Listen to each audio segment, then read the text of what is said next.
evening. Thank you for being with us tonight. It's been a roller coaster of a 48 hours in the world of football. Nonetheless, we are here tonight to bring you Swindon Town versus Portsmouth, and we're live until 8:30 this evening. Plenty of conversation to come over the next hour of build-up to kick-off at 6. Before we get into that, let's take a look at how the Super League One table looks ahead of the games tonight. Pompey kicking off an hour before the other fixtures this Tuesday evening.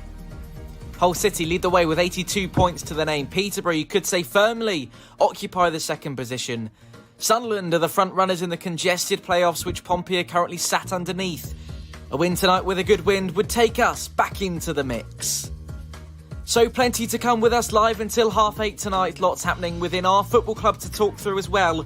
Swindon Town welcome the mighty Pompey to the county ground. Kick-off is under an hour away.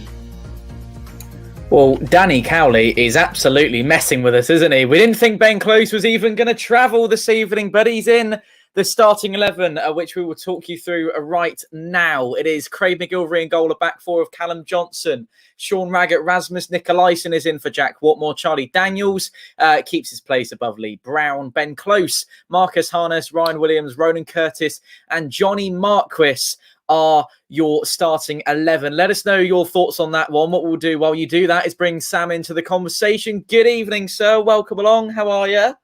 Good evening, mate. Yeah, I'm good. Enjoying the sunshine down here in sunny Brighton. Just been to the gym. So, yeah, all good, mate. How are you? Wonderful. Yeah, I'm good, mate. I'm good. I've just flashed the team news up on the screen, which is sort of, it's irrelevant, isn't it?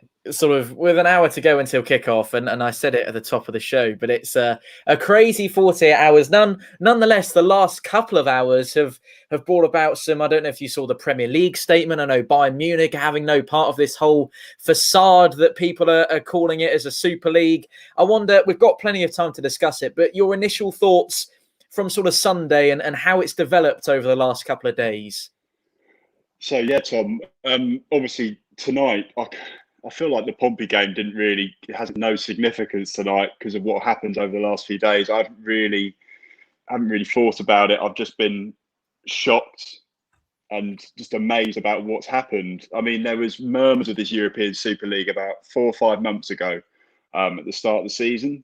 I actually wrote a university piece on it for an assignment, and it was more of like I wrote it just on a kind of, it was just an idea. I never really thought they were going to go through with it, but it's just, I know the word disgrace has been used a lot, but it is that. It really is. It really shows where the game's heading.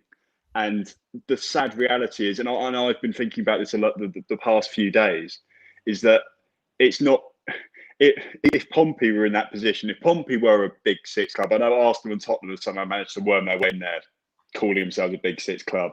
If Pompey were a Big Six club, our owners would do exactly the same thing if that money was thrown at them. And sadly, that is the way the game is going. And any club would do the same thing if they've been offered the money that they're talking about for this league. And football isn't about that. Football is about me and you, Tom. We met through the football. I met your dad through the football. We used to sit next to each other. You go to the football. You go to the pub.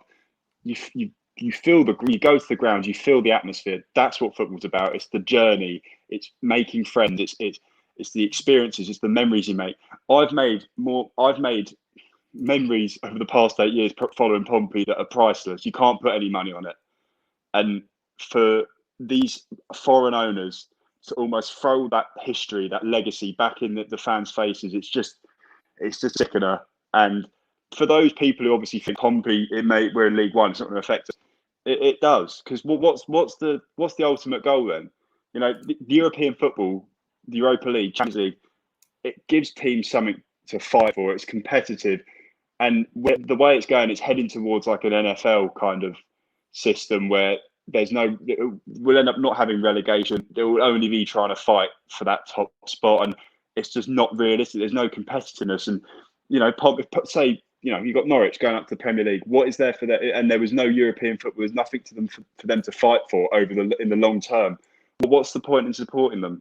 It really does beg belief. And again, you can see why these owners are doing that. It's all about the money. It's all about filling their pockets. So it's a remarkable few days. It is. And I'll throw this out this one at you as well, Sam. You've spoken about how much of a disgrace it is, but have you, in your years of following football, ever seen something that unites fans across the country and across the world in a way? I know it's against something that is very negative and is very, it's a situation that we find ourselves in. I know it's necessary that we unite like this, but isn't it interesting to see how when we have a big common issue at heart, how football pulls together like this? Yeah, it is refreshing because you get, obviously, with on social media, it's very polarized a lot of the time. You've got a very different range of opinion, and it's a shame that an issue like, say, racism or discrimination in football, for example, isn't dealt with the same kind of togetherness and unity that this is, because it really has been like I've barely seen anyone supporting it on social media. It has been a very united kind of feeling against this. It from fans from every single club, not just the fans of the big six clubs that have done it. They are as appalled as everyone else. They some of these fans are kind of, it's a betrayal to their club.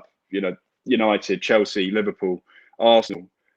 It's a betrayal to what they fought for over the years. United got relegated in the 70s. They come back. The EFL, the Football League, the pyramid is what has made them the most successful club in England, alongside Liverpool. And for them to throw that history back in the fans' faces, it's just disgraceful. And if I was a fan of one of those clubs, if Portsmouth had done this, you just feel so disconnected, wouldn't you? You just feel like, what's the point anymore? Like, what? They're not interested in us. They're interested in filling their pockets with money from Asia, with money from Africa. It's just remarkable, but it's important to remember that this will affect the whole pyramid. It's not just the Premier League. It's not just the Championship. It's the whole football pyramid that will be affected because of this.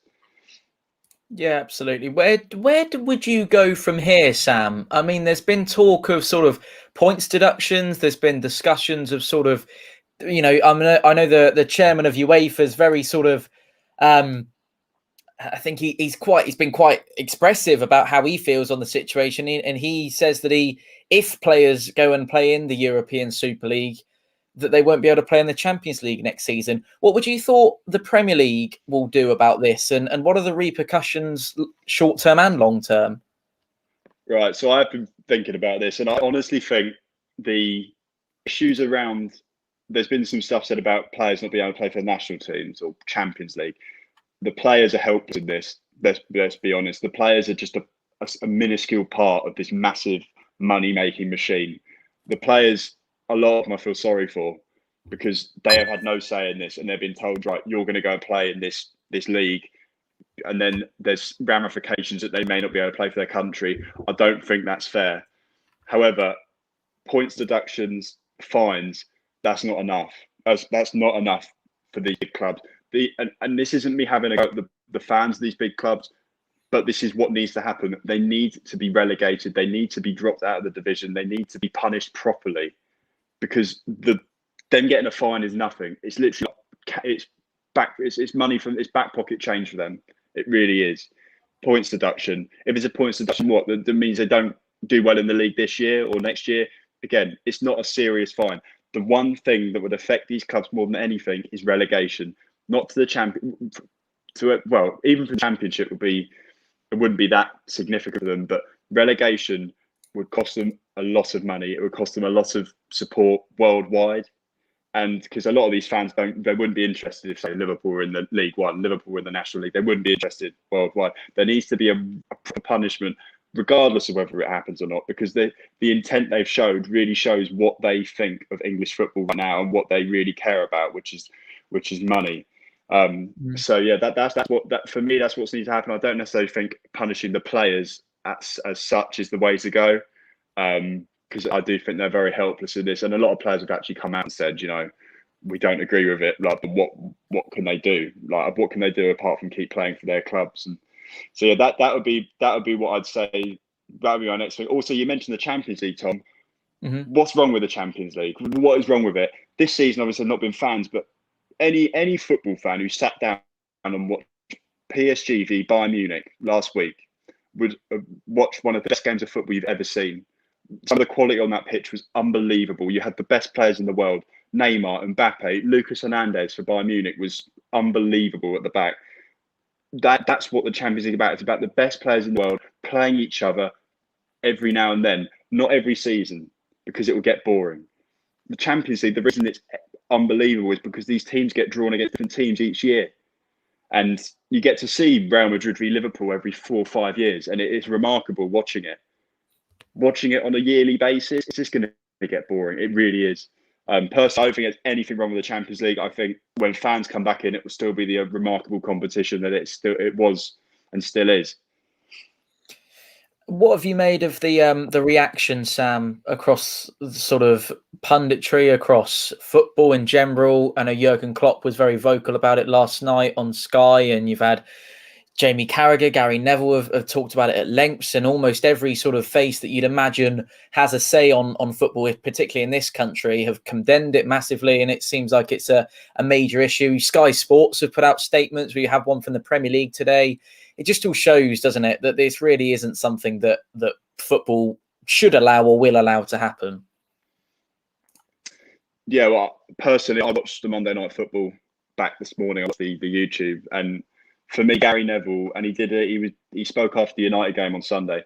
Gary Neville has a knack of when there's a big issue arises, he has a knack of eloquently and brilliantly putting together what everyone feels and really saying how it is, and he really did hit the nail on the head both at the match and on Monday Night Football yesterday, and he was brutally honest about what he thought about some of the ownership, and for him to go out and go straight against the Glazers at Man United, that's going to have repercussions for him probably in the future.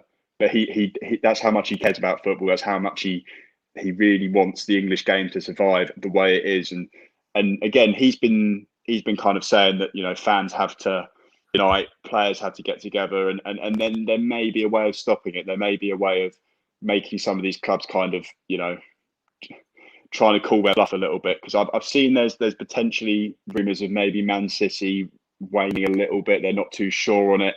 But as Gary Neville said, the ones that should be ashamed are Liverpool, Man United and Arsenal, because they're the cornerstones of English football, if you like. I can't believe I just said Arsenal are, but, you know, we'll go with it because they're a bit of a joke of a club.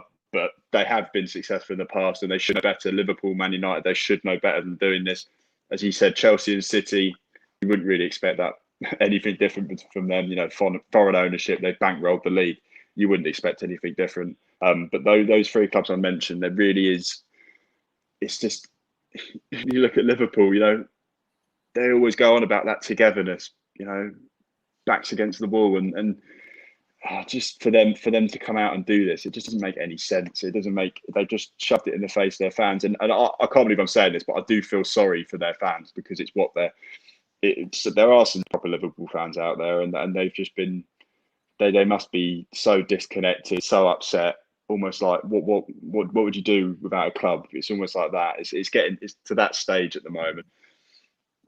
It is, and it's sort of it's worrying, isn't it, from a football fan's point of view? And you've mentioned there that these clubs should know better, but it sounds like to me, and I'm not sure if it's managers playing their cards closer to their chest than perhaps they could have done, but Jurgen Klopp only found about this, you know, just when it was announced, and we're led to believe that Ole Gunnar Solskjaer was unaware of what was happening. So is it a problem, Sam, of actually it's just the owners on their own making these decisions without perhaps consulting with fans forums and, you know, anything in terms of like the actual football club, the people that are here? And Gary Neville said forget them, but actually they are the ones that are making the decisions. It's probably got very little to do with Manchester United and Liverpool as a whole.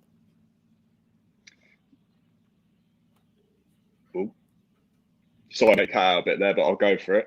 As you said, like what I find remarkable is that the ownerships haven't come out and made a statement. That the owners haven't come out and done a press conference. They've stuck Jurgen Klopp out to dry. Pep Guardiola, obviously, he's come out and said some pretty strong stuff. Why are they sending managers out to answer questions about it? Why aren't they showing the courage to come out and justify why they've done it? What have they not? It doesn't understand it. I really don't understand it. sending James Milner to do a press conference straight after a game and to ask him questions about, he's in a difficult position. He officially works for Liverpool Football Club. He plays for them. He doesn't want to say anything that's going to get himself into any sort of trouble. Same with Jurgen Klopp. He's not going to get any something. He doesn't want to get himself into any sort of trouble. But again, they haven't come out and made a statement themselves. They haven't come and done a press conference. Why not? You can't do something that this is this magnitude and then just stay quiet and let your managers, let your players deal with it. Sam's incensed, but building on what Will said on the comment there, and it is them tiptoeing around the issue, isn't it? And you just imagine why are they not coming out and making statements? Will's point is, Sam, that perhaps if one of them does, group mentality, it might spur a couple of others on to do the same. Yeah, you could see that. I mean, like that is what should have happened. There should even a group statement from all six of them to come out and say. I've seen a lot of things as well about potentially that, the clubs in Spain, clubs in Italy, have seen the competitors, the product that the Premier League is. The Premier League is a phenomenal product at the moment, generates a lot of money. They've seen that. I think it's Florentino Perez is it Perez or the Real Madrid guy who's kind of spearheading it. He's seen the product that the Premier League is and gone, do you know what? We need that. We need their six best clubs or six of their biggest clubs to get together and create something similar with our clubs in it. That's what it feels like to me. And again, the word snakes, I've heard that a lot. People have just been going behind each other's backs. It really, yeah. And obviously Steve Parish, the Crystal Palace chairman, came on and he cut on the Monday Night Football and he said something similar about chairman being very quiet, very sly about it, and just be honest, be open, say why you're doing it, what you feel the benefits of it are, and there probably wouldn't have been this much of a backlash, to be honest. Just finally, Sam, thank you for coming on and expressing your views. And I'm sure everyone joins me who's watching this right now is fascinated by the conversation. But I just wanted to ask you finally that obviously it's difficult to predict what's going to happen in the future. It's a bit like being a weatherman at the moment. But given the 48 hours that we've just had, what do you see coming in the next 48 hours? Where is this going to go? Because it doesn't feel like it's going anywhere. My gut feels that one of them's going to break, one of them's going to withdraw from it, and then that might lead to something further. Personally, I can't see it happening anytime soon. I really can't. And given the backlash, given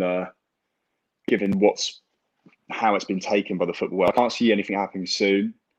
I mean, I could see some sort of adaptation. I think there has been an adaptation to the Champions League for next season, but maybe something along those lines to maybe meet in the middle, if you like, with these clubs. But again, as I previously said, whatever happens, there needs to be severe punishment to United, Liverpool, Chelsea, City, Spurs, and Arsenal. There really does, because what they've done is it's showing their intentions. It's showing what they believe, what they feel the English game is like. Leicester winning the league was one of the best things I've ever seen. Not following Pompey, that was remarkable, and that only happened because of the competitiveness of the Premier League, and that couldn't happen again if they left the Premier League or this Super League started. The magic of football would go, and underdog stories like that need to remain. That's what football's about. I couldn't express what I was like watching that, and it needs to. Those stories need to have a chance to happen again. So yeah, that's what I'd say. But then again, would you say no to a Premier League without the top six? I mean, it would get competitive. There would naturally kind of be organically there'd be another top six that kind of grow and become the more successful teams. But the money that these teams generate, the players that they send out on loan, the income they bring into the national and local economy, you can't really legislate for them leaving the Premier League altogether or leaving the pyramid altogether. I said previously, I do think that harsh punishment, potentially relegation, should be involved, but you couldn't necessarily see them leaving the whole pyramid altogether. But yeah, it is remarkable, Tom. But let's try and forget about it for an hour and a half while we see Pompey try and struggle past Pitman Swindon. Eh? Do you think we'll struggle, Sam? They're bottom of the league. Mate, do you know what? I missed first game of the season. I actually missed on Saturday because I had work all day and my dad was texting me results. But I'm bloody glad I missed it. Yeah, we'll have to see. We need to win. We really need to win. I still think we win all four, we'll get in the playoffs. But yeah, it is really, really crucial we get this win tonight. And see where it takes us. Obviously, I know there was a lot of backlash. I'm just going to talk about Pompey for a bit. Let's change subject. There was a little bit of backlash from the academy exodus over the weekend. Listen, football's a harsh business. Ultimately, all those players you left weren't good enough, and they weren't good enough to play Pompey. And I know that sounds really harsh. They weren't good enough to make the first team. And obviously, the academy coach has left as well. We brought in Barnsley's ex-academy coach, which I like. It's kind of a whole revamp. Let's start again. Let's try and bring through some good talent. And I like what I'm hearing on the academy basis, because it seems like Cowley and Nicky are trying to rip up the old kind of foundations that were left. Because let's face it, Jacket completely neglected the academy, and there wasn't really that much coming from it. So it's nice to see that's a step in the right direction. Yeah. So let's just see where these 5 games take us. I'm not necessarily. I don't necessarily think we're going to get promoted this season. I think we could finish in the playoffs, but if we don't, it's not the end of the world. I think we're good to go again next season. Let's revamp the squad. It needs a real freshen up. There's probably 4 players I'd keep. Apart from that, it really does need a freshen up, and let's see where that takes us. But yeah, there's no reason to be negative about Pompey at the moment. Injuries, we've been absolutely riddled with them. Really bad time this season. But yeah, and suspension as well. Let's just see where it takes us. Positive about Pompey. In the long term, I am anyway now. I think we're going the right direction. So yeah, let's just see how it goes tonight. Hopefully, Ben Close, screamer, 20 yards out. 1-0 Pompey. Be lovely, wouldn't it? Thanks for your company, mate. Speak to you soon. Cheers, mate. Catch you later. Believe it or not, there is a game at some point this evening. At the moment, we're looking at the League One table. Hull City and Peterborough, the teams occupying the top 2 positions. Sunderland, Lincoln, Blackpool and Oxford are currently in the playoffs. It's Pompey down there in 7th position with 65 points.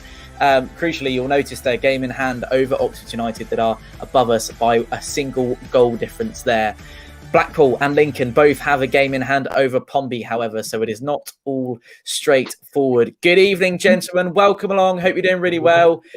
Mike's not happy with the camera positioning, but welcome nonetheless. In a minute, we are gonna bring everyone into the conversation. I thought we'd come to Mike to start off with as well, because I saw in the chat that you left us a statement from your good self. Obviously, not quite enough time to read all the way through it, but would you mind sort of telling us about the headlines of that and in the last sort of couple of hours, how you feel about the whole Super League situation right now? Well, it beggars belief. I mean, to say that Jurgen Klopp and Pep Guardiola and all this, they knew about this 3 years ago. This was proposed. So to turn around and say on national television that they knew nothing about it, well, they might not have known about the announcement, but they certainly knew about what was going to happen.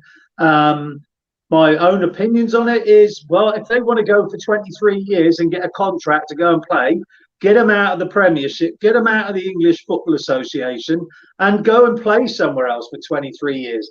So a punishment should fit their crime. So, all right, people will say, well, that's ridiculous. Well, yeah, maybe it is ridiculous, but is it ridiculous what they were going to do? I don't know. I'd rather have grassroots football, and I'd rather watch Pompey in the Championship. There's also the FA is slightly to blame for this, and so is the Premiership. I mean, they've brought in things like VAR, and the referees can't get it right. The clubs don't like what the referees and what they've done with VAR. It is absolutely a shambles, the FA and the Premiership. I don't want to go to the Premiership at the moment. I wouldn't want to go anywhere near it. If you're not a big club, you're not considered to be anybody at all. But I want to watch the West Hams and the Aston Villas beat each other and play against each other. It was a cracking match the other night. Anyway, who wants to see Real Madrid and Man United play 6 times in a year? Because that's what it would be, even if it's, and that's home and away. So is that 12 times? Because otherwise, this Super League, when's their fixtures going to be? And they're only going to play a certain amount of games against each other. No, they're going to play loads of games with each other to rake the money in that they've got to repay back, or these people have got to pick up. I know I've said it a lot. It is absolutely terrible. Let's go and beat Swindon. Cheer me up. Yeah, absolutely. Unfortunately for you, Mike, I am going to stick the conversation on this for the next sort of 10, 15 minutes or so, and then we'll move on to a build-up onto tonight, because, as I said, believe it or not, we have got a game to watch this evening. Aaron, to you as well, I know you're a passionate man about Pompey, as we all are. I can imagine you've been completely dejected by what you've seen in the last 48 hours or so. I'm angry. I'm really, really angry, because if this goes through this stupid super all about me owner league, it will kill football. It will absolutely kill football. The money that trickles down from the Premier League to the lower leagues, it will go. You'll see so many other clubs go bust, bankrupt, out of business, all for these stupid 6 owners.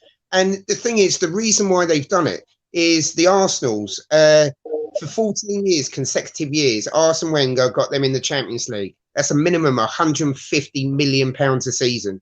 They're not getting that now. If they set up this league, they're guaranteed 300 million a season. And the thing is, they've been watching iFollow for the last couple of years. What they will do, they will set up on their own website, their own club websites, their own cameras. And let's just say there's 150 million people watching. If they charge £1 per person, that's 150 million. They would charge £20 to watch this rubbish. And the thing is, it will kill us, absolutely kill us. I can't blame any of the players, because even Marcus Rashford today put out a Twitter, and he could actually get into a lot of trouble from the club because of his statement earlier on Twitter. Jose Mourinho is actually on gardening leave. The reason why he's on gardening leave is because he actually had a full-scale argument with the owner, and the owner sacked him. And they said, look, you're going on gardener's leave now. If you want your 16 million sacking fee, you keep your mouth shut. So he's now got to keep his mouth shut for 2 years to get his 16 million. It is disgusting, absolutely disgusting. PSG have been given 13 days now by UEFA to actually say if they're going to join this league or not. If they actually turn around and say, no, we're not joining the league, there's a meeting on Friday with UEFA. Any club that signs up to this could actually be banned from competing in UEFA League and the Champions League for this season. So so Porto could go through, Real Madrid be out, everyone be out. There won't be an English final in the Europa League, and it is a mockery. I feel sorry for the players last night who were getting talked to on Sky Sports, because they've been put into a situation where it should be the owners. They're all snakes. And I hate to say it, if Portsmouth were playing in the Premier League, because we've got an American owner with this franchise, we would have been signed up. I hate to say it, but we would have been signed up because the America infrastructure for the franchise. I know we're in League One, but if we were in Premier League, I strongly believe that we would have been signed up for it. Brendan, just quickly before I get the rest of the boys in, your dad will remember this, Aaron will remember this, I'm not sure if you will, but back in the day when the Premier League was formed, that was a breakaway, wasn't it, at the time? But the difference there is it was endorsed by the FA. The sort of the governing bodies of football had given it the green light, whereas this sits under no governing body whatsoever, FIFA, UEFA, whatever, nothing. It is simply the chairman of Real Madrid alongside the chairman of Manchester United.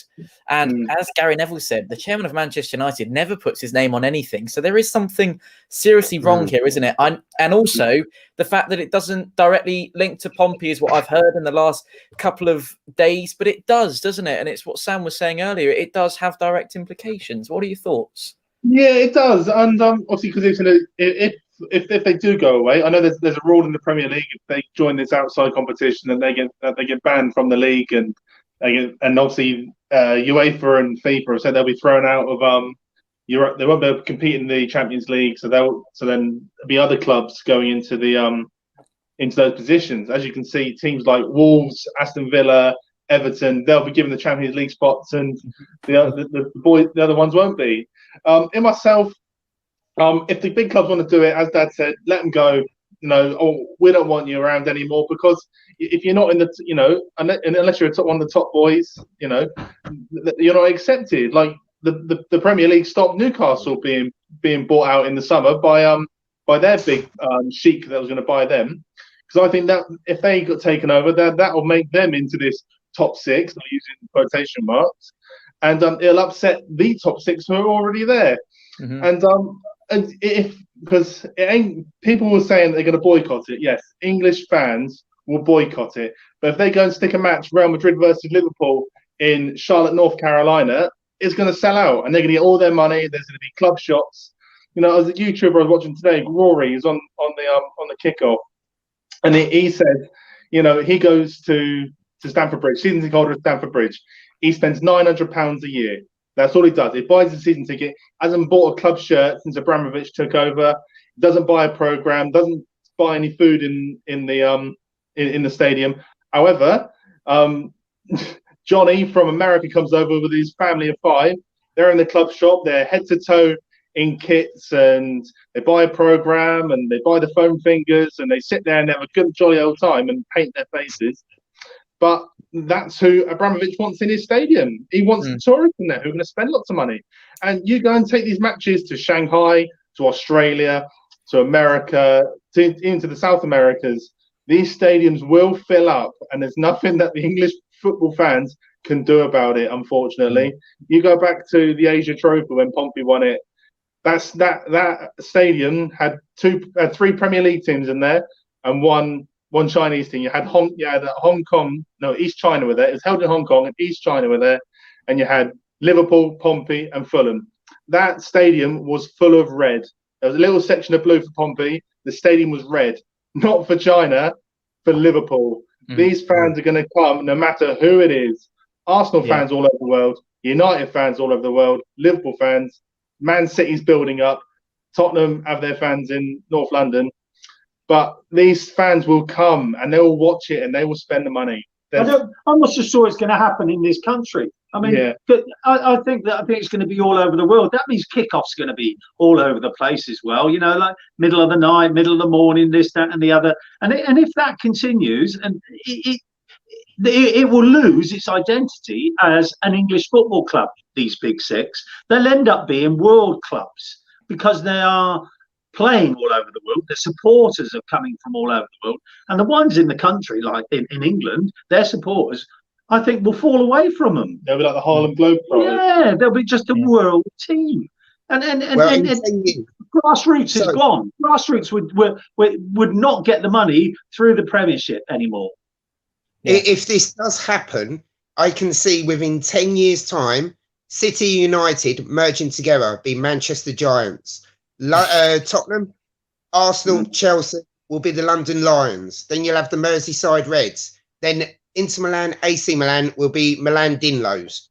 It's like they will all merge together so they can get more teams in. It will be an American franchise, and it will kill everything that we live and breathe for 150 years. Ask Andrew, who's been around that long. So it's like, and the thing is, he's like, this is what we're built on. There's no competition in that league. Nothing at all. Yeah, fair enough. You're going to win the Super Cup or whatever it is, but there's no relegation. You cannot be relegated. You cannot. It's all about the money. And even the Prime Minister today said they will put sanctions on. They won't give visas to players. They won't actually allow any team to play in the UK if they're playing in this cup. The best thing about Germany is Borussia Dortmund and Bayern Munich, their clubs are 51% owned by the fans. The fans will not accept this. And they've already brought out statements to say they will not accept it. It's just, it's driving me mad. I don't always agree with Gary Neville, but today I've been rewatching all his things from Saturday and last night. And even Carragher, it was like I was actually agreeing with him as well. I feel so sorry for the players because it's going to affect them. International duty, European, you're not even allowed to play in domestic cups. It's just ridiculous, absolute ridiculous. Aaron, can I just pause you there for a moment? We're going to get the rest of the boys in. It's slightly later than I was expecting, but Sam jumped on and he took up all the time, so blame Sam. But here we go. There is a game this evening, ladies and gents. And before we do speak to everyone in a nice big group, let's take a look at how these two compare at the moment. So as you can see there, rock bottom of the league, Swindon Town. So something is horrendously wrong if Pompey are not, don't come away with all 3 points this evening. And I say that with an element of caution. They've lost 27 of their games, bearing in mind they've only played 41. And they've only kept 4 clean sheets in that time, conceding almost average of 2 goals per match. So should make for an interesting evening this evening, especially as Pompey have come off a couple of weeks of recent upset at the moment under the Cowleys. Good evening to everyone. Welcome along. I'm so sorry to keep you all waiting. We're going to get rid of the thing for the moment. We'll come to Sean first, seeing as he's top right with us, and you're a man of incredible football knowledge, sir, and I believe you've probably got a word or two to say on the last 48 hours or so. Just what the lads have said, just arrogance of the owners of those 6 clubs, and then just, the anger that follows with that. Disappointment as well, the betrayal of the football pyramid, the sort of the spirit and the ethos of the game. It's just a sad state of affairs. And I agree with Mike wholeheartedly. I think they should be punished. They've just shown that they're financially driven. And Gary Neville, I've never really agreed with him, but he came out with some cracking stuff, and it was all, straight to the bone. And you can't not disagree with him. He's a staunch Manchester United through and through, and he's saying that the team should be got points at a bare minimum. Adam, you're sat there, and you have been, and you're a bit like myself and Alex, and no disrespect to the slightly elderly gentleman on the stream, but we're younger football fans, and we've grown up with the Premier League being around us all the time. So for us, this is completely unprecedented. I wonder how you see it at the moment. I'd love to know how you see it, but I can't hear. There we go. I was going to say, there's nothing super about it, is there? It's just a load of tosh, really. It's completely made up for money. I just find it so disrespectful to the whole community of football. As someone that's grown up with these big names, they have dominated the game, and they just want to push it that little bit further, don't they? It's so disrespectful to the whole of football in general, and I just find it. Yeah, it's just disappointing, really. I think for a lot of people, they'll find it just quite sad that their clubs have just done this for them, thinking it's for the best, and then gone on to regret it now, hopefully. Is it something that you can see reversed, Alex? And are we too far down the line? Or if, as many have said in the last couple of days, if we all muck in as football fans, maybe we can make some change? What do you think? Yeah, I mean, I don't think it's ever too far, but I just think, like the boys have said, it's just sad. It's a sad state of affairs that some really, really, really rich people, and they are really, really rich, need just that little bit extra. It's farcical that they think they can just guarantee themselves income, like the levels of income per year from investment through JP Morgan, and then looking to get that through TV rights. It's not football. That's not what football's about. We've seen all the banners this week, made by the poor, stolen by the rich, and that's exactly what it is. The working class game. We don't go to football games. A lot of fans, and especially a lot of fans, I think, at clubs like Portsmouth, they go to games and that is their money. They work for their money. They use their money to go to the games, and that is what they do.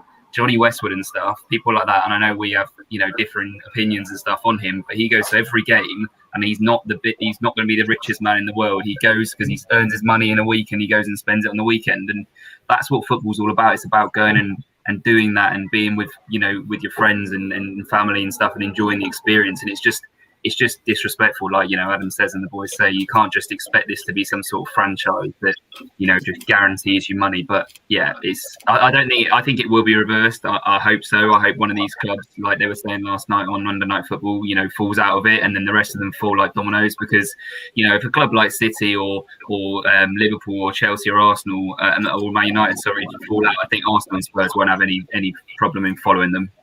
They're just in it because they're making numbers. They don't deserve to be there, as we all know. None of them deserve to be there. It's just the divine right because of money, and it's a real shame. Gaz, you've been watching football for a number of years, and is there anything quite as strange and sort of awe-striking, perhaps, as what we've seen in the last couple of days from this decision that's come to light? I mean, it's a shambles, really, and it's disappointing, really, considering where football came from.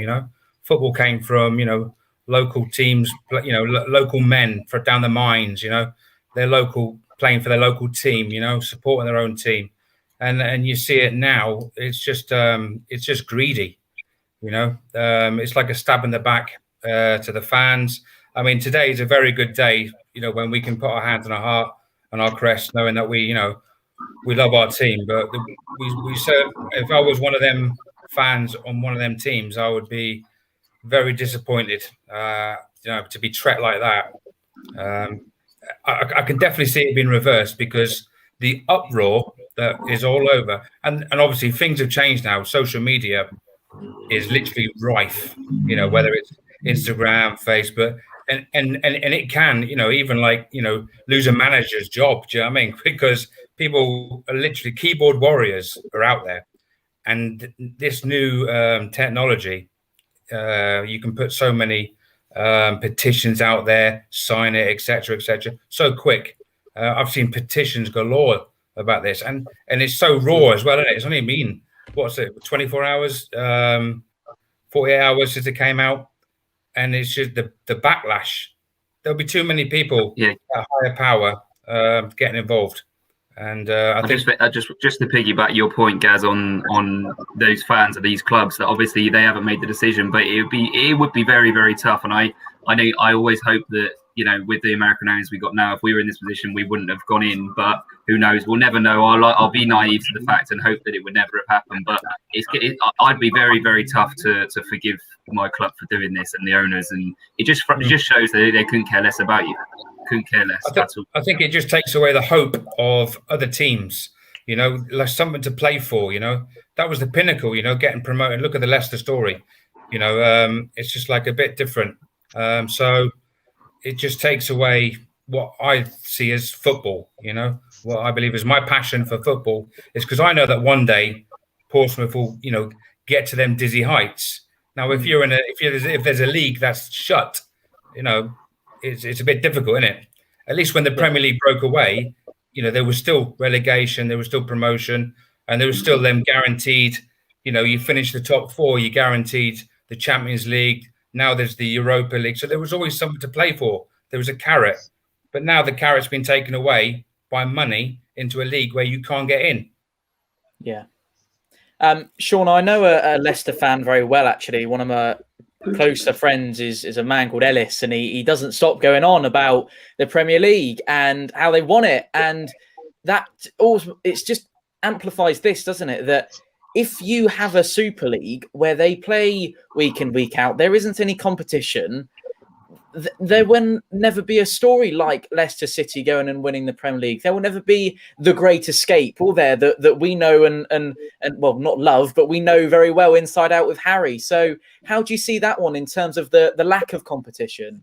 Oh, totally. It just takes away, like you're saying, that pinnacle of striving for something. In Pompey's history, the European game, at Fratton Park, the atmosphere, going there, all the highs and lows we've had. You look back at those highs, and that's what you live for. That's what you buy your ticket for.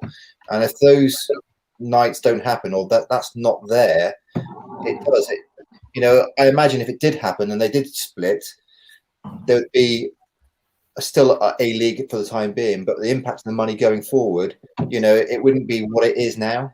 No matter what happens, it wouldn't be what we've got now. And I think at the minute, it's a good system. So why change it other than for greed? Mm. Adam, where do you go from here? We've spoken about sanctions. Would you kick these clubs out of the Premier League? Would you not let them play Champions League football? Would you do that now and give the Champions League to PSG, for example? What's the next step? I think they're going to hurt themselves more than whatever can be punished to them by the government or whoever's giving out the punishments. I think whatever they do to themselves is going to hurt. The fans are going to get back on them. They're going to remember this for a very long time. And I think they're going to do more damage by that than what anyone else can sanction them in that sense. I mean, we'd all love to see them get relegated to divisions, or fines aren't going to hurt them at all, like we were saying earlier. But I think the fans are going to hurt them most in the sanctions, from my point of view. Yeah. Would It's just a shame anyone that else the like fans to add aren't allowed in the anything? stadiums Go on, at the guys. moment. Go for it. Otherwise, I'm just saying, it's just the same. If fans were in the stadiums now, there'd be banners galore, and obviously there's going to be, planes flying, with messages galore, about, how disgusted they are.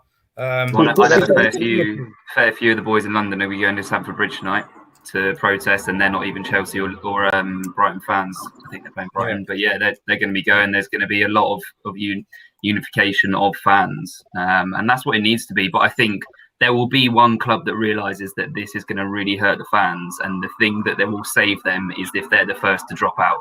If you're that first club to say, we're out of here because we made a wrong move, they've got their fans probably still on side to say, oh, well, at least they've got some sort of moral, and then the other ones that just kind of fall after it, I think that could speed up the process of one falling.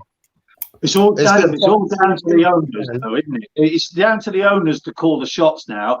Of that 6, or even the other ones that are in Spain or wherever they're coming from, it's down to the owners to say we support our fans, or we are a community club, or we support the league of which they're playing in at the moment. But they won't do it. I can't see them doing it, and they should be punished. I appreciate that the managers most probably didn't know it was going to be announced today or in the last 48 hours. But as I say, it's been going on for 3 years that they've been talking about it. So why has it just all of a sudden come to a head now? And do we allow them to get away with it? It's got to be something continuous to stop them from doing this ever again if it fails. So what I think as well is that the fact that people aren't going to stadiums at the moment. There's two parts to my response here. The fact that people aren't going to stadiums at the moment, no, there's not going to be a mass exodus of people not going to games. They know when it comes to August and the season resumes, people are going to be itching, as most of us here will go to the games, are itching to go back to Fratton Park. People are itching to go back to Villa Park to go and watch their team play. There's not going to be people who aren't going to go. I think. And secondly, Liverpool did it not long ago. It might have been a couple of years ago, where the fans walked out on like this 75th minute. They were leading 2-0 at the time. They ended up drawing the match 2-2. Liverpool fans at the moment are actually going to Anfield to the Kop and removing their flags from the actual Kop end because they're that disgusted with it. And it's been going on all day. I've got a few Liverpool fans that actually live in Liverpool, and they've already taken their flag out of the Kop end. Its backlash is going to be severe. And I even know quite a few of the fans from top 6 that have said if this happens, they're going to leave their club and go and support a little non-league club, and then they're going to get their money. So the owner is going to backstab this owners big time. Really, really bad. Gents, I'm aware we've got 10 minutes until kickoff and we haven't discussed the game at all. So let's take a look at the previous matches between these two sides. So as you can see there, it's quite not a very happy one to look back on as a Pompey fan, but we might remember New Year's Day 2013, a 5-0 thrashing at the county ground. More recently, we were streaming it live here on Fournilwrittenalloverit, a 2-0 win on Tuesday the 9th of February. Pompey could do the double over Swindon Town tonight for the first time since the 1994-95 season, and we won't be discussing who was following Pompey at that time, but I can confirm it's more than half of the panel. To come to Mike first, let's park Super League to one side, which I'm sure we will. Your thoughts on this evening tonight, and if Swindon win this, Mike, we do have serious problems, don't we? Yeah. I've said that we're not necessarily going to win all of them, and I think I hope tonight. I'm wearing one of my old shirts that I gave to Brendan. It's the old 110 years shirt. So hopefully this will bring us luck today. Yeah. The guys have got theirs on it. And, I think, we're in big problems. I think it's close to not being a good season for us at all, not even for the playoffs. But I'm still waiting for hopefully I'll get my 2 packets off Andrew. Absolutely. Brendan, where do you see this one going tonight, mate? Well, I want to see us win. Definitely, we need to. We're playing bottom of the table. If we can't beat these lot, there is a serious problem at the club, as Dad's just said. But I don't know if you've seen it on Twitter. There's a page called Classic Pompey Goals, and he put up highlights of the match from 1998, where Pompey beat Swindon 5-2. 2 a goal from Claridge, 2 from Samiogo, and 2 from Johnny Aloisi. So hopefully we can rekindle some of that and give them a good old stuffing tonight. That'd be a good score, wouldn't it? 5-2. We wouldn't mind that, would we? We wouldn't mind that. Just before we speak to Aaron about tonight's game, I did want to say, we haven't mentioned it yet, but a big shout out to our very own Uncle Rich, who sadly can't join us this evening because he's recovering from a jab. So we all wish him the very best, and we'll see him at the weekend. But Aaron, good luck, mate. On the I'm sure he's watching. On tonight, and we've got to start winning games. I know it sounds like a silly thing to say, but wins are needed to if anything, keep pace with the playoffs right now, aren't they?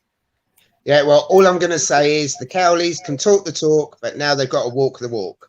So they have got. They've never lost 2 games. They've lost 2 games in a row in their history. They've never lost a third. So it's a win tonight. They are managing Pompey now, though. This is true. This is true. Sean from the Holiday Inn Bristol, how do you see things this evening?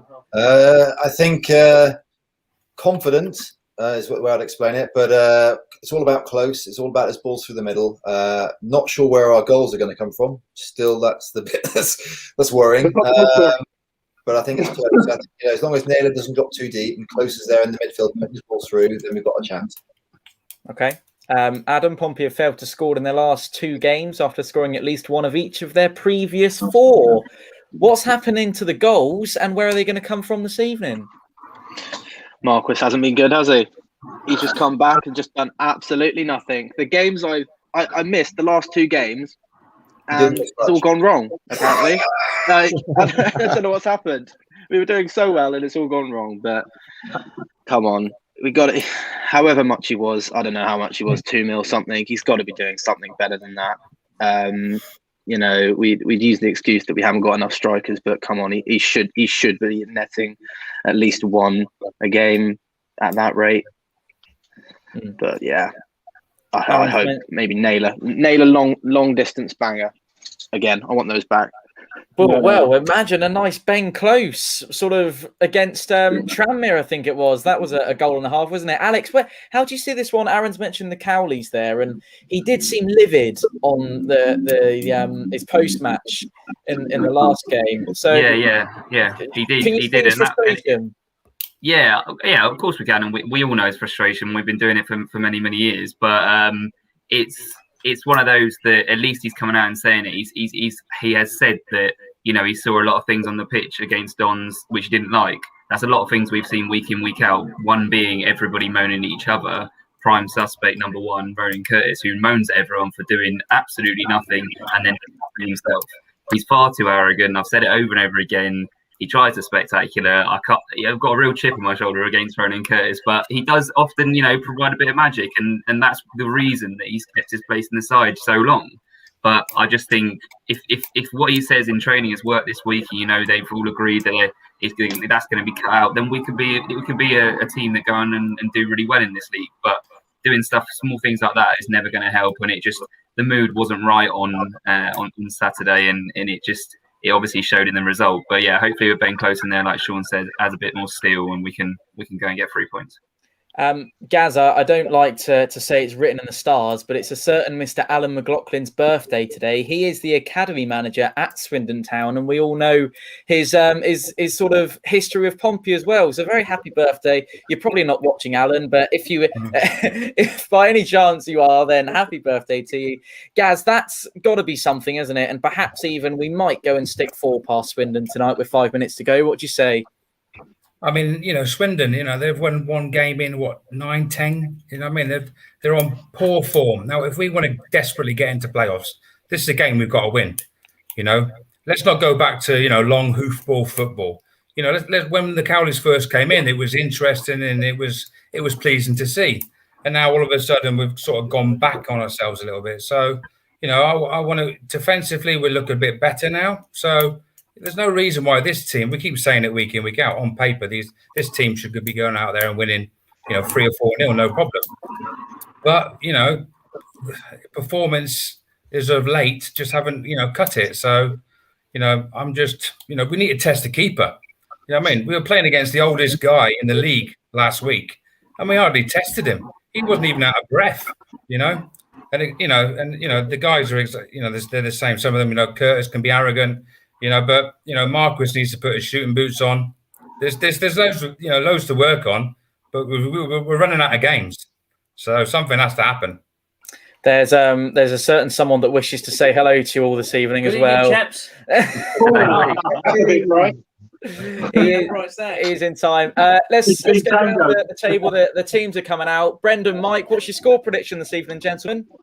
Well, I'll stick with the 5-2, shall we? Yeah, Let's go for the 5-2. Aaron? 4-0. Sean? 3-0. 3-0. Chappelle? 4-0. 4-0. Adam? Classic Cowley 2-1. Love it. Alex? 3-1. Brett Pitman will definitely get something. And Gaz, finally, what we're going for? Yeah, 3-1. 3-1 for me. Perfect. Thanks, gents. We'll speak to you all in 45 minutes' time. Thank you for the fantastic discussion as well on all the different bits and bobs that we were chatting about beforehand in terms of the European Super League and what we've been talking about over the last 48 hours in the world of football. Tom, can I just ask a question? What's a quick one? Yes. I haven't been able to say anything yet about tonight, so I just want to quickly say, yes, I really think actually that the issue's been Marcus is playing, and before that we won the games, and he's come back, and we don't need him up front. Let's play the formation we played the previous 4 games.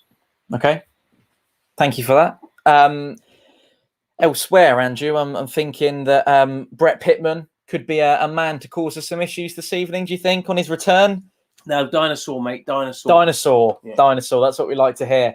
Going into this, when we failed to score in our last 2 games, I was just saying to Adam there, after scoring in each at least once in each of our last previous 4 with the Danny Cowleys. I always say that, with the Cowley brothers in charge. So, how confident are you with a result coming our way this evening?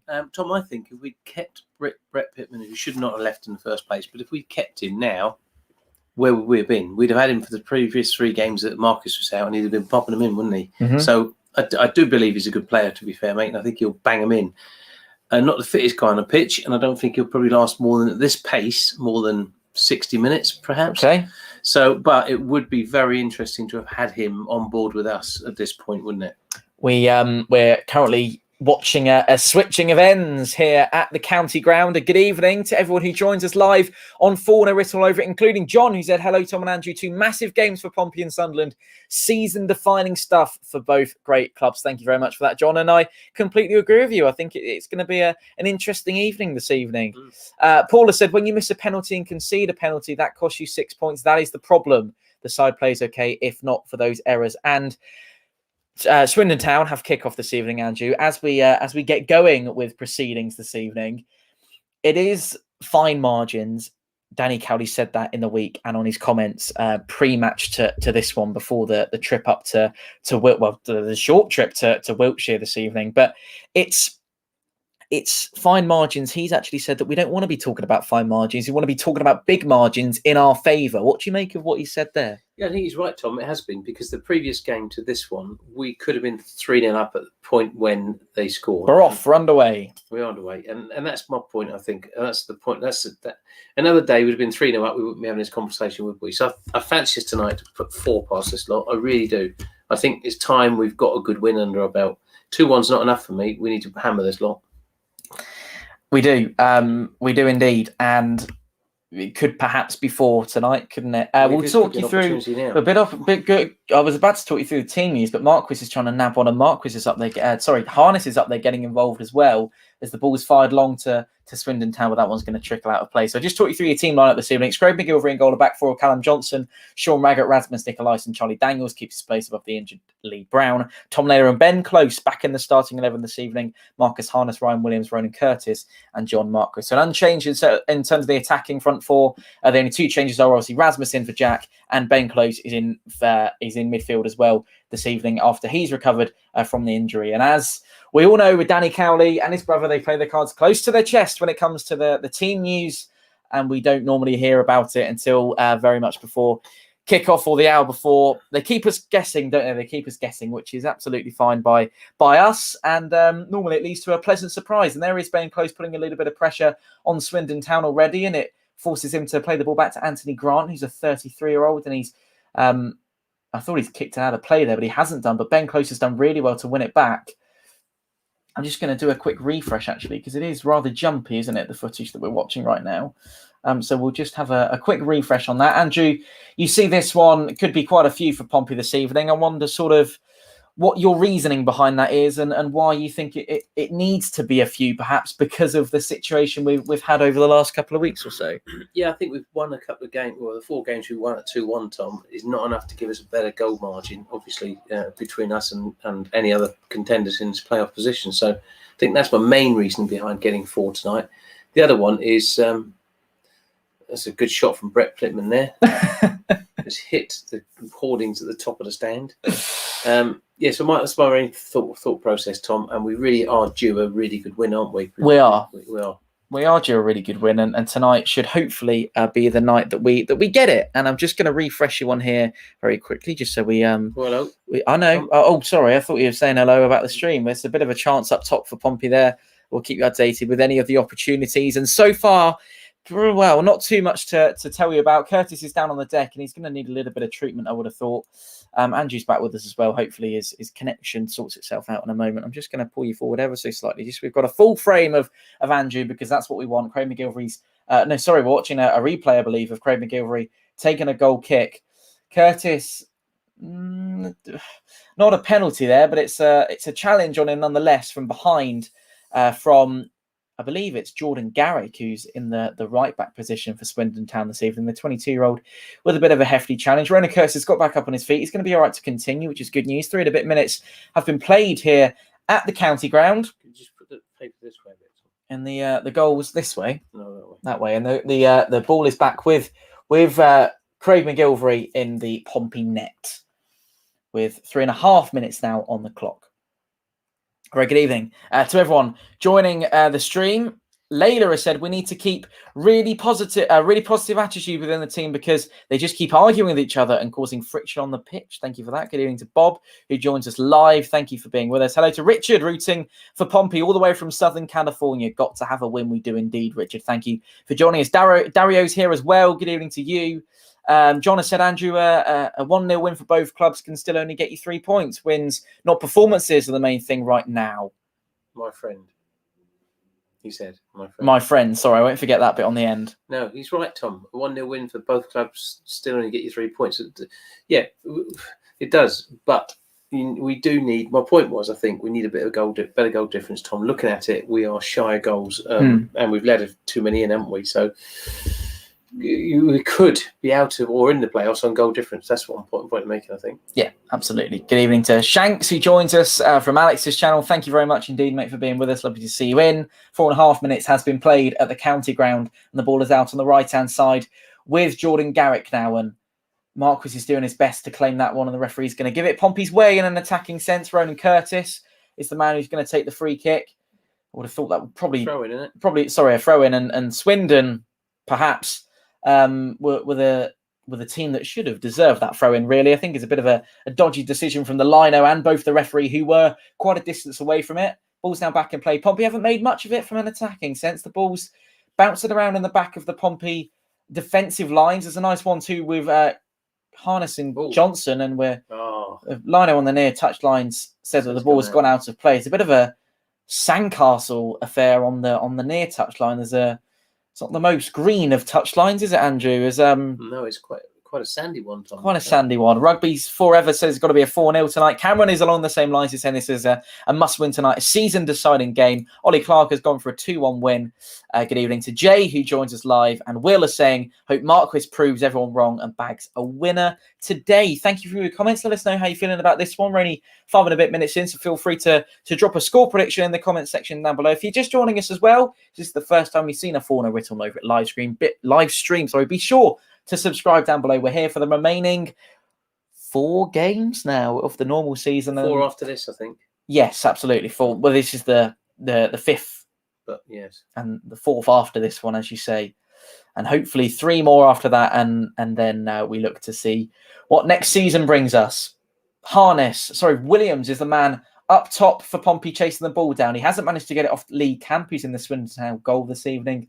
Charlie Daniels has done really well to keep the ball in play for Pompey and crucially keep it in their possession. This is Rasmus Nikolaisen, who's played it to Ben Close in an awkward position and given it away massively in their own penalty area here, Portsmouth. Tyler Smith is up there and Pompey concede a corner in the process. That was really, really bad decision from Rasmus there, Andrew. Yeah, at that point, Tom, you should be hitting it long, not just trying to pass it into another defender that's actually covered and surrounded by 3 Swindon players. Ridiculous decision. Yeah. And this is the sort of thing we talk about that makes Nikolaisen a League One player, basically. Corner goes in, delivered to the box, and almost again, that was almost an even worse decision from Rasmus as he sliced it towards his own net, and that one's gone over again for a corner, this time on the other side of the Buzz Gym Town End, which is a wonderfully named stand. Hello to Amy, who joins us. She said, hi, Tom and Andrew, hope you're all well, we're all doing good. Definitely need a win tonight, so anything will do. Amy, you're absolutely right, bud. We do need to win this tonight because your daughter's going to be really angry if we don't. Cheers, and good evening to you, Amy. Hope you are doing well too. You join us alongside Amy, myself, and Andrew for live commentary. And as I say that, it's a bullet header. It's a free header as well. A free header and a bullet header. Where's the defending there? It's shocking. Dangerous stuff. We'll watch it back, Tom. Watch the corner go in again. It's a right-footed delivery, and Williams, it's not a... Yeah, I thought it was a header. It was covered by... Didn't look like it was going anywhere near the goal. Anthony Grant is the man who... He's a 33-year-old and he looks it as well as he sluggishly makes his way back to his fullback position. Header won by Ronan Curtis, looking for Williams. Marcus is there as well, who's managed to win it back, and Swindon clear their lines courtesy of Dominic Thompson. And Ben Close has it, but he's given it away to Swindon, who will capitalise on that, but only as far as Harness, who goes back and retrieves and cleverly wins the ball back and plays Marquis in, who kicks the ball against the player in front of him in the process of trying to find Marcus Harness. 8.5 minutes on the clock now.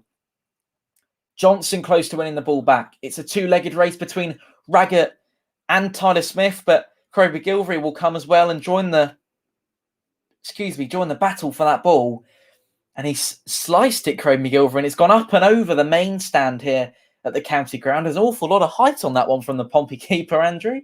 He cleared it. It's actually come back into play. I don't believe it. Dropped down from the heavens, and this is Fratton favourite Brett Pitman. Dominic Thompson now on the ball for Swindon Town. He gets it back to him, and he has no option but to take things back into his own territory. Twisting and turning from Jonathan Ground. The 33-year-old eventually plays a long ball up, but that one's not going to trouble Sean Raggett, who manages to win the header. Back to Curtis, who's been dispossessed, and that ball's out on the right-hand side now to Scott Twine. Looking to make his way into the box and plays a ball in nonetheless, and looking to find Pitman. McIlvery comes down and claims and almost rugby tackles Charlie Daniels to the ground in the process of doing so. Not taking any chances. Not taking any chances. Nothing's getting past McIlvery tonight, fingers crossed. I hope I don't look back on that and think what a stupid thing that was Apart to say. From those 4, you might say. Yeah. Apart from the 4.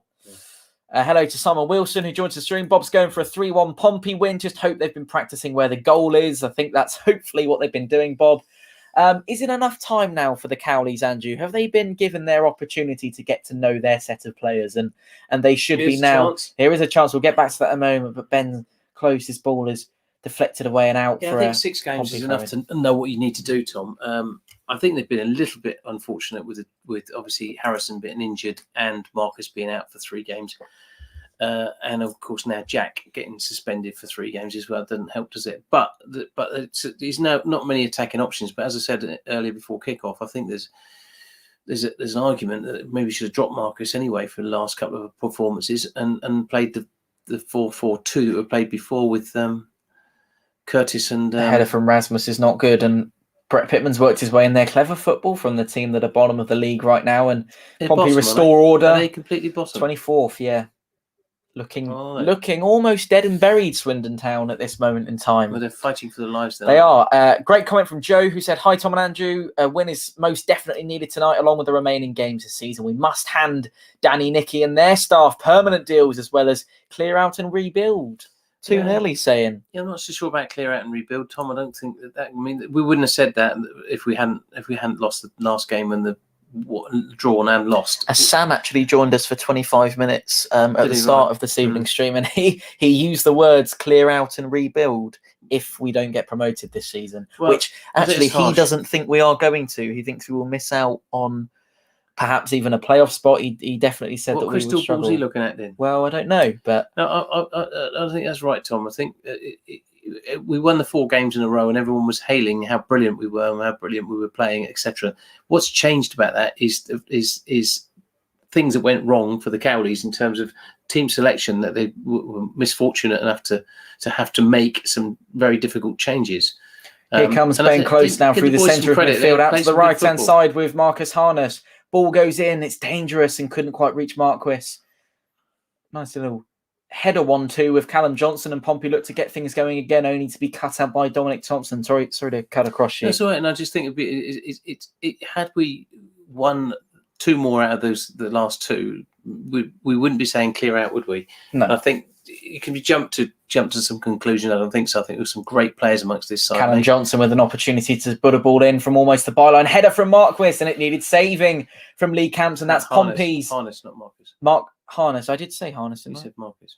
Didn't mean to say Marcus Harness. It's Marcus Harness. Probably. You might have said Marcus. Might have said Marcus, yeah. Let's Sorry. say you did. Let's did, yeah. We can watch it back later. Definitely don't go back and rewind that one. That's going in there. Did need saving. It's a great chance for Pompey. First real opportunity of the game. It's a shot on target. Harness with a little bit of a round of applause for the delivery from Callum Johnson. Charlie Daniels has darted over to take the first corner of the evening for Pompey. It comes on the cusp of 13 minutes at the county ground. Good evening to everyone just joining us live. Hope you're doing really well this evening in the late afternoon sunshine. Ball goes in. Header is an opportunity for Curtis to get one goalwards. And that one's going to trickle out for a throw in for Pompey on that far side, almost level with where the corner was taken just a moment or 2 ago. Amy said she's all good, and her daughter said she'll definitely be a 4-0, and she's loving that she's been mentioned. Excellent. Thank you for that, Amy, and glad you're enjoying the stream. It's an opportunity for Close to get a ball in. There wasn't really anyone waiting for him in the box there, and it's a good challenge from Rasmus Nikolaisen, and I think Brett Pitman might have won a free kick for Swindon Town actually there. We'll have to wait and see. Yeah, he did blow up actually, the referee. Probably rightfully so. Well, it's a 50-50 ball, isn't it? Yeah. We did hit the target, and it's been a while, hasn't it? As Retro Shirt Sean says, since we've hit the target. He's as negative as everyone, that boy, tonight. What's up with you, Retro? But he's quite right. We haven't hit the target for a long time, haven't we? We have hit the target. We just haven't scored from them, Tom. I think you're being harsh. Let's give the boys a little bit of credit. And the Cowleys are working really hard to make things much happier now than it was 6 weeks ago. Let's put it like that. Because we had Bob instead of No. Richard has said Cowleys know they have work to do and what they need to do. Makes a pleasant change from Jacket, who didn't know what was wrong and therefore didn't know what to fix. A great point from Richard. Yeah, it's a free kick. Just that sub option. Yeah, Rona Curtis. I don't know if Naylor conceded it. You were watching that more than I was. He's going to give me a yellow, isn't he? I don't think he will do. He's just running away. Yeah, 15 minutes in, he's had a little conversation with the referee. A brilliant challenge from the Pompey captain. Referee was playing an advantage anyway, and he did go in for it, Naylor, and he got nowhere near the ball. It's a definite foul from our point of view. And but he's probably lucky not to get a yellow card there, Tom Naylor, to be honest with you. Yeah. A referee's going to mark it out as a direct free kick,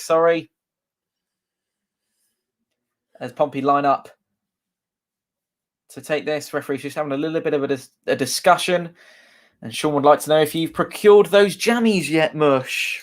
I have got those jammies, Mush, yes. No, you haven't. There are no jammies in the house this evening. Whose fault was that? You ate the double pack. I did eat quite a few. I will watch this free kick. Whose fault is that? Probably a joint effort. Ball goes in. Dangerous one, and McGilvery needed to get down to it. It's a good strike from that distance. Good shot. 15 and a half minutes. It's a really decent opportunity for, I believe it was the number 10, Scott Twine there from Swindon Town. Player, to be fair. He is, and it was some distance, Andrew, 30 yards out, 40 yards out, perhaps, that one. Hit it with some power and some swerve on it, and McGilvery, to be fair to him, watched it all the way. Still 0-0 at the county ground as ball's back in play now. Swindon Town still in possession. Tom Naylor had something to say about that only momentarily, as the man who got the shot away twine now plays in Christopher Misilu. Oh, nice little flick on from Brett Pitman, and Johnson wins the header only as far as Jack Payne, 26-year-old who scored 4 goals this season for Swindon Town. It's now out on that right-hand side with Jordan Garrick, who's taken a throw in rather quickly. A throw as well, wasn't it? To Matthew Palmer now, infield for Swindon Town. Back across Pompey territory. Dominic Thompson on the left-hand side for the Robins. Yeah. Dominic Thompson. Strange that they share a name with Bristol City, seeing as they're so close to them, isn't it? But there we go. Yeah. It's interesting. Anthony Grant now. Ball threaded through to the centre of midfield. It's an opportunity for Swindon Town to get the ball in. He's beaten Ben Close, and Tom Naylor heads back to a dangerous position. Charlie Daniels needs to deal with this one. Ball across the face of goal. Pitman with an opportunity to shoot, and would you believe it? Brett Pitman has scored against his former club, who he spent many years with. And that's what he can do. Not a surprise that he's the man. Brett Pitman. Don't give him an inch inside any penalty area, as the boy will bang it away. We know that. And he should not be playing for Swindon, as we said before kickoff. Captains for Swindon as... Look at that. Look, watch his movement, Tom. Watch. He's gone, then. It's a classic Brett Pitman finish, that one. We've seen him do it before. He's done it here against his old club. McGilvery left on his knees in despair. Fair enough to Brett Pitman, mate. Brilliant strike. Good goal. You can't argue that, Tom. No, you can't. But at the same time, you can argue that this would now... I said before the game, and we've been discussing it on the channel in the last couple of hours or so, but if Pompey lose this game tonight, there is a big old problem that we face at the moment. Yeah. But we look to come again now. Callum Johnson down this right-hand side puts the ball in, and that one will go out for a throw-in on the near touchline. Johnson's very much looking to get on with it as soon as he can. Harness now takes one touch, and the second is back to Johnson. Now to Harness. Opportunity to get the ball in if he can make some space for himself. Opts to play the ball back to Ben Close. Takes a touch, looks wide, looks back in field to Harness. Quick football from Pompey. They've played them round the triangle. Johnson with the ball in to Curtis, edge of the box, strike, and it's almost, I don't know if that was the post or the keeper that came off, but decent opportunity for Ronan Curtis. Another shot on target. Things still alive for Pompey here. Charlie Daniels plays in Curtis once again, who's involved. Goes down looking for the penalty. Referee is not going to give that in a million years. Now the ball's up to Rasmus Nikolaisen, and Pompey look to go again. Mounting the pressure almost automatically as the goal went in, Andrew. The first chance that Pompey have to get down the other end. Great football, Tom. Good football. 20 minutes in. Harness. Back to Johnson. Has seen an awful lot on this right-hand side in the opening 20 minutes of this one. Now Daniels looks to play on the other side of the pitch, and this is Ronan Curtis now, who cuts in field and looks for Ben Close, who's in the centre of midfield for Pompey this evening. Plays it across to Harness, and just as Andrew commends the great play, it's a dodgy play, a dodgy touch, from Marcus Harness, and that one's going to go out for a Swindon Town throw-in. I was going to say great play from Ronan then. Great football from him. This is a good chance, Tom. It's a decent opportunity. Just a shame that it couldn't have been buried, Andrew. He's got some time as well, but it's getting closed down quickly. Good save from the keeper. It was a good save. Good save from Lee Camp. Alex on in the group has said that Daniels has been exceptionally poor this evening. What do you make of that? I think I'm inclined to agree, because he's probably the reason why Pompey are 1-0 down at this moment in time. Well, there was 3 defenders there, Tom, and either one of them should have stuck the foot on it, shouldn't they? It doesn't. Well, that's Rasmus Nikolaisen, who I reckon was just seeing that one out of play for the time that it was trickling there. 20 minutes, as I say, on the clock. Pompey find themselves a goal down at the county ground. A very good evening to and welcome along to Fournilwrittenalloverit. It's not going to be 4-0 tonight, Tom, to us, is it? No, it's not, unfortunately. No, it's not. and already it's looking might be quite dangerous of me to say, but a tad ominous perhaps. As Scott Twine is making his way down the left hand side for the home side, finds Tyler Smith. He's brought down in the box, and the referee's going to let play go on. Matthew Palmer now in the centre of midfield. Jack Payne is there. I said just before they scored, Tom, they don't look like a bad outfit, Swindon, to be fair. They're playing some good stuff. Is there a reason, this question gets asked quite a lot, is there a reason behind calling your dad Andrew and not Dad? He's not everyone's dad. I'm your dad, though, dickhead. No, I know you're my dad. Well, I don't know. I don't know. You might not be. No, we've never checked. Who knows? Could be anyone. But I was there at the time. You were there at the time, yeah. Well, that's a bit of a giveaway then. Just because it's good morning, Tom, good morning, Andrew, and it's kind of stuck, isn't it? Yeah. Since we started. 7 years ago. Yeah. It's the kind of reason. Since you started growing whiskers. I'd feel strange calling you Dad on YouTube. It just doesn't really feel right. I do call him Dad, but it's sort of, that's quite kind of your stage name for me, isn't it? And Charlie Daniels is looking to put some pressure on the top end of the pitch. Matthew Palmer's poked it out of play. I thought that one was going to be a Pompey throw in, but it isn't.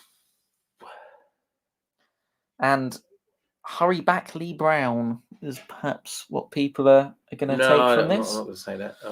I think Mike has said absolute garbage. Here we go again with the same old. Joe has said this is a Kenny Jackett side. By clear out and rebuild, he meant give Danny and Nicky the resources to bring in the quality we so desperately need in some places. Either way, win or lose, up the Blues. Thank you for your comment, Joe. And Andrew's perhaps going to disagree with you.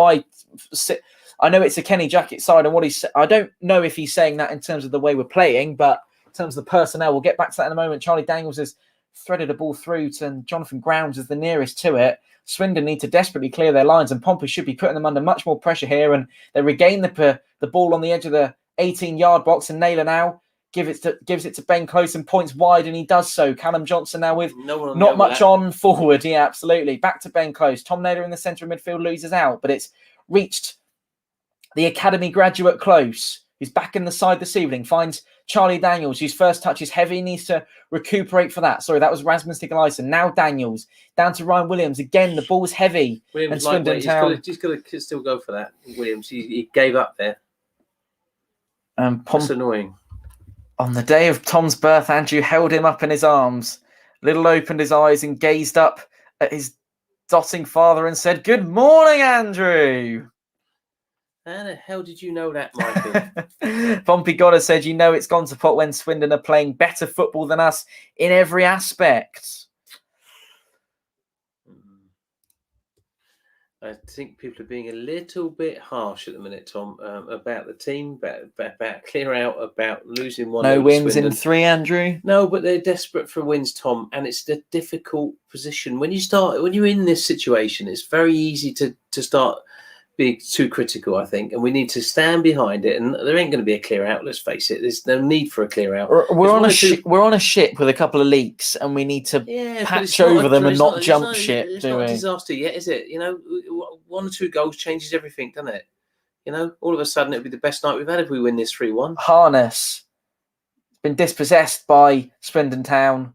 Referee's blown up for a free kick. Keep the faith, Tom. That's all I'm saying. Let's just give these boys a chance. And they're obviously at the moment they're not feeling great about things, are they? Let's face it. They're probably feeling a little bit under pressure. Cowleys are as well, because they've come in to do a good job in 4 games. They had to change it for the right reasons, Tom. We know that. And yet, no, is it a finished side? No, it's not. But I think the Cowleys are doing a really good job with the set of players they've got. Naylor operating deep at the moment. Ben Close now. Pompey having to dig it out from their own territory, and they can only get as far as halfway and as far as Anthony Grant, who fires one back in for the home side. Here they come now, the Robins, only to be cut up by Ben Close, and the Pompey counter-attacks well and truly on. Ball threaded through. It's far too much on there. This final. We said fine margins, a little bit less pace on that. Tony Bryan would like to know who this idiotic co-commentator is. Well, Tony, you're a member of Team Good Morning Andrew, sir, as I can see by the 4-0 badge in your name. To me, Tom? Yeah, I think he might be. He might be referring to me. Tony, I'm not sure. Let's talk in 90 minutes, mate. Okay, all right. You might be eating your words. Yeah, it might well be. Let's see. I think, not to be disrespectful to anyone in any way, shape or form, but Pompey fans have a habit of when we go a goal or two down, it all gets a little bit frisky and we all get a bit upset. And I think the only thing is that people have seen the last couple of results and where the game's led to at this point. Bearing in mind we went a goal down to Ipswich not too long ago. And look what happened there. So just be reminded of that. And that was under Danny Cowley and his brother too. Not with you, Tom. Sometimes it's not with you. And let's face it, Swindon have not been all over us like a rash, have they? Charlie said, Andrew speaking sense. It's early in the game yet. Yes, just take your time and let's see what happens, Charles. John Cobber said, Andrew, my team, Sunderland, have lost their last 3 games. And as you have said, my friend, keep the faith. One win changes everything. Thank you for the comment, John. And John, best of luck against Hull City this evening, mate. Richard has said, sounds like we're rushing things up front. Even Harness, best player on the pitch so far. Agree with that, Richard. Is not holding up the ball and feeding people in positions to threaten the Swindon Town goal. And Richard is on the money this evening, aren't you, sir? So thank you for your comments. 27 minutes on the clock. And here are Swindon Town. Sorry, Tyler Smith is working his way down the left-hand side, and Callum Johnson's done really well to win that back off Scott Twine. Oh, and he's gone. What a suicide ball. Tom, there's 3 Swindon players there. Why pass it across your freaking own goal mouth? It's a ball in from Dominic Thompson, who Rasmus Nicolaisen. It's frustrating, isn't it? It's a professional footballer. Don't pass it across your own goal mouth. There's 3 Swindon players there. You get it up the park, don't you? That sort of thing does frustrate me. When a professional player does something so suicidal like that. Look at us now. Under pressure again. That's what we're going to be working on. Harness. That's how you get rid of it. Has done really. He has got a habit of being good at that. Harness. He's getting back there and whack it up the park. Yeah, we've seen him do that on a number of occasions in a Pompey shirt. Go on. That's one player I probably would clear out. Is Callum Johnson. I think he's a bit like Glenn Johnson in the old days, prancing pony as Mel used to call him. He does a lot of prancing around, but doesn't actually do very much else. Header from Nicolaisen, looking for Tom Naylor. It's not going to find him, and it's going to work its way back to, funny enough, Callum Johnson, who finds Craig McGilvery in that awesome goalkeeper kit, which I'm a massive fan of. Yeah. Tom Naylor now. To Ben Close, who finds Sean Raggett now, who's bringing things... That's not Sean Raggett, is it? That's Rasmus Nicolaisen. Tom Naylor. Nothing like Raggett. No, he doesn't. Sorry. He's actually got 2 feet. Sorry, we're quite a way away. Great ball. Here's Johnson. Callum You've got to do Johnson, something for me, son. You've got to do something for me. Takes him on his left and looks to put a ball in, and it's a good one. And Marquis is the wrong side of Anthony Grant, and Ben Close receives the ball on the edge of the box. Back to Johnson, almost rinse and repeat stuff from Pompey until they're cut out. And Raggett springs from nowhere. Raggett springs like a salmon. Springs like a salmon, and will now retreat to his position. Someone's got to be down this right side. Tom Naylor now. Ben Close is working his way back in field. Time is almost stopping in its tracks here at the county ground. Things look incredibly slow.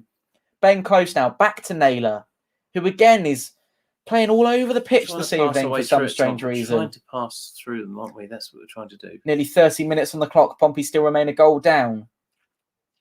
This is Ronan Curtis now, who's driving with pace down the left-hand side. Cuts inside and is going to try and get a shot away, I believe, and he does it greedily again. And I'm sure Alex will have a thing or two to say about Ronan Curtis's performance so far this evening at half-time, because it's been subpar to say the least, and that one's worked his way out for a Lee Camp goal kick. The Northern Irishman will take his time. Got the ball too in that well, Tom, either, have we? Let's face it.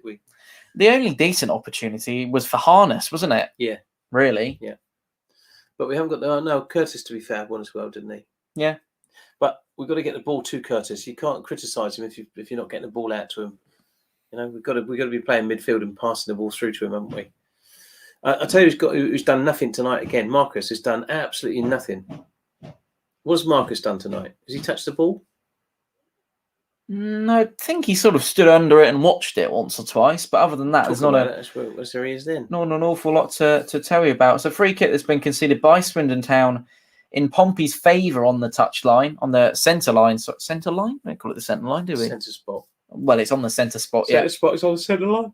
Centre line. Yeah. That doesn't sound right though. Tom Naylor working his way over halfway line. That sounds much better. It's a ball that sort of slices through the centre of the Swindon Town midfield and eventually works its way out to the left-hand side with Charlie Daniels, who's almost operating as a winger for Pompey this evening. And Marquis again can only watch the ball in frustration as it's just too far ahead of him to latch onto, and that one will be another Lee Camp goal kick in the Swindon Town box.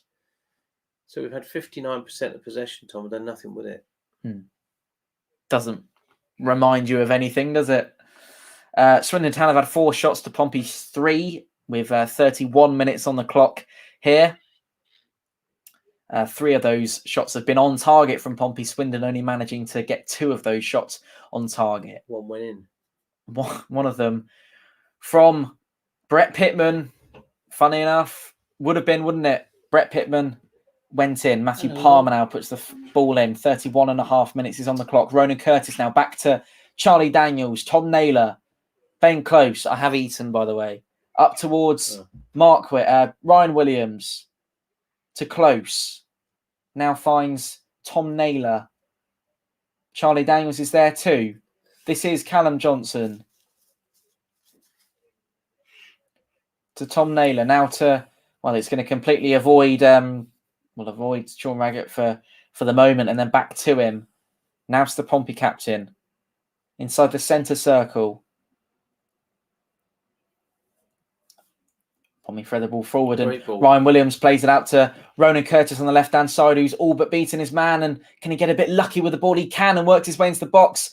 Lays it off to Ben Close, who had the opportunity to shoot. Tom Naylor does strike it, and it hits the back of the Swindon Town defence. I think it's knocked Jack Payne out for 6, and they'll go again. Callum Johnson's lost it, and the Swindon counter-attack is on. He's got an awful lot of work to do now. Christopher Misilu, and he's going to kick the ball out of play for his own player who's down on the deck. He's going to need to receive a little bit of treatment for a head injury. It did kind of strike him, didn't it? Quite hard. That gives us an opportunity to pause for breath and tell you that we're live for the next 4 games here on Fournilwritten all over it, and perhaps even the next 7 should Pompey qualify for a playoff place. Much prefer competitiveness in football, don't you? Yeah.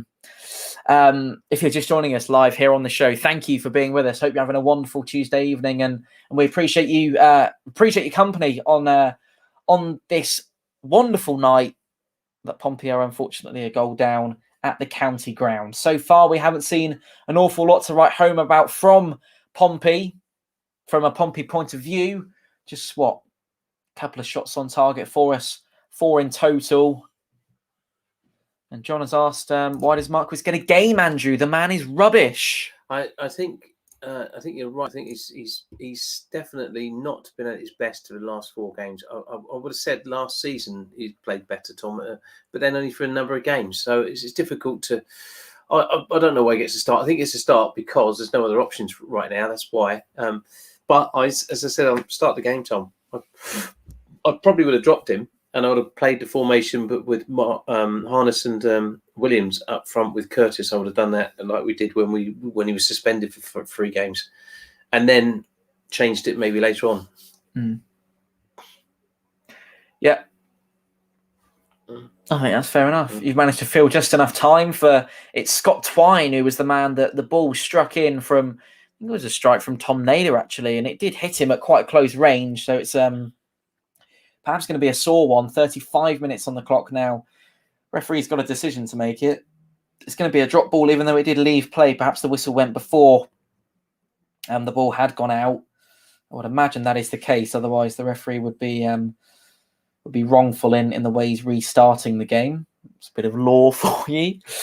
Brett Pitman's the man who's going to kick the ball back. Nice and sportingly, as he would do. As we know, Brett Pitman. Yeah, he's a decent bloke, mate. Callum Johnson now. Harness. Wins the header. Can Williams latch onto it? No, he can't. Harness is left ball watching, and Sean Raggett will come and try and conquer, and he does well to keep his composure and eventually fire one up the pitch. That one is going to go out for a Swindon Town throw-in, however. And it will be Dominic Thompson, the Swindon Town left back, to take. The Robins are a goal up, And they were a goal up inside 20 minutes or so at the county ground this evening. And Dominic Thompson's almost a rinse and repeat as... You use that quite a lot, Tom, rinse and repeat. Well, think of another one, analogy or metaphor. It is quite boring, that. Rinse and repeat. I'd like to see you try commentary for 90 minutes every single match day. Question me, bud. I'm not a commentator. No, I can tell. 35 minutes on the clock now. Callum Johnson. I'm an idiotic co-presenter. Rinse and repeat. Second bite of the cherry I could use as well. It's another option. Raggett now. There is a man that shouldn't be playing football. Rasmus Nikolaisen finds Ben Close's operating rather far back for my liking, and the referee is going to blow his whistle, or he perhaps will play on, as Marquis went way too early for the offside flag. You're a professional footballer. Why go too early?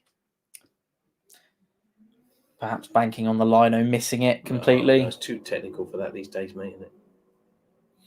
Unfortunately so. Johnson wins the header onto Ben Close, and Raggett just fires one loosely up with his left foot in the hope of finding Marquis. It's actually going to result in a Swindon Town throw-in.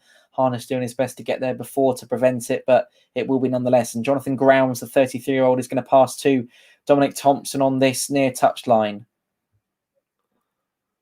Big long throw up the park, and Raggett will header on to Callum Johnson, who tries to find Naylor, but the ball's back with Scott Twine for Swindon Town. Has got an awful lot of space in the centre of midfield. Referee says play on after a challenge came in from Rasmus Nikolaisen, and Ben Close is the man on the spot. Johnny on the spot, should we say. Closey on the spot to retrieve the ball. Anthony Grant's looking to win that throw-in, and he does do so, and Ryan Williams is unhappy about that. And here is Jordan Garrick now, the 22-year-old, converted on 2 occasions and provided 1 assist for the Robins so far this season. He's standing exactly on the halfway line. 37 minutes on the clock now. Very shortly we'll be speaking to our guests at halftime, who I'm sure will have a thing or two to say about the first half of football that they've seen. And it's a strike from an awfully long distance there from, I believe it was Scott Twine. Not a bad effort, Andrew, sailing over Craig McGilvery's crossbar, but only just from sort of maybe 45 yards, 40 yards. Yeah, he's a good player, mate. Decent strike. Decent strike. Craig McGilvery's got things going again for Pompey rather quickly after that one, wasting no time whatsoever. This is Sean Raggett now. He's got a lot of space to fill, but instead opts for the longer ball up towards Marcus Harness, who doesn't win it initially, and Swindon Town capitalise, and it's sent back Raggett's way, and oh my word, McGilvery's come out a long old distance and headers directly to Tyler Smith. And if that one, Andrew, had perhaps caught him a little bit more when he was aware of it, that might have been a different story for McGilvery, who might have found himself in no man's land. Nonetheless, Pompey retained the ball through Callum Johnson, and Tom Naylor working his ball in to the centre circle. Johnson, I would imagine. Why is he sitting back on a halfway line? Ryan Williams now is Ride White, as Andrew suggested. Marquis wants the ball to his feet. Instead, he's going to opt for Ryan Williams, the easier option, and finds Callum Johnson once again. It's a little bit behind him. Will he take the cross on the first strike? No, we won't. He'll opt to Tom Naylor instead. Plays the ball directly to Ben Close, who takes a strike and a punt over the top. And it was almost a rugby-like conversion from Ben Close from close range. And 39 minutes is the time. Not an awful lot to write home about from that one. Bit of a wasted opportunity, to be honest with you. Yeah, I think Ben's tried to curl it back into Marcus, hasn't he? That's what he's tried to do, but he's just got it a little bit wrong. It's unusual for him because he's a very technical player. Probably the best technical player we've got in midfield. So he'll come good in a minute, mate. He's I'm disappointed, Tom, because we're giving him a lot of space. We're not closing them down quickly enough, I don't think. And they're not a particularly good outfit, but they're all right, to be fair to them. And you can't knock it. They're not a bad outfit. They're not as bad as the table dictates, I think, presently. To be fair, there's not that many bad teams in this league, is there? They're all pretty mediocre, you know? Apart from the obvious footballing sides like Lincoln and Hull. I would say Lincoln are a footballing side particularly. Yes, I said, yeah. No, I wouldn't say. Well, Raggett's going to make me absolutely break myself. I'm thankful that you said brick. Johnson now fires the ball up to Marquis, who's going to win it on the chest. Keeper's come out, and it just can't quite fall for Marquis there. Give him his dues. He's in a difficult position there, and he doesn't know if he's going to be clattered by Lee Camp or not. Well, there, just get clattered. Marquis. It's taking it on the He's chest. taking it in his knee and kneed it out to a goal kick. Shocking handling. Ball control. Absolutely. Really heavy touch from Marquis. Mate, it's just worst case, volley it over the keeper with left foot. Here come Swindon Town in almost a move that mirrors what Pompey had just now. Tyler Smith is the understudy, perhaps, to John Marquis on that occasion. Gaz reckons that's a pre-season move from John Marquis there. What we've just seen. Yeah. I would be inclined to agree, as I so often do with Gaz. 41 minutes is on the clock now. 4 minutes plus whatever's added on at the break. Go on, sorry. He's got to do something tonight, mate, Marcus, for me. Williams has won it back from a decent position, 18-yard box. Shots from Curtis, and it's been deflected over the top. We're getting in the good positions, Tom. Another glorious chance there. Getting in good positions. This is what's been happening to us the last 3 games. Something that's brewing, perhaps, simmering for Pompey. We're working so hard to get that ball into that position, and then the finishing touch is just... Williams did well there. Yeah. Williams did well there to get in a decent position. Curtis, perhaps he could have squared it to Marquis, who was in a decent position, almost mirrored Harry Kane not squaring it in the... Yeah, I think if he rolls it across to Marcus... the Euros. If he rolls it across to Marcus, he's going to tap it in. And that's the difference, I think. Ball goes in. Header from Raggett, goalwards. It looked like it was going to nestle in the top left-hand corner of Lee Camp's net there, but it wasn't to be. And Swindon come again down the left-hand side. This is Dominic Thompson, the 20-year-old, fires one up towards, I believe that's Tyler Smith, who's brought himself back from his number 9 role. Back to Thompson, taken down. What have we got in front of him then? By Christopher Misilu. Ball over to Jordan Garrick on that right-hand side, and Curtis is going to try and, as Andrew said, nick it off him, and the pressure is on from Pompey. Ryan Williams is doing his utmost and endeavours to get the ball back, and Raggett's left in a pacey duel with Tyler Smith. Hasn't been beaten to it yet this evening, Raggett. He has now. He has now, and it's a good touch from Scott Twine. Back to Christopher Misilu. Ball across the park from Matthew Palmer. Shooting opportunity straight at McGilvery, and he'll gather with relative ease. I believe that one came from Brett Pitman. 43 minutes now on the clock. I saw a comment a minute ago, said the £1 million touch from Johnny Marquis there.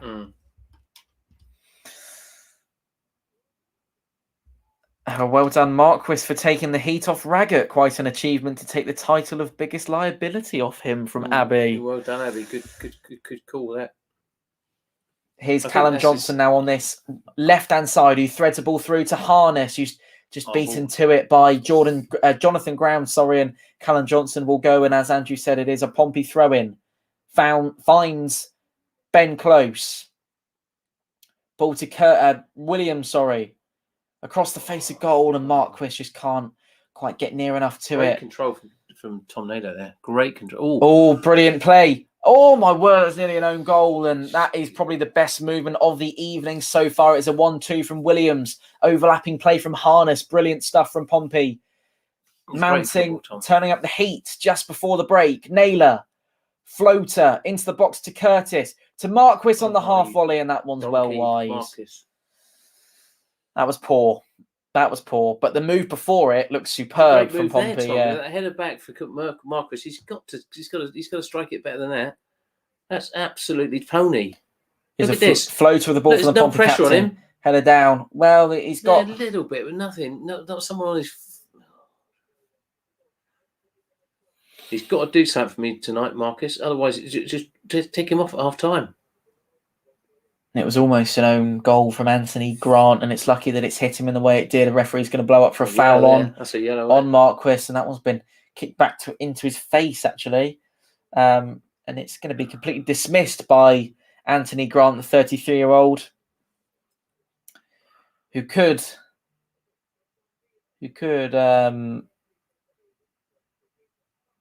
be on for a yellow there, but wasn't to be. 3 added minutes is what's been indicated at the county ground at the end of this first period, very shortly, as I've said, and advertised at points during this commentary of the first half.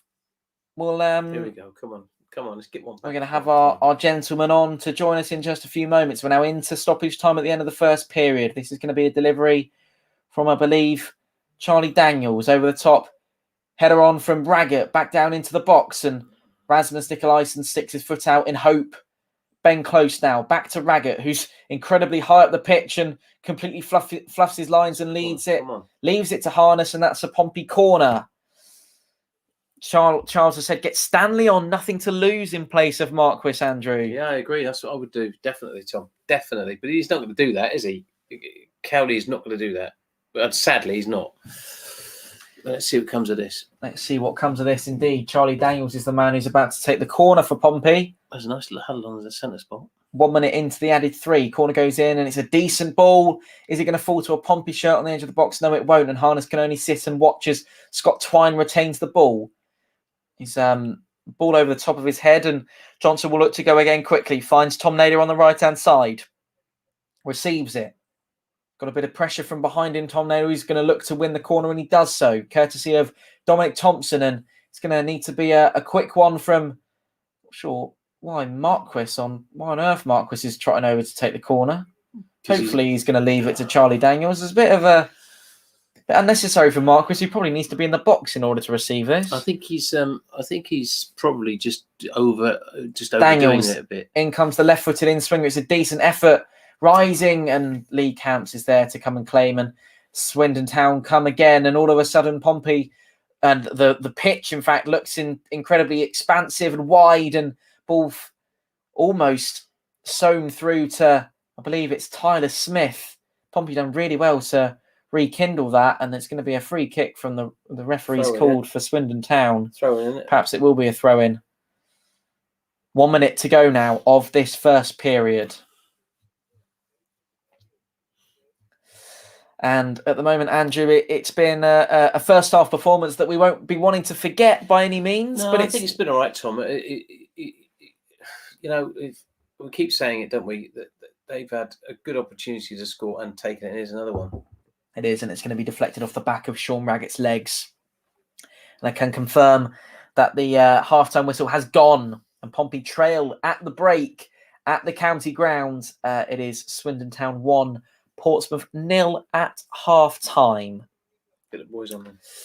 We will do. They're not here yet, so we're going to need to speak to you for a moment. I was just gonna say that it was by no means, and as I just said to you there, a first half performance that Pompey will be sort of, I don't know, will be frustrated by it. Of course we will, but at the same time, it's important to remember that there's still a second half of football to play, Andrew. Yeah, another 45 minutes to like that, Tom, and I think we're going to be all right. But he's going to have to do something about Marcus, I think. Okay. And I think he's going to have to give Alfie a chance, isn't he? Because why shouldn't he? Thank you, Andrew, for the moment. We're going to speak to Gaz and Aaron, who join us. Welcome along, gentlemen. The first half whistle has gone. Gaz, what have you made of that first period? Well, not really great, was it? Pitman was guaranteed to score. Could have put your mortgage on that, couldn't you? But we're just, with the first 20 minutes we weren't in the game. It's like we're a bit shell shocked. Swindon not a bad outfit. They're passing the ball all right. It's near the end. We're getting our chances. We're knocking on the door. Marquis, he just looks rusty. It's constant. He's never sharp. I don't know how he got 60 odd goals at Doncaster, but I just don't rate him. Stanley's got to come on. There's got to be a change in the second half. Naylor's very deep. He's almost like next to Raggett, so closest can't do everything in that midfield. So it's a little bit of a struggle at the moment, isn't it? Yeah.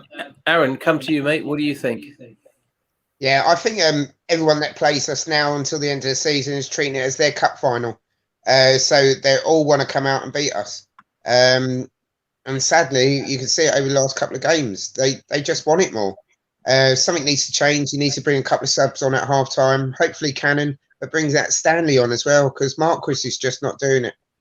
He's leggy. He's not actually putting in the performance. Ever since that sending off, he's been dire. Absolute dire. So fresh legs on. Need to change the tactics a little bit and then see what happens in the second half. We haven't done too much down the right-hand side, I don't think. I think Johnson's been a bit lightweight. What do you think of that? even if Cowley's bring on a couple of subs, just change it up straight away. We're allowed 5 subs, so at half time bring on 3. Because we're not doing it. Knew Pitman was going to score. That was obvious. He had something to prove and everything because the way he who should not be named treated him. So I bet he's well happy that he scored against us. But now we need to come out fighting now, because at the end of the day, if we don't win this today, it's going to be very, very difficult to get into the playoffs, because everyone else is playing in starting 10 minutes. And we can't afford to lose this now. We've got to win. No, and those teams have got a bit more of an impetus now because they see us losing again at half time. So they're going to be up for it anyway. Oxford, aren't they? And Sunderland and Charlton. So this gives them a little bit more ambition, doesn't it? I think. Oh yeah, definitely. Yeah, sorry. No, go on, Gaz. Go on, Gaz. No, I'll just say we just don't seem to have any sort of command.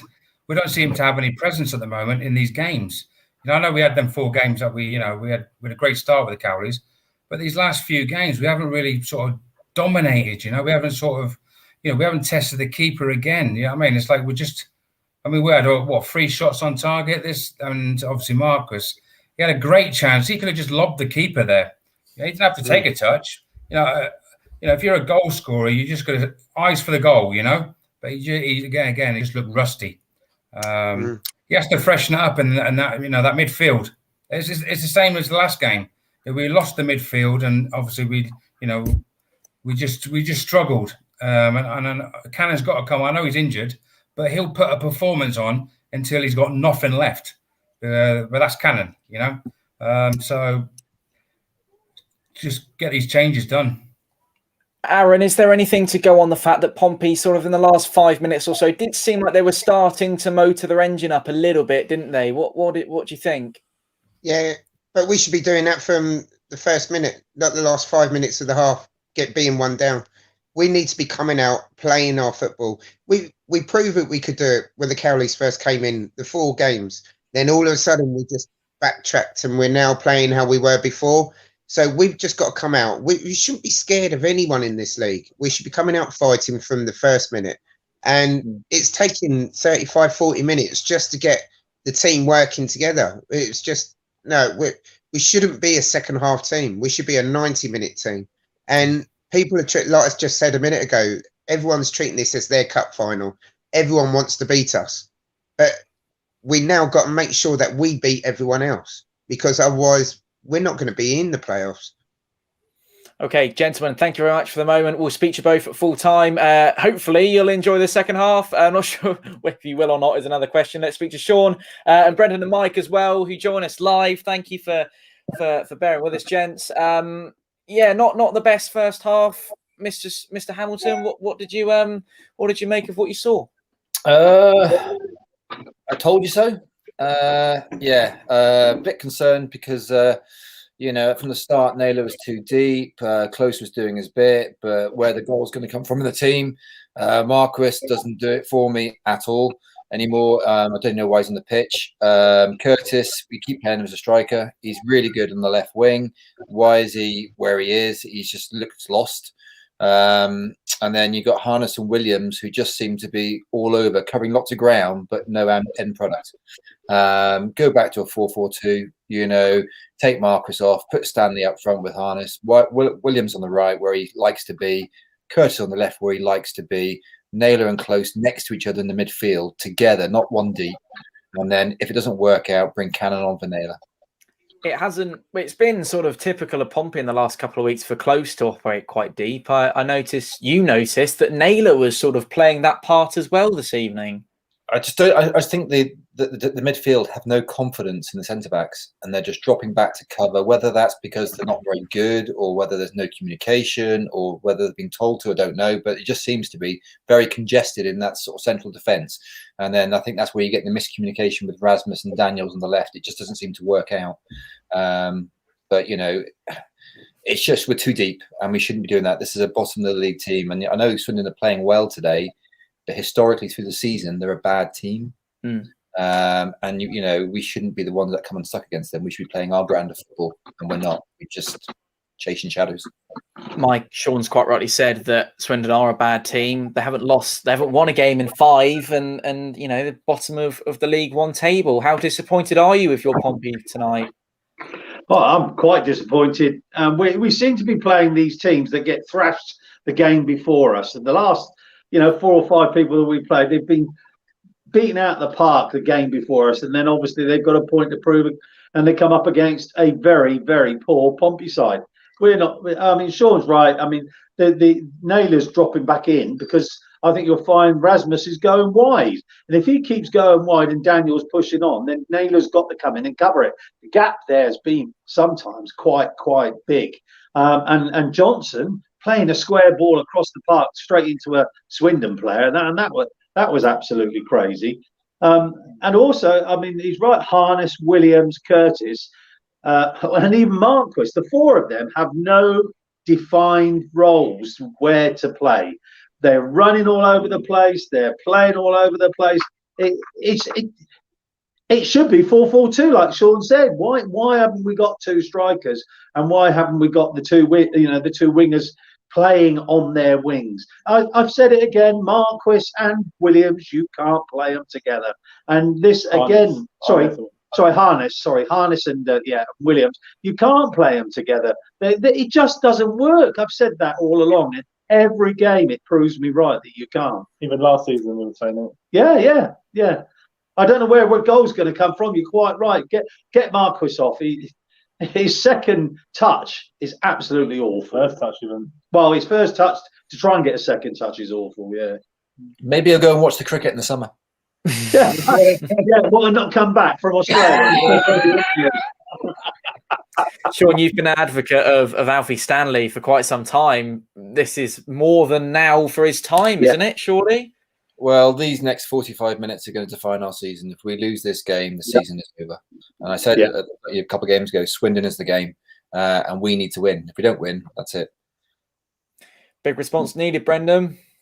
Massive. It is needed. Literally, it pains us to say it. We say it nearly every season. Just go out there and play and work hard, and it always seems to fall off. I don't know why. Even the year we won the trophy and we lost to Sunderland in the playoffs, we could have made it to the automatics, but we just bottled it the last few games. There was that game at home with Peterborough when Pitman squared it to Otterbor, and even last year we played Oxford in the playoffs. We bottled it in the playoffs, and it's happened again this year. We seem to be having a bit of, we had that turnaround 4 games. We're all getting a bit excited. We're going to cement our place in the playoffs and going with a bit of momentum, and it just falls off.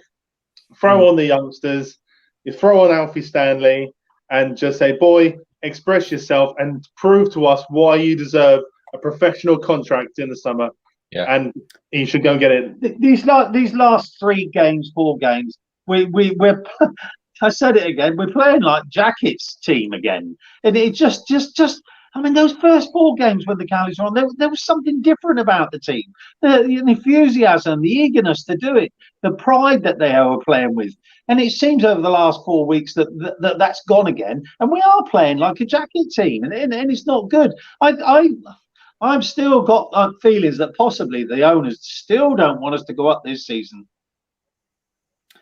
Okay, we'll hold that thought for now, gentlemen, and we'll discuss it more at full time. Thank you both for the moment. And Sean, I cannot believe the Holiday Inn Wi-Fi is superb. So all good. Gold member. That's why. Of course. Gold member. Speak in a second. Right, let's speak to these two, and they'll be pleased to know that I've got it coming up on here that Chelsea are forming official documents to withdraw from the European Super League. And it's the first step, and perhaps, Alex, the first impact that we've seen from the fans. Yeah, too right.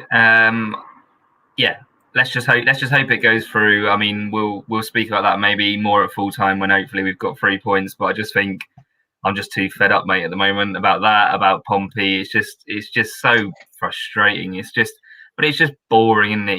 You would just rather we got to the end of the season, knew we weren't going to make the playoffs or something.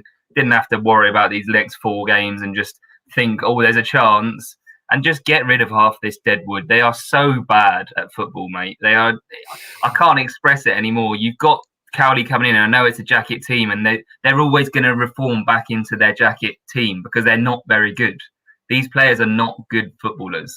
There are some in the team that would do it in a better team. You know, like Harness and stuff, I think would probably be seen as a good player in a good team with good players around him because he'd get the ball and he'd be able to do what he wants. But it's just, I don't even think it's knee-jerk at the moment anymore because I think we've done it so many years on the trot now with these same players, and then we bring in another player and it's like we've got Raggett and Nicolaisen at centre-half. Neither of them are good enough. But it's like, well, they're the two options we've got. We've brought them in. I know obviously Jackett's brought them in, and I think the Cowleys have come in and it's like they've got to come into the club and they've instantly got to walk on stilts. It's that type of thing, you know. They can't. Like, they are trying to work with what they've got. They had a four game bounce back. I don't know what happened to the 4 teams that played us in those 4 games, but I mean 2-1 in most of the games. It wasn't massively like, you know, we didn't blow people away like we, you know, would hope the players can do, but they just can't. They're not good enough, and it's almost like, you know, let's make the playoffs, let's give it a shot, and then get rid of the deadwood regardless of what happens. So it's, hopefully we can go into the Championship with less deadwood rather than stay in League One. But I just think until we've got a whole season under the Cowleys, we can't possibly judge them on these players because it's just, they're just not good enough to implement what they want to do. And I don't know what Adam thinks, and I'm sorry for having a rant, but it was almost Gary Neville-esque, that one, mate. You sort of hitting the nail on the head. And go on, mate. I don't know what your response to that one is, but it wasn't. I mean, it's very first half, very similar. I mean, we're getting stringed along through this fairy tale story, but Marquis is just not good enough. I think I'm actually really happy to see in the game that Brett Pitman's scoring, showing up a player like Marquis, who he was taken away from in that position, and it is nice to see he's clearly like outplaying him, outclassing him in every single way. Marquis is flopping on the floor, doing all sorts, and it's just, you know, it's just not great football, is it? We've just not got a great, like, we know we've been trying to hide it a lot of this time. There are some players that are deadwood, like Alex said. I think the left back is just not as good as we think he is. I mean, yes, he's okay in some bits, but just not the player that we ever thought he would be. Our centre back. And on the left back, you know, he was. The Shrewsbury fans are so gutted to see him go, but Shrewsbury have got this player that is delivering set piece, and that's what they need. They don't play football like we want to play football. They are a team that are here. We want to be here, and we are here. We should be here. We're this club, and they're there. And them having a player like Charlie Daniels is far different from us having a player like Charlie Daniels. We need to sort that left back out. Lee Brown is not good enough either. He's not what we need. We need someone who can get up and down, but quick player. Yeah, we need a quick player, and we need someone that's technically good all the time. But that's like the Premier League, you know. We are League One, and I understand that. But it's, you know, I could literally go through the players and say which one of them I would have in a team, and there would probably be 3. And that's not even over exaggerating. You know, McGilvery would get in because he's proven to us he's good enough. But you know, just what other player stands out to you in this team on the 11 today? And I know they've had a poor first half, so it doesn't help the opinion, but it beggars belief that we've got these footballers and we're paying this money, and then we're supposedly this big club in this league, and we can't blow away a team that are going to go down probably regardless if they beat us. So it's going to like kill our season, and they'll still go down. But we get rid of our best players. You know, the left backs. Where's Pring gone? He was good for us. Seddon gone for us. You know, it's just sad, isn't it? We know what's wrong with our team, but it's not going to get fixed until next year, is it? I mean, this is not Championship quality. If you think we're playing like Championship team, there's no way. It's a joke, isn't it? Playoffs, we're lucky if we do. I think we'll probably get our dreams shattered again if we go up there. And there's just no point, really, at this rate. We know what's going to happen. It's inevitable, I think. We're not really going to make Championship. So maybe you just need to start thinking about restructuring, like Sam and all the other boys have said. And in the comments, I think it's just the smarter option to just start from scratch now. Yeah, Crucial 45 ahead, gents. It's back underway. We're going to leave you for now. Thank you. We'll speak to you at the full-time whistle. Alex, I'd love to hear a sort of extended version of those players that you'd keep and those that you get rid of if you're sticking around full-time. And there's a motorbike going past someone's house as well. We'll speak to you both in a moment. Cheers, gents. Right, we're back and off and underway. Andrew's eating some food at this moment in time. 46 minutes on the clock. Brett Pitman's conceded a free kick in favour of Pompey. Tom Naylor now is the man who's going to be taking it. Remove that paper, please. Of course I can. Of course. Anything for you, sir. Anything for you. Anything. 47 minutes now. Swindon Town finding Brett Pitman. Down to Roland Curtis now. He's looking to make an impact on proceedings and finds Ryan Williams, and he's just been phased out of that one by Anthony Grant. And Pompey go again now through Ben Close. Back to Charlie Daniels on the left-hand side. Ball to Curtis. Decent opportunity this for Pompey. Brilliant spin, strike, and it's wide from Roland Curtis. Perhaps I know we say that he's greedy with it, but he had the opportunity to shoot there, and it opened up for him nicely after a bit of skill. Decent opportunity in the first couple of moments of this second half for Pompey. Lovely spin from Curtis. He put Christopher Missy Lou and Matthew Palmer to bed there and got his strike away. Unfortunately, it was just slightly off target. And we go again. Lee Camp is the man taking the goal kick, and it's 48 minutes on the clock now. Still Swindon Town 1, Pompey 0. Thank you for being with us live here on Fournilwrittenalloverit. I hope you're having a fantastic night. Lots to tell you about across the world of football, which we'll discuss at the end of this game. We'll obviously be dissecting the game in front of us at length as well. Sean Raggett's won the header initially. Onto the left-hand side for Swindon. Brett Pitman's the man who receives it. Just inside Pompey territory. Back with Marcus Harness now, who looks to find Callum Johnson. Back to Close. And now Raggett is the furthest back for Pompey in a defensive position. I was about to say in a defensive way. Not really. It's not quite right, is it? Ball up to Raggett once again, who's, I'll say it again, rinse and repeat. I know you hate the phrase, but there you are. You've got another one. Tom Naylor. Moving things forward on the right-hand side for Pompey. He's not got many options there, Naylor, and he can only go back into Pompey territory with Raggett. Naylor then receives the ball back himself, take things back over the centre line. And Raggett again plays the ball to Naylor. It's almost Man City-like football from Pompey. Played forward now to Tom Naylor, who's right out on that far touchline. Ben Close. Stop tapping me. I'm trying to watch the football. Curtis. See it, Tom. Oh, you can't see it. Sorry. I didn't realise. You can say I can't see if you want to instead of just tapping away. Charlie Daniels. Across halfway. Ronan Curtis now. Will he cut inside or will he go it alone on the left? And he does neither of those and loses out completely to Jack Payne, who fires one over the top for Swindon Town. And Raggett first touch swipes away. Close with the clever ball back over. Norwich. Northampton Town have taken the lead against Ipswich. A ball almost plucked through to Tyler Smith there, and it will trouble Craig McGilvery in no way, shape or form. Peter Chioso is the man who's got the goal for Northampton Town. Early doors inside 8 minutes. 50 minutes on the clock for Pompey here.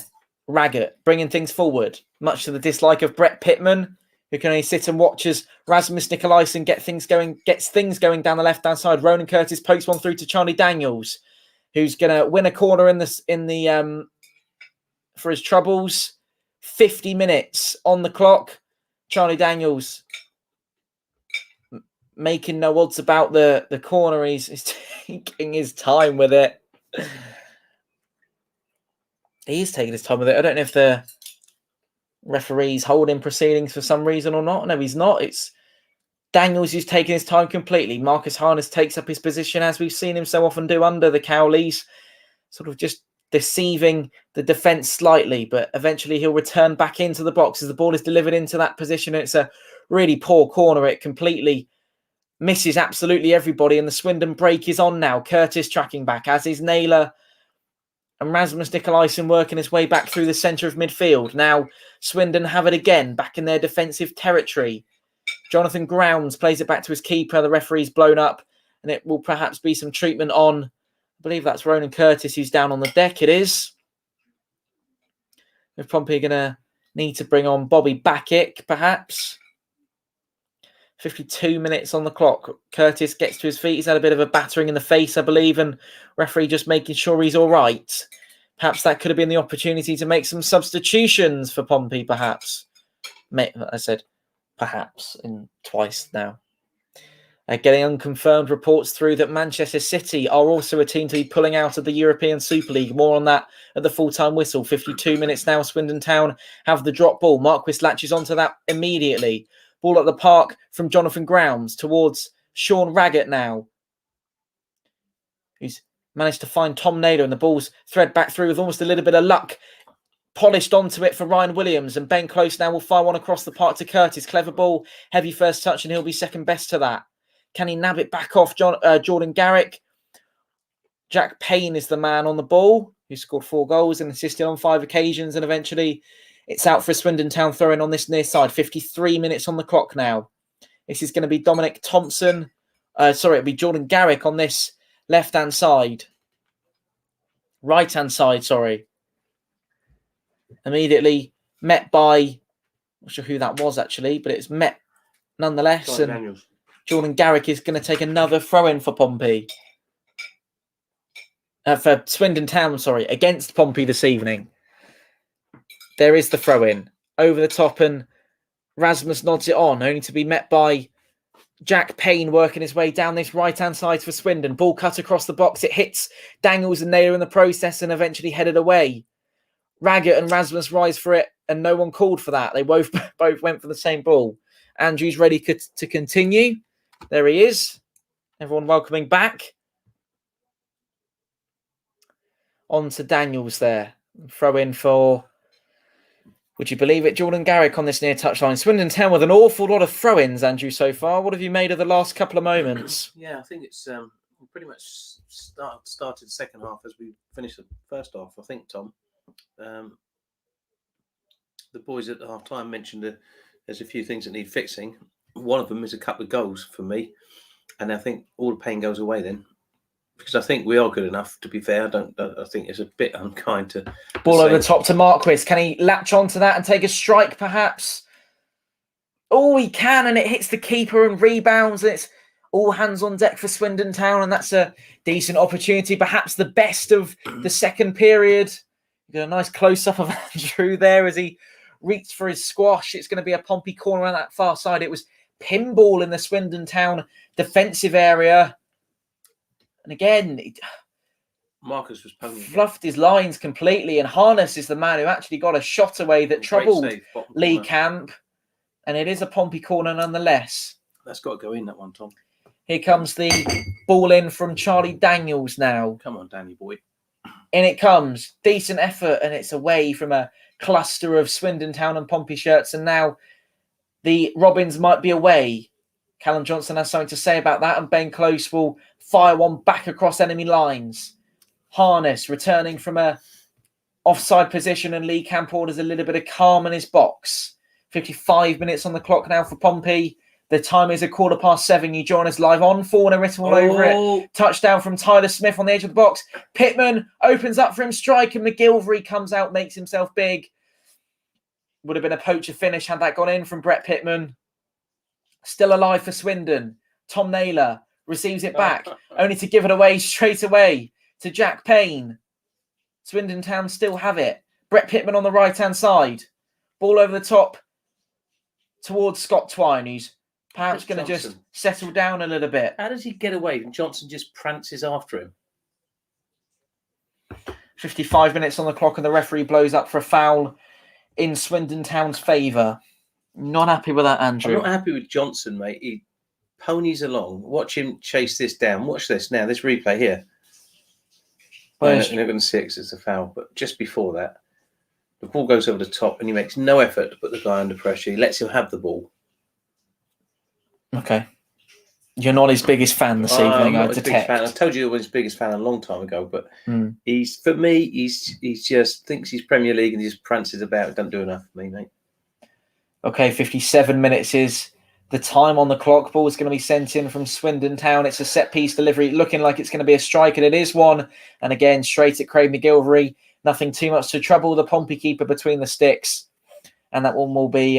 this is now another opportunity for Pompey to go again and try and force their way back into the game tonight to lead... Ben Close across to Callum Johnson, back to Tom Naylor, who again remains operating in his captaincy role, but still rather deep for our liking, at least on the stream. This is Rasmus Nikolaisen now, back on the spin to Naylor.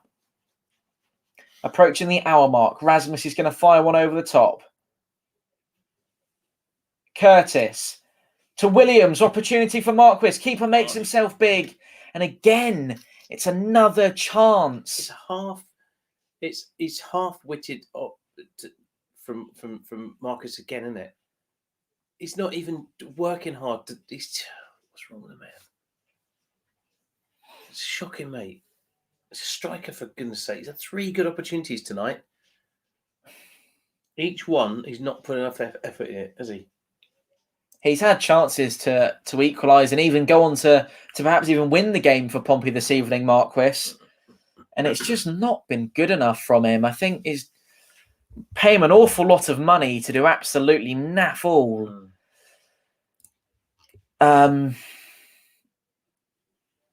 Yeah, there's not an awful lot to say at the moment other than John Marquis misses opportunities, and he has done all evening, unfortunately.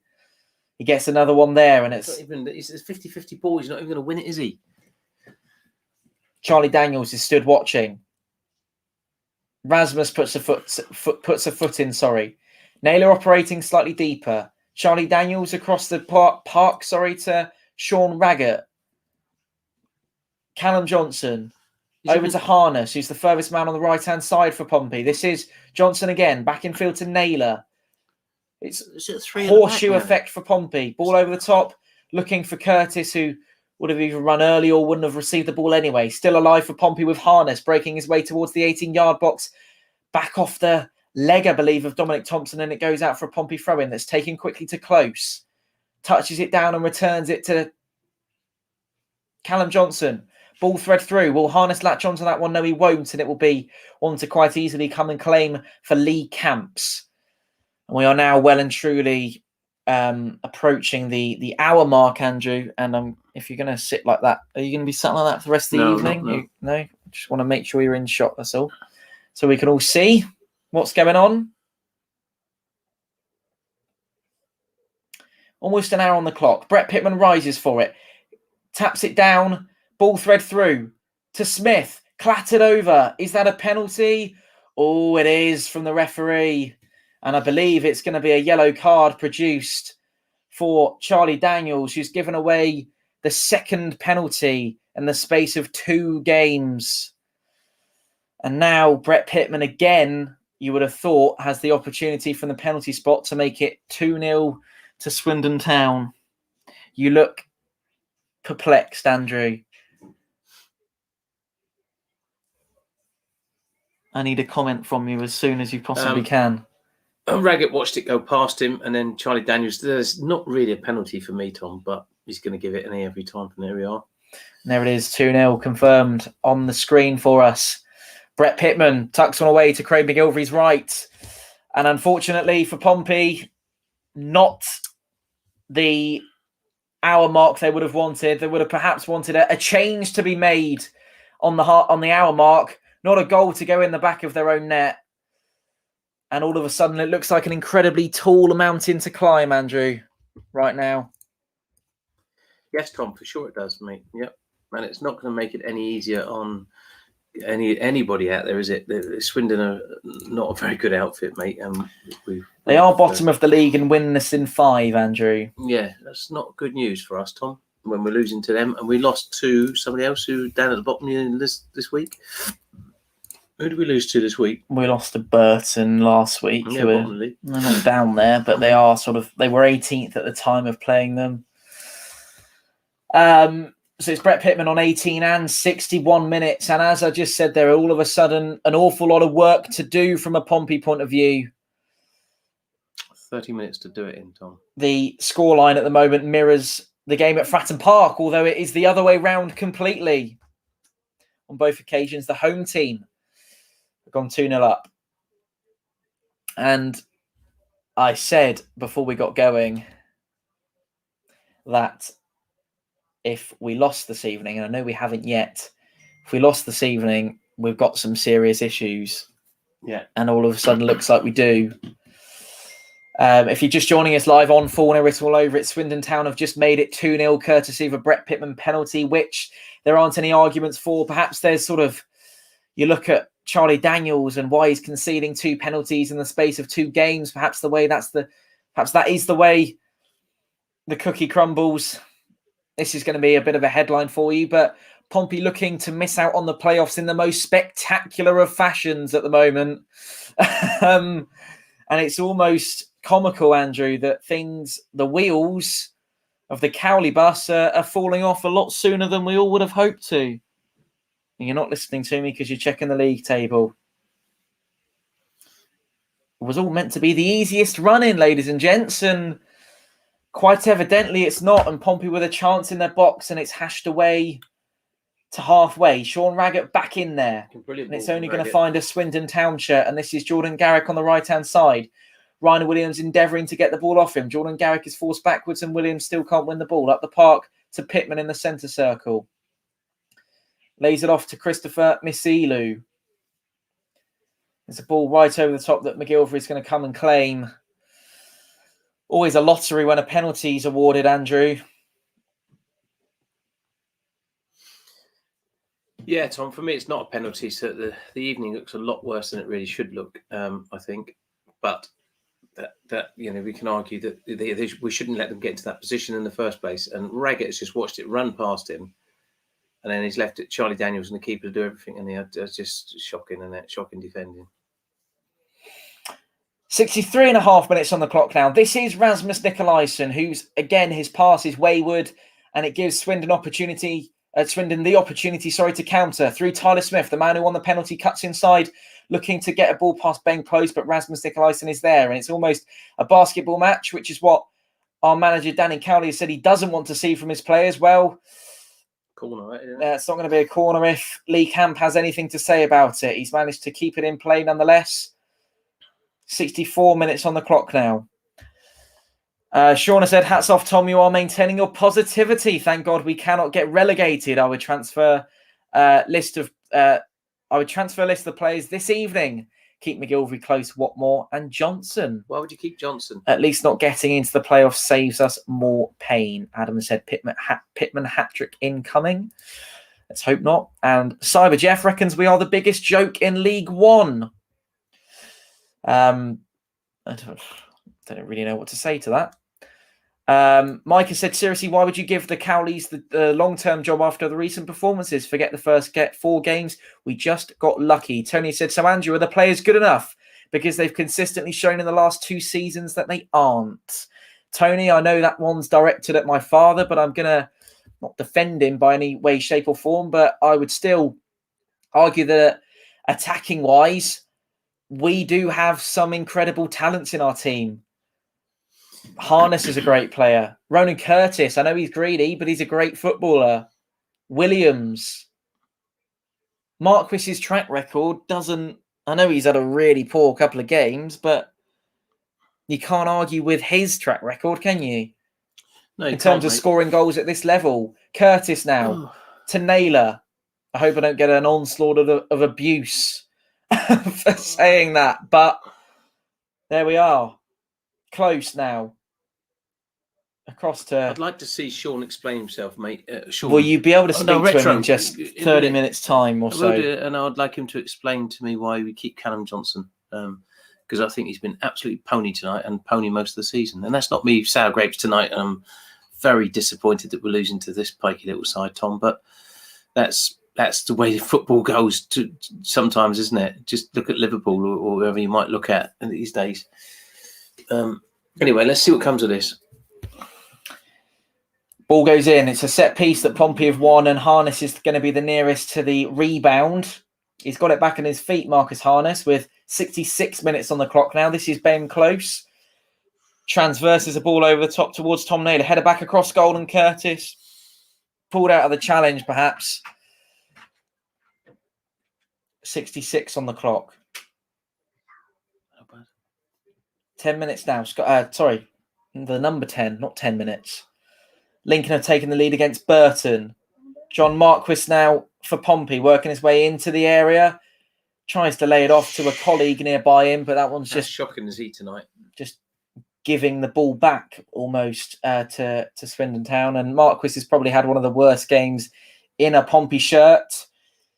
Wouldn't really argue the case for any particular decent performance out of the boys this evening. Perhaps Harness had a couple of opportunities and displayed some good football the other way in the first half.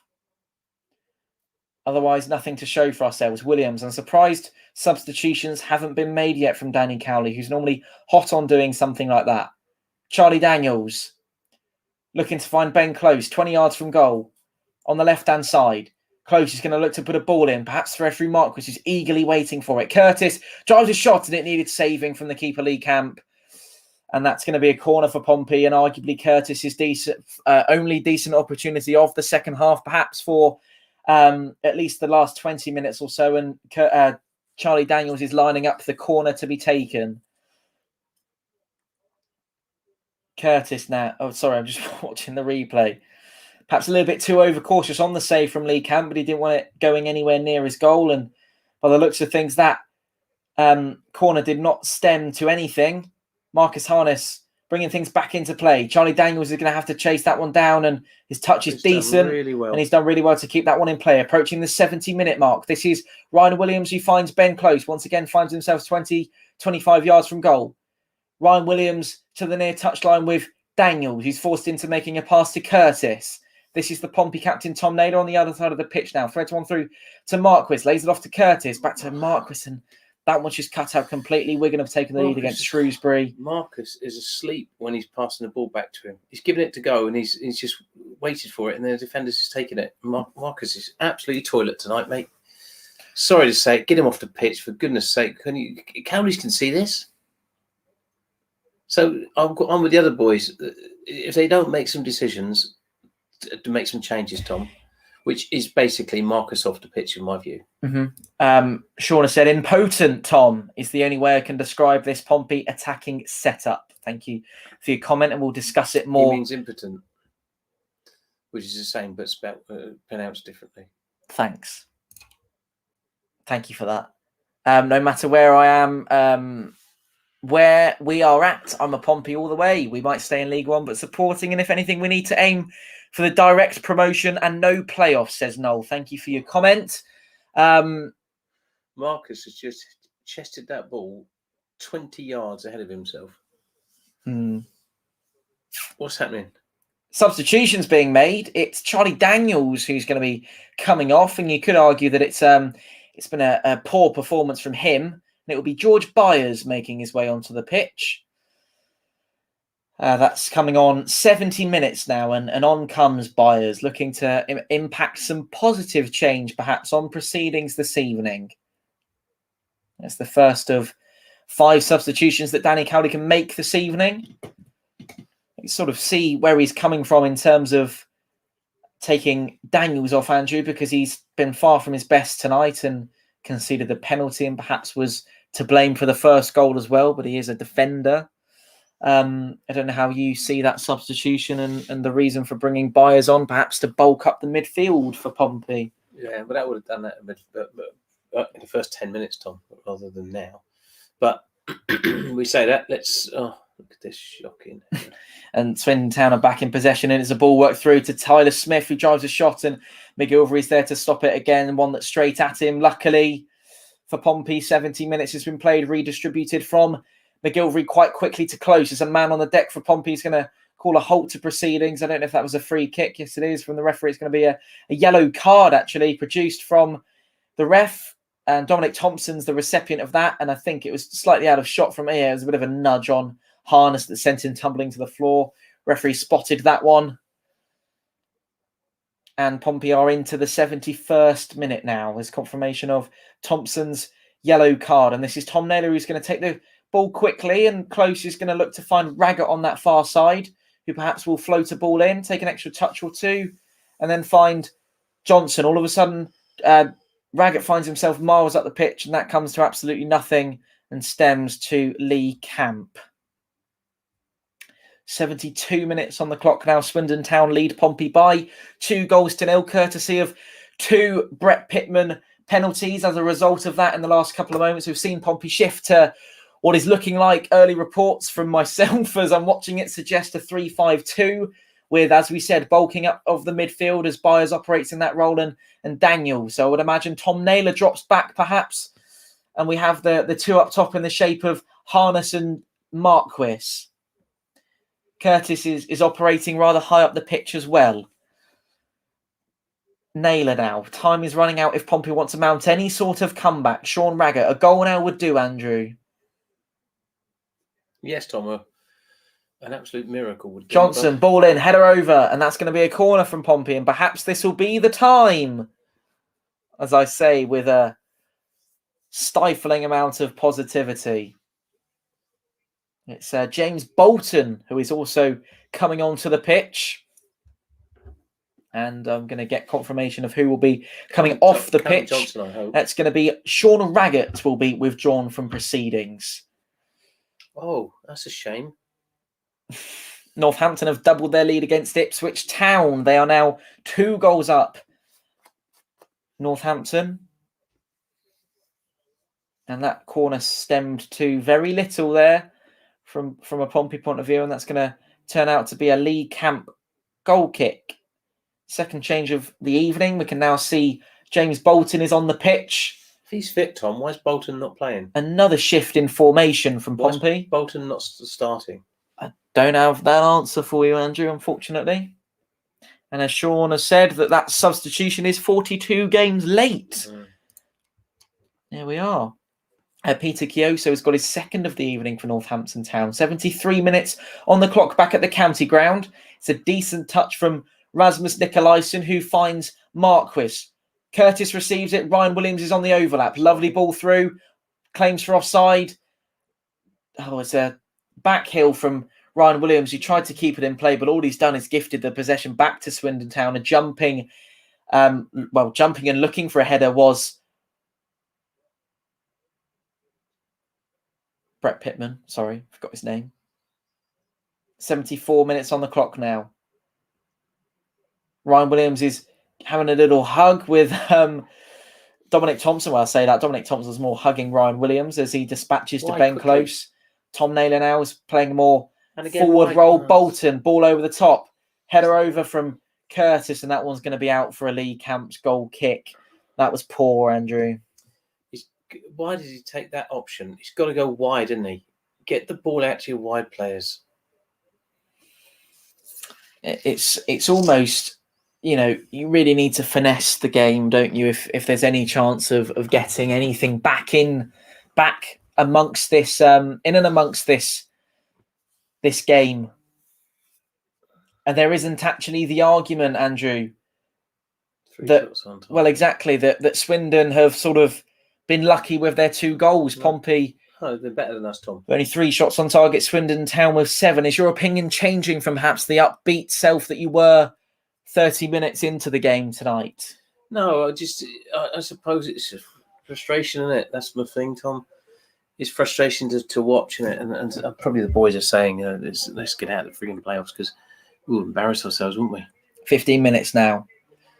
That was very different. Sort of, 4 games ago, 15 minutes from time now. Ben Close brings it down for Pompey. This is John Marquis, who dispatches Ryan Williams. Better positive play from the boys now.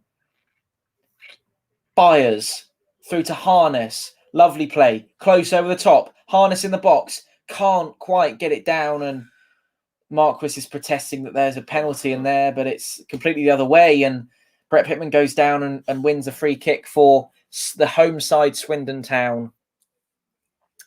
And playoff hopes looking like they are rapidly dwindling from a Pompey point of view, as they could find themselves 8th in the league come 10 p.m. this evening. We won't be live by then. Luckily, we'll perhaps all be off drowning our sorrows. But tonight, Sean mentioned that it was a retro shirt. Sean, that is, he's been mentioning and chatting for a couple of weeks on the show. We need to look to the Swindon game as our point of reference, perhaps, and this is very much not a point of reference that anyone will be wishing to use. Where do you stand on playoff football for Pompey at the moment, Andrew? Tom, it's looking very, very unlikely. And let's face it, it's looking very unlikely. When I say that, it's still obviously mathematically a good chance. And Oxford might get beaten tonight, mightn't they? And Charlton, who knows? But we can't rely on that when we're playing this badly, mate. We're not playing good football in the second half, especially. I think that there's a lot of huff and puff, is what I'd say. There's a lot of football being played in terms of technical football and possession football. And Swindon aren't very tactical. It's just we've been very, very second best in the final third, haven't we? Again, and you can point the finger at one or two people, but some of the touches from Marcus and some of the thinking that he's had have been shocking. Curtis to Ben Close now on the right-hand side. Callum Johnson back inside to Harness. This is Close again. Curtis is in the mix as well, but as what's happened there, it's almost the ref's giving him another free kick. It's quite a repetitive pattern tonight, and it's sort of... This is not a free kick, is it? It's been a... it's not a free kick, referee. It's a 50-50 ball, and they've both gone for the same Pompey ball. Players are incensed by it. Oh, so am I. Swindon Town are making their first substitution of the evening. It will be the man on the deck at the moment, Misilu, coming off. No, it's not. It's number 11. Oh, sorry. It is... I don't think it is, Andrew. He's going for a drink. It's I can confirm it's Mr. Lou that's coming off. Speaks volumes that Swindon Town are having to make their first substitution of the evening on 78.5 minutes. Your thoughts? I'm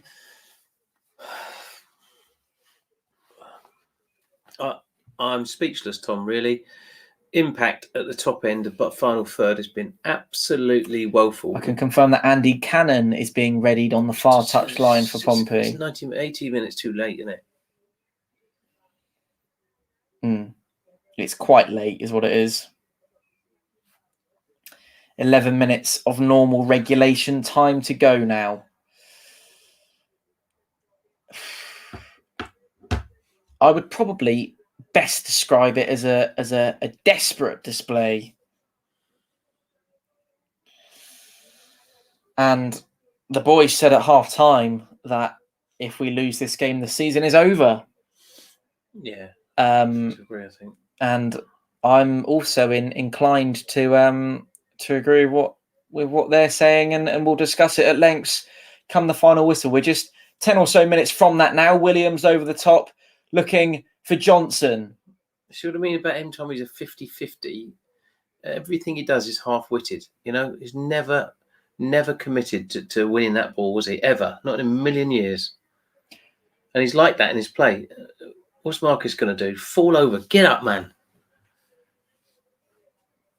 Ball goes up the top towards Tom Naylor. My question would be to the Cowleys is, why is Marquis the man that's coming on now? And Cannon the man that's coming on, he isn't even on the pitch yet, waiting to come on. And that substitution, as Noel's quite rightly said, wasn't made on the halftime whistle.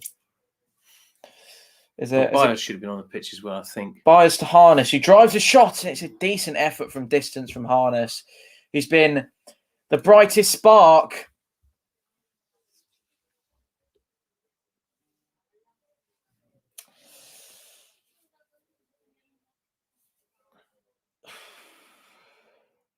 For Pompey, and that's another one that goes amiss. But Harness has probably said to himself, I might as well have a go from here, because if I give it to Marcus, he's going to fall over.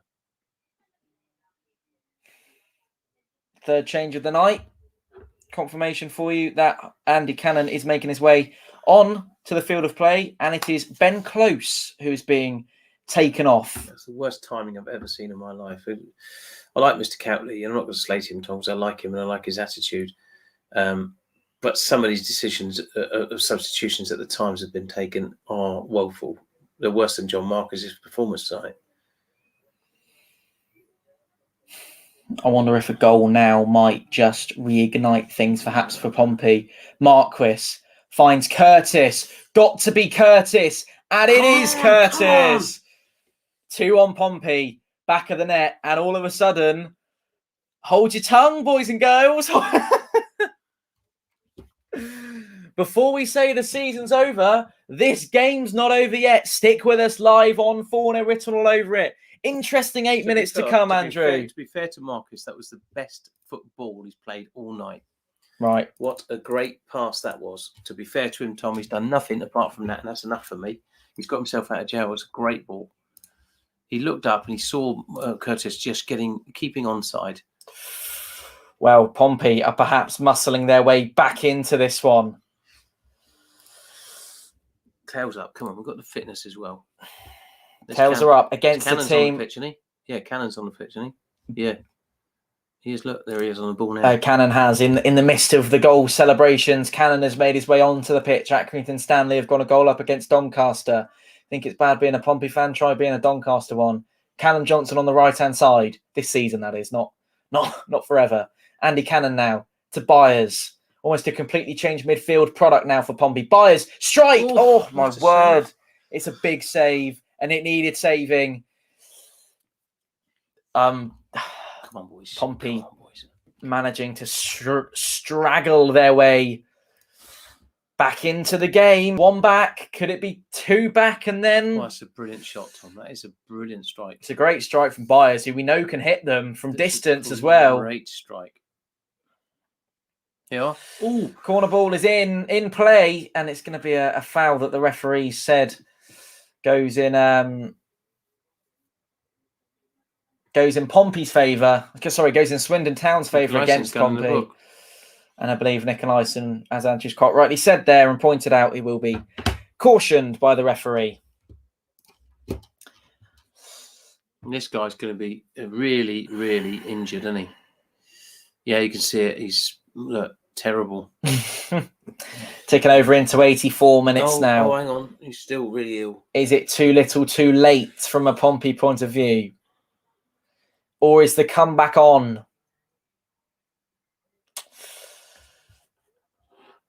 Did you see that come up before it went in then on your phone? No. I don't. It's quite quick actually tonight. I haven't had any. Well, what makes you say that? I just wondered because I just thought it's a great strike though, wasn't it? It was a great strike. I mean, the one from Byers. What a strike that is! It's just, if that goes in, Tom, it's different gravy, isn't it? 85 on the clock. 5 minutes to play. If it goes in, it's different gravy, and it's enough time for Pompey to perhaps even go on and get a little bit more out of this one too. Well, Swindon look like they've run out of steam, and we've got Naylor, Marquis, 5 minutes to go of normal time. Hopefully, it's another 5 minutes added on to the end of this one. Here we go. Come on, Andy. Curtis. That one's going to be a corner, referee.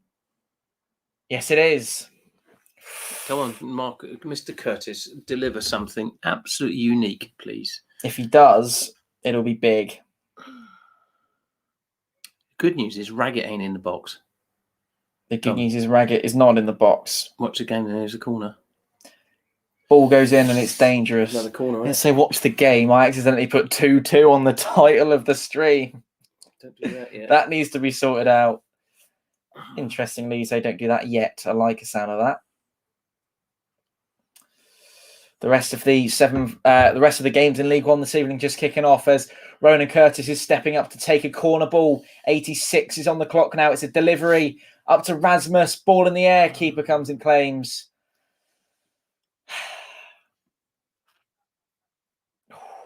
And it's tense. It is very tense. And we've got just a couple of minutes left to play in our game here. This is what's known as a couple of wigwams, Tom.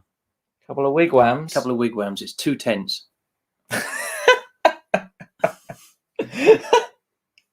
That's very good. I like that.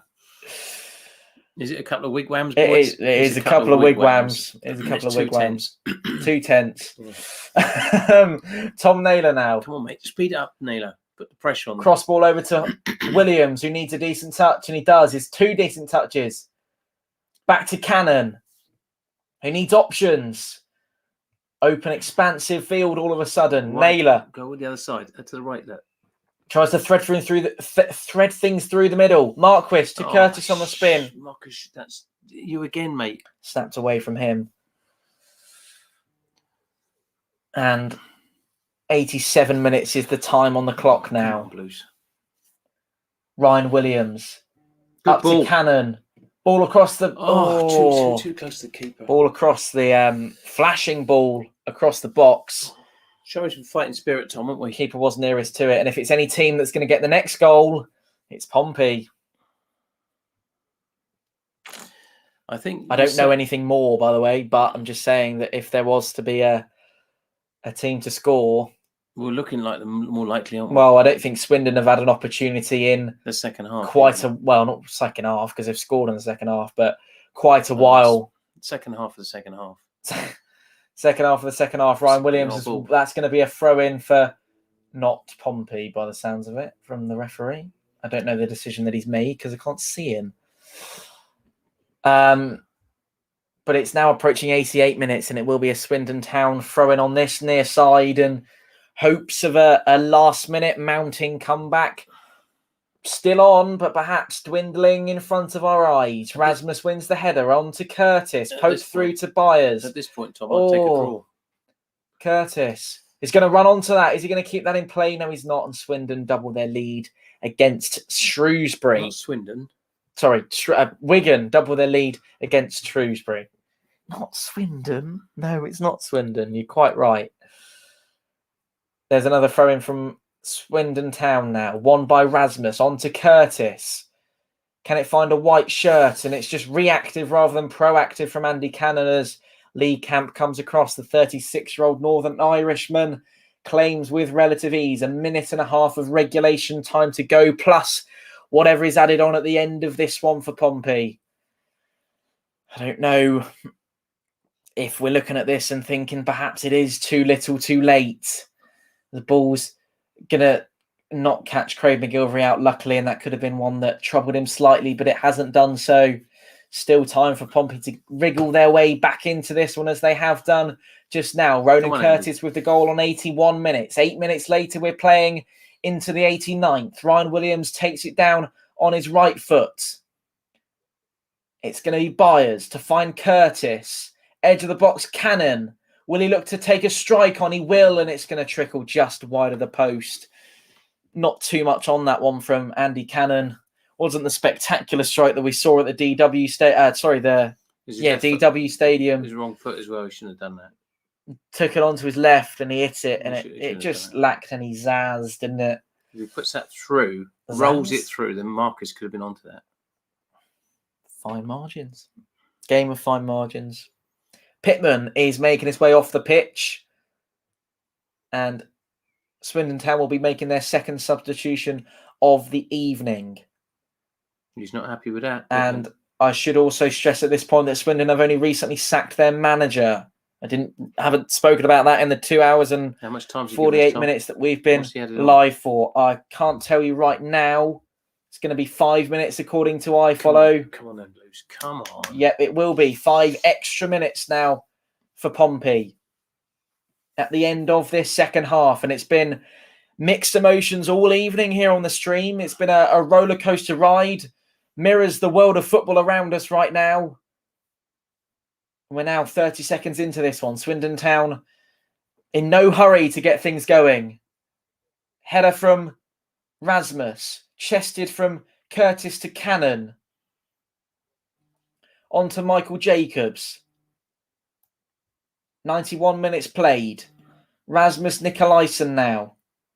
He's given that away massively. And could this be the nail in Pompey's coffin? It's a push from Andy Cannon. It's Tyler Smith, and he scored, and that seals the deal.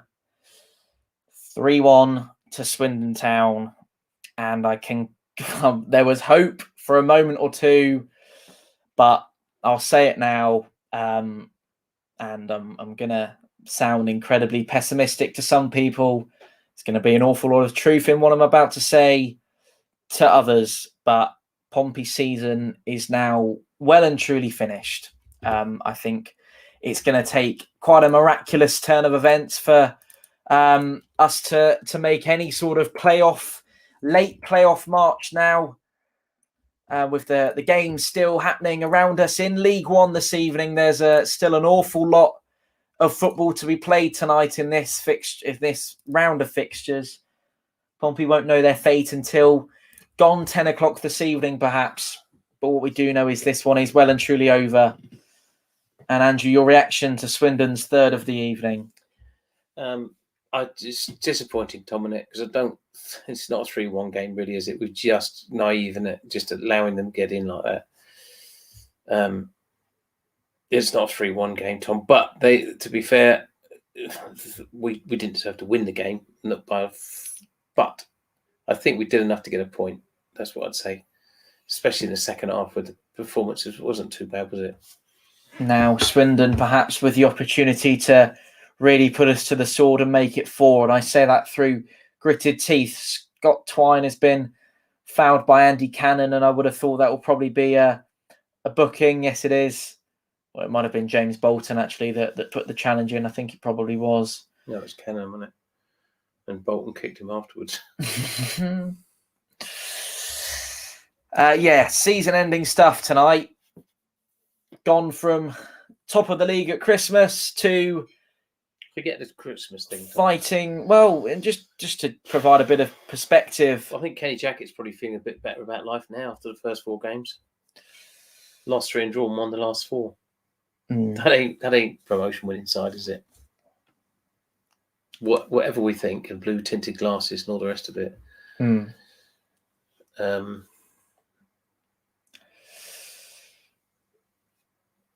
It's a rather, I don't know, it's rather sort of, I don't know, it's upsetting. It's unexpected from my point of view, not unexpected from unexpected from the way that the Cowleys started life at Pompey, and certainly not to be unexpected from the last 3 or 4 games that we've had to watch here with you. We've been playing some poor sides as well, Tom, haven't we? To be fair, we've been playing some very good sides, haven't we? Let's face it, they've been pretty poor, haven't they? Most of them. It's been a poor evening from Pompey's point of view. And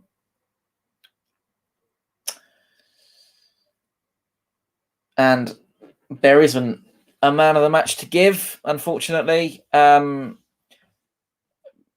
Performances has been subpar, and they have been subpar for the last 3-4 games now. I could confirm the full-time whistle has gone. It has finished Swindon Town 3, Portsmouth 1. And I know I keep coming back to it, but it's the sort of the only real thing that I can think to mention is the fact that we said before that if Swindon go on and win this one, then we're in big trouble. And we're in such trouble that I would perhaps argue that maybe Pompey's season has come to an early close in terms of anything that they can hope for the end of the season. Anyway, let's bring Gaz into the conversation. Good evening, sir. Is the season done for you? I said last week we wouldn't get playoffs. I mean, like a couple of weeks ago when Andrew was saying, possible for, promotion is I think we just kid ourselves, when we've seen these last few games. We just haven't got the players. They look weak. Even Sean said it a few times. We're getting bullied. These teams. I mean, there's no way we should have lost to Swindon on paper, but we did. They played well. Fair play to them. They're battling for survival down the bottom. They've got equal stuff to play for. But we're just running out of ideas. You know, the bench. You know, I mean, the substitutions are a bit dubious. But you know, it's just we're a different. It seems like every game is a different team, different mentality. You know, we don't seem to have that consistent rhythm. So, you know, we are where we are. You know, we've got to, you know, and we're not going to get, you know, playoffs and promotion when you're losing to teams like Northampton, 4-0 at half time, and you get losing to Swindon. And these games you've got to win. You know, the teams above us are taking points, you know, willy-nilly. We're just we're a shell of a team. Just to add to the I think it's rebuilt now. Sunderland have taken the lead against Hull City. That one's just gone in the back of the net. It's the first goal in that game of the evening. Aaron, I wonder, your face says it all, but your reaction to what you've seen tonight, and I would have thought you probably feel that the season is over for Pompey as well, unless something miraculous happens. It's difficult because we've got injuries. He had no attacking force today. Even on the bench, you look at the bench, there was one attacking player, and that's Stanley. He never even brought him on. It's difficult, but we're just not good enough. Not good enough. And if you look at the teams around us, well, above us actually, they're a lot stronger. They're winning their games. We're not. It was the new manager came in. We won our first 4 games, but that happens with all clubs. And now, because he's still got the old managers, players, they're setting their ways and everything and doing stupid little passes, and the players are just not there. I think that some of them were expecting to join the Super League, but they can forget that now. But it's heartbreaking. But I'm still positive. I still think we could make the playoffs, but if we did, we'd get humiliated. So there's always a chance. 90 minutes of football, it could happen, go either way. But if we do go up, I can't see us getting there again. So it looks like manager needs to be given a new contract and then let him build his team and then see how we go next year. But it's looking, if we do not get result next Saturday, then yeah, that's it, season over. I know some of the boys we've been saying that, you know, for a few weeks now. It's been like that running was supposed to be in our favour. You know, the teams at the top. You know.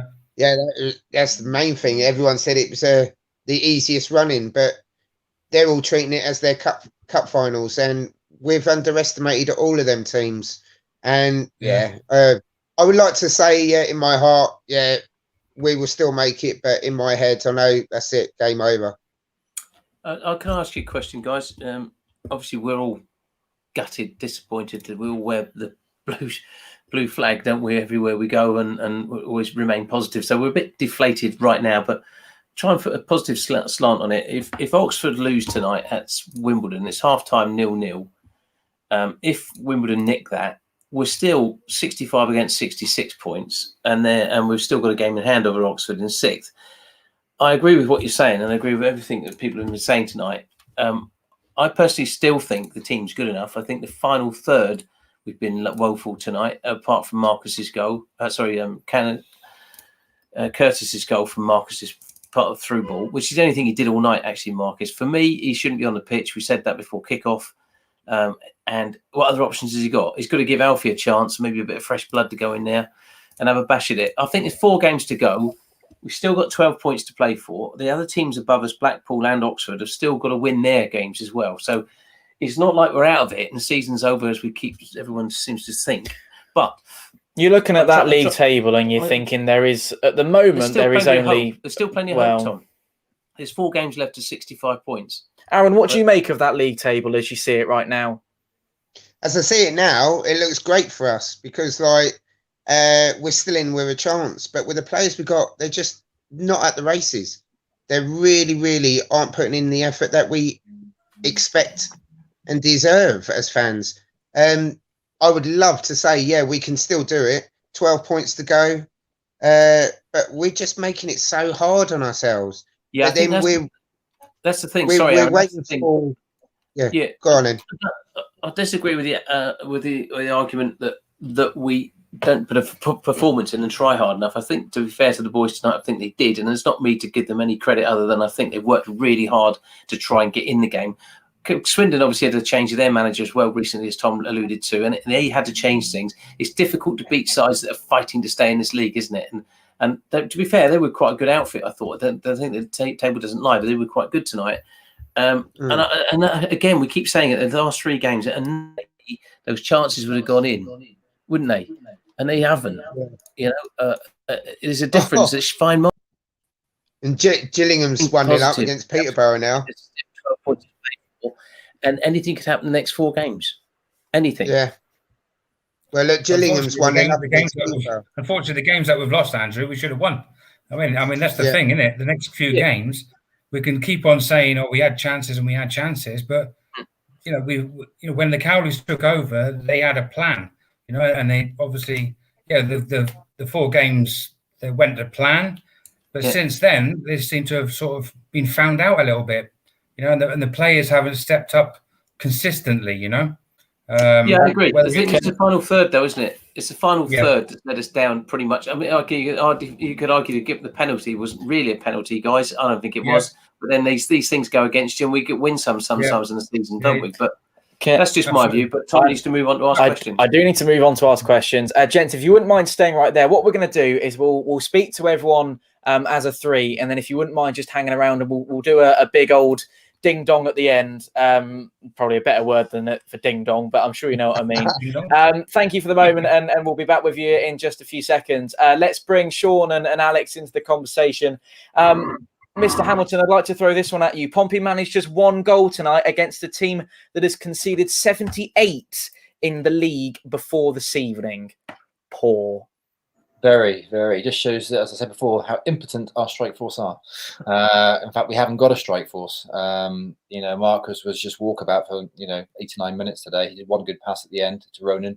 I think he might have even been offside at the time, so it was quite interesting that he got away with it. It was just a woeful performance throughout the team. I think they're all under par, and I agree with what Andrew said about them fighting for their lives at the bottom. But we should be fighting for our lives to get out of this league as well, and that should balance it out. There was just the players walked off. They didn't look exhausted. They didn't look like they'd given their all, and it was just woeful throughout the team. Alex, you look incensed. I can tell by what's pinging up on my phone here that you're not happy with it at all. And you said that you shrugged when that one went back in that proved to be a consolation at the end. But that's what it's become, isn't it? And the thing is, we're not that team that fight and score late goals. And like you've seen it, you saw Peterborough. I know they were, I can't remember if it was Peterborough or Donny, but they were like 2-2 in the last minute, then 3-2, and then 3-3. It's like they're just fighting till the very last second, and they've got the quality to score goals. It's like I knew when we went 2-1 down today, there was no chance in my head that we were going to come back and make that 2-2. The last time I can think of us doing anything like that was in the bloody Checkatrade Trophy against Exeter in Fratton Park. I don't remember in the league us ever doing it when it mattered, and it's just, I just think I don't know what has gone on with those 4 games, 4 wins on the bounce, and then we obviously just crumble. And it's like that, but we say it's the final third that the problem, but we've conceded 3 goals to Swindon tonight. 3 goals to literally what probably is the worst team in the league when we come to it. They might be Rovers, but we'll probably concede 3 on the weekend as well and let them even it out to them. But it's just none of it's working. We don't work at the back, and I know it's when we were a jacket team, it was very much a right. Well, let's not concede goals, and then we might nick it and win 1-0. And we did that for a long period of time. We were top of the league for winning 1-0s and scraping 1-0s and 2-1s. We were never a team like Peterborough have been for many years. To be fair, they've just done the whole we'll outscore you. We don't outscore teams because we don't have the quality to do that, it seems. Or we do, and they don't perform. I don't know what it is, but it's just so frustrating. And I'll read that on there. And yeah, well, I'll get Sean's reaction to it before we go to you, Alex. But I think there's a lot of truth in that. And Pompey's last 3 opponents conceded a combined 14 goals in the games before they played us. And Pompey have scored 1 goal in these games and got a single solemn point.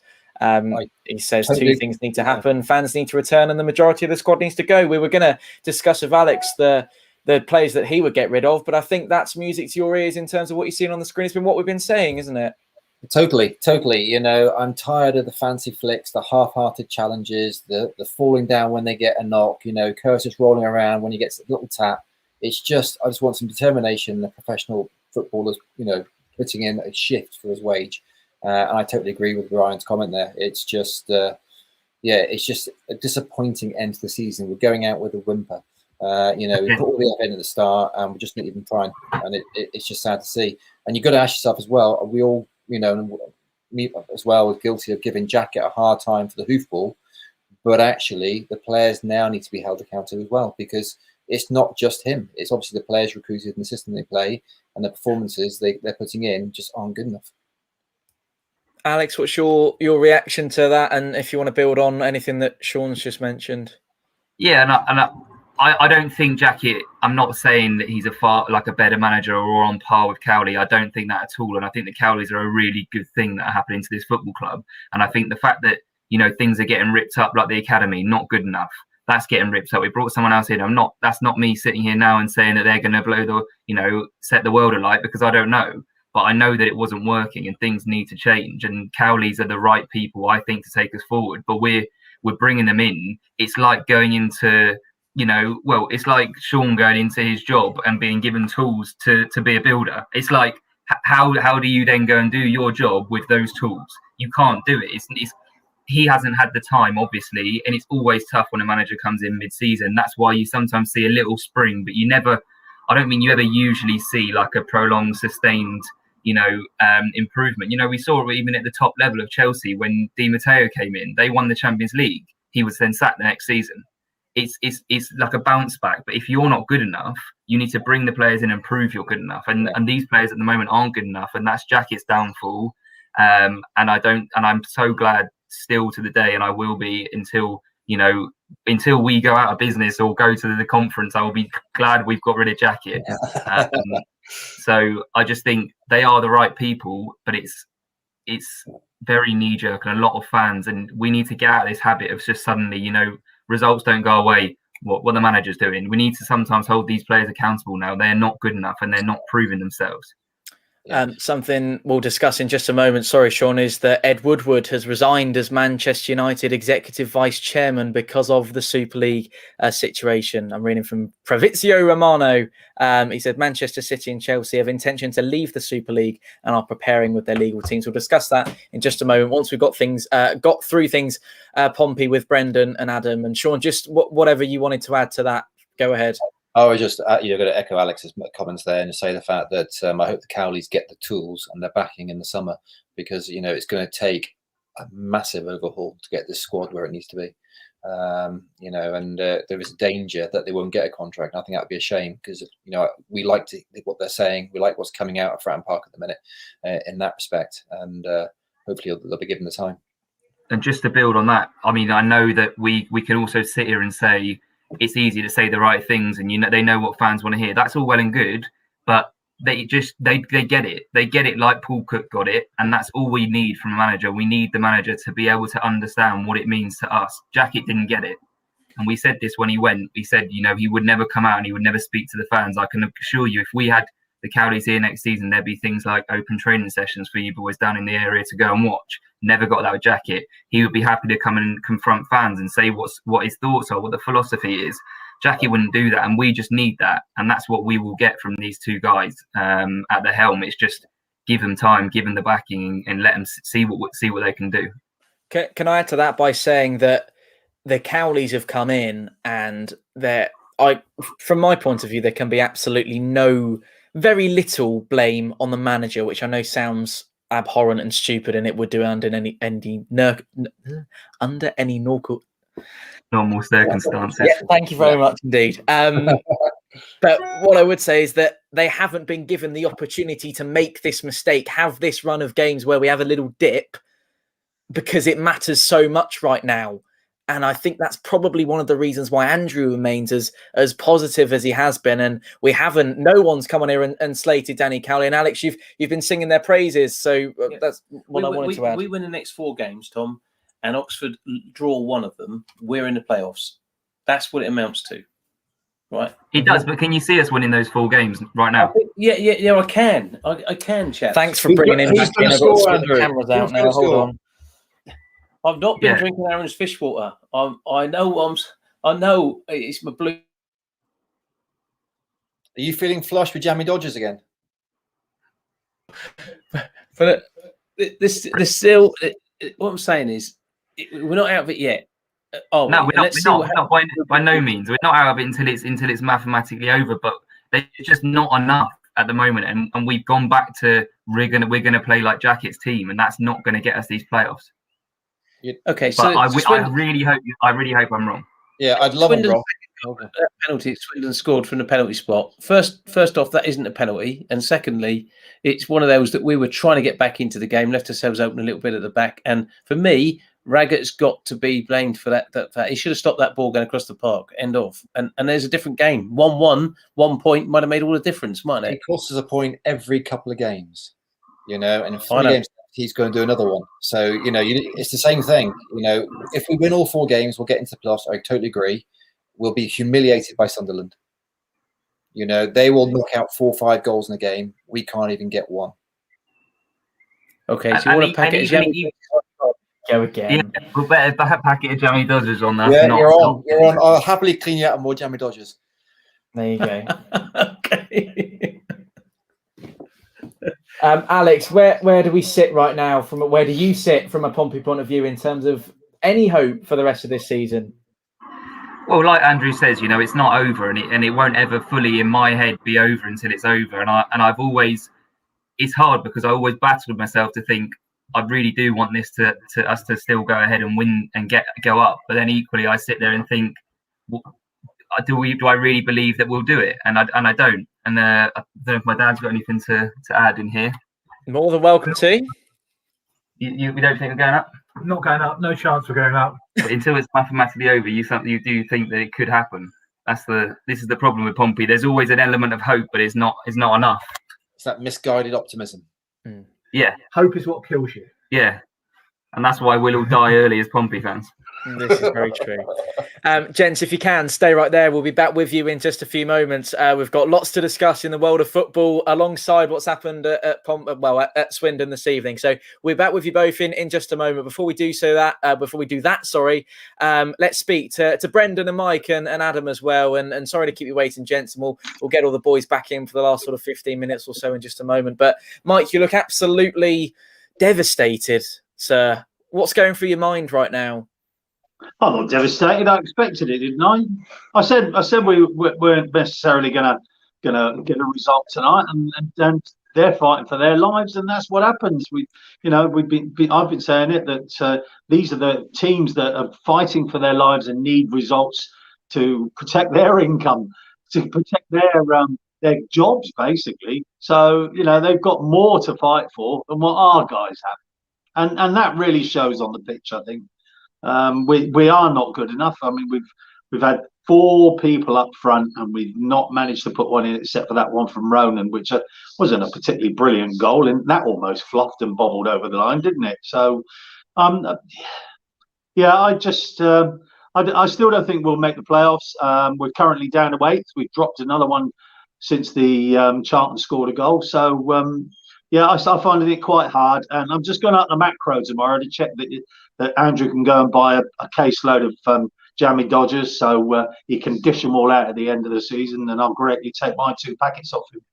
We're going to have to, we'll have to work out how many we owe people, because I think it's quite a few. Brendan, it's been a really difficult evening, hasn't it? And just scored as well. I know Oxford had just scored as well, and Hull have just equalised against Sunderland, so it's goals flying in around the grounds in League One. But did you see a glimmer of hope, Brendan, when that one went back in from Curtis? Yeah, I did a little bit, because I know it's all very negative, and people saying, well, we ain't going to come back into it. Well, sometimes stranger things happen. Pompey have come back and fought back and stolen a game at the death, or stolen a draw. It's not uncommon in football nowadays. But then once they got that third, they put between the back and Naylor's the last man back, who's not a natural centre half. But that's what's done us in, unfortunately. But it's tough when your striker's not scoring and he's flinching away from the ball, and the boys around him aren't supporting him probably as much as they should be, and the team aren't gelling as well as they should. Then we said it all night. The players aren't playing the way that we know they can play. We've known these players are decent. But they're not stupid. There's a reason why they're paid a wage. There's a reason why I'm not playing there, and and they are. There's a reason for it. But it happens. It's Pompey. It's never an easy time being a Pompey fan, and we've said that for the last 20 years. We've been ups and downs all the time. Well, even longer than that. since he's been going to watch Pompey play, there's been ups and downs. But I think from here myself, I'm writing it off. We ain't going to make the playoffs personally. I think we go again next year. And what I'd like to do, Tom, once we get everyone back in the screen, I'll do a little thumbs up, thumbs down on players, because I've got when their contract ends in front of me here, and I want to see everyone. And I want to see what everyone's thumbs up and thumbs down are, and if I want to keep them on. Yeah, I'm looking forward to that. Adam, before we do so, where do you stand on what Brendan's just been chatting about? It's looking particularly ominous, isn't it? And granted, the Cowleys haven't had an opportunity to work their magic, and they haven't been given the time, and they've sort of been thrown in the deep end without any woggles or anything like not woggles. What am I trying to say? You know what I mean, though? Nothing to help them out, basically, and it's difficult, isn't it? I think we're all in agreement. I think we all do love Cowleys. I think they're motivational, speakers at best as well. They're so amazing with what they do and how to boost up players, but they can only do so much. I mean, they're just not performing, are they? I mean, this is bottom of the league.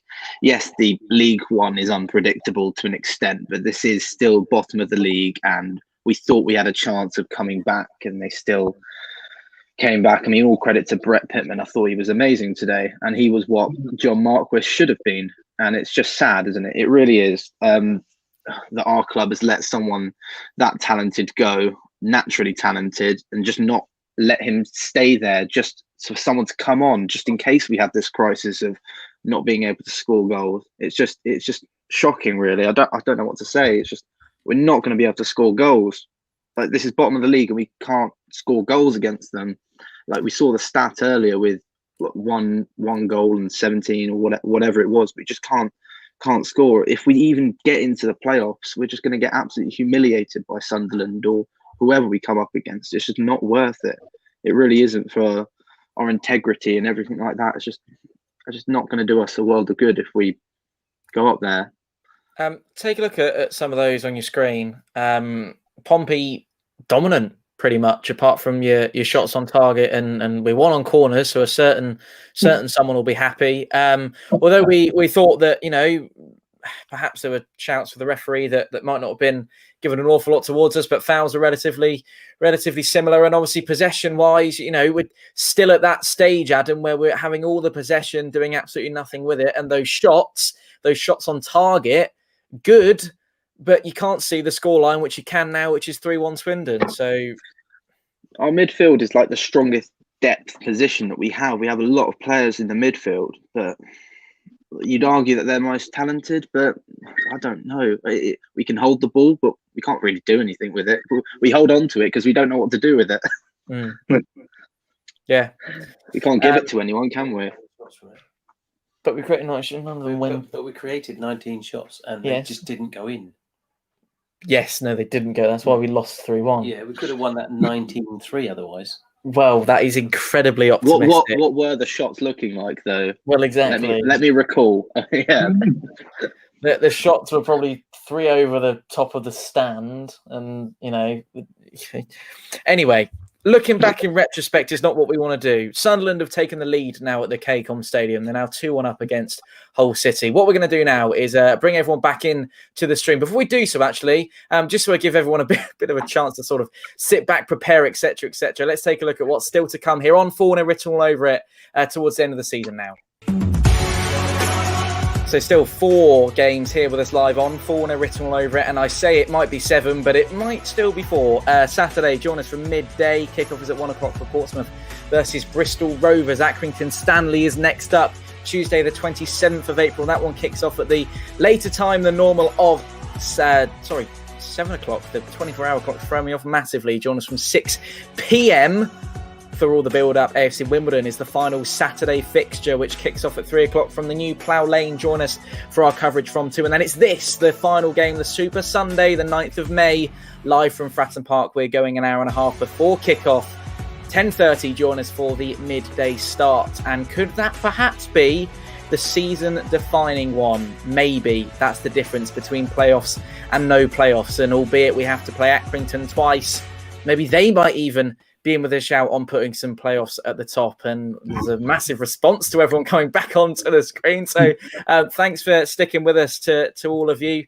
Let's go back to Sean and actually no, let's go to Brendan. You've got your list. We'll have a thumbs up, thumbs down session before we discuss Super League. Go for it. Yeah, definitely, because lads, there are some players that we know contracts expire at the end of 2022. So we've got another season with some of these lads unless we sell them. So I'll let you know who they are. So I'll go in order of keep the forwards, right? So we've got Craig McGilvery ends this summer. Do we keep him or do we release him? Keeping him majority. Fantastic. Lucky Alex Bass stays until the summer of 2023, so another 2 years on him. Are we selling him or are we going to retain him? Can I quickly interrupt and just say Wimbledon have just gone 2-1 up against Oxford? Oh, yeah. Lovely. Well done. So yeah, Karen. Who was talking about Jamie Dodgers earlier?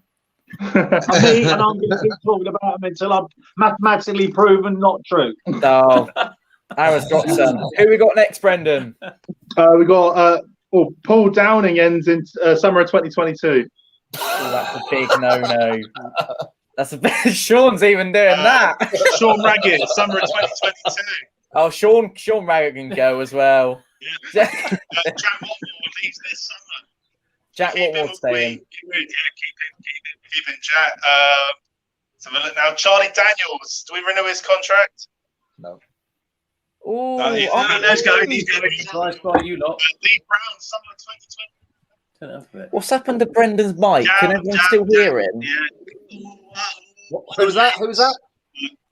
Lee Brown. I think we should. We can't hear you, Brendan.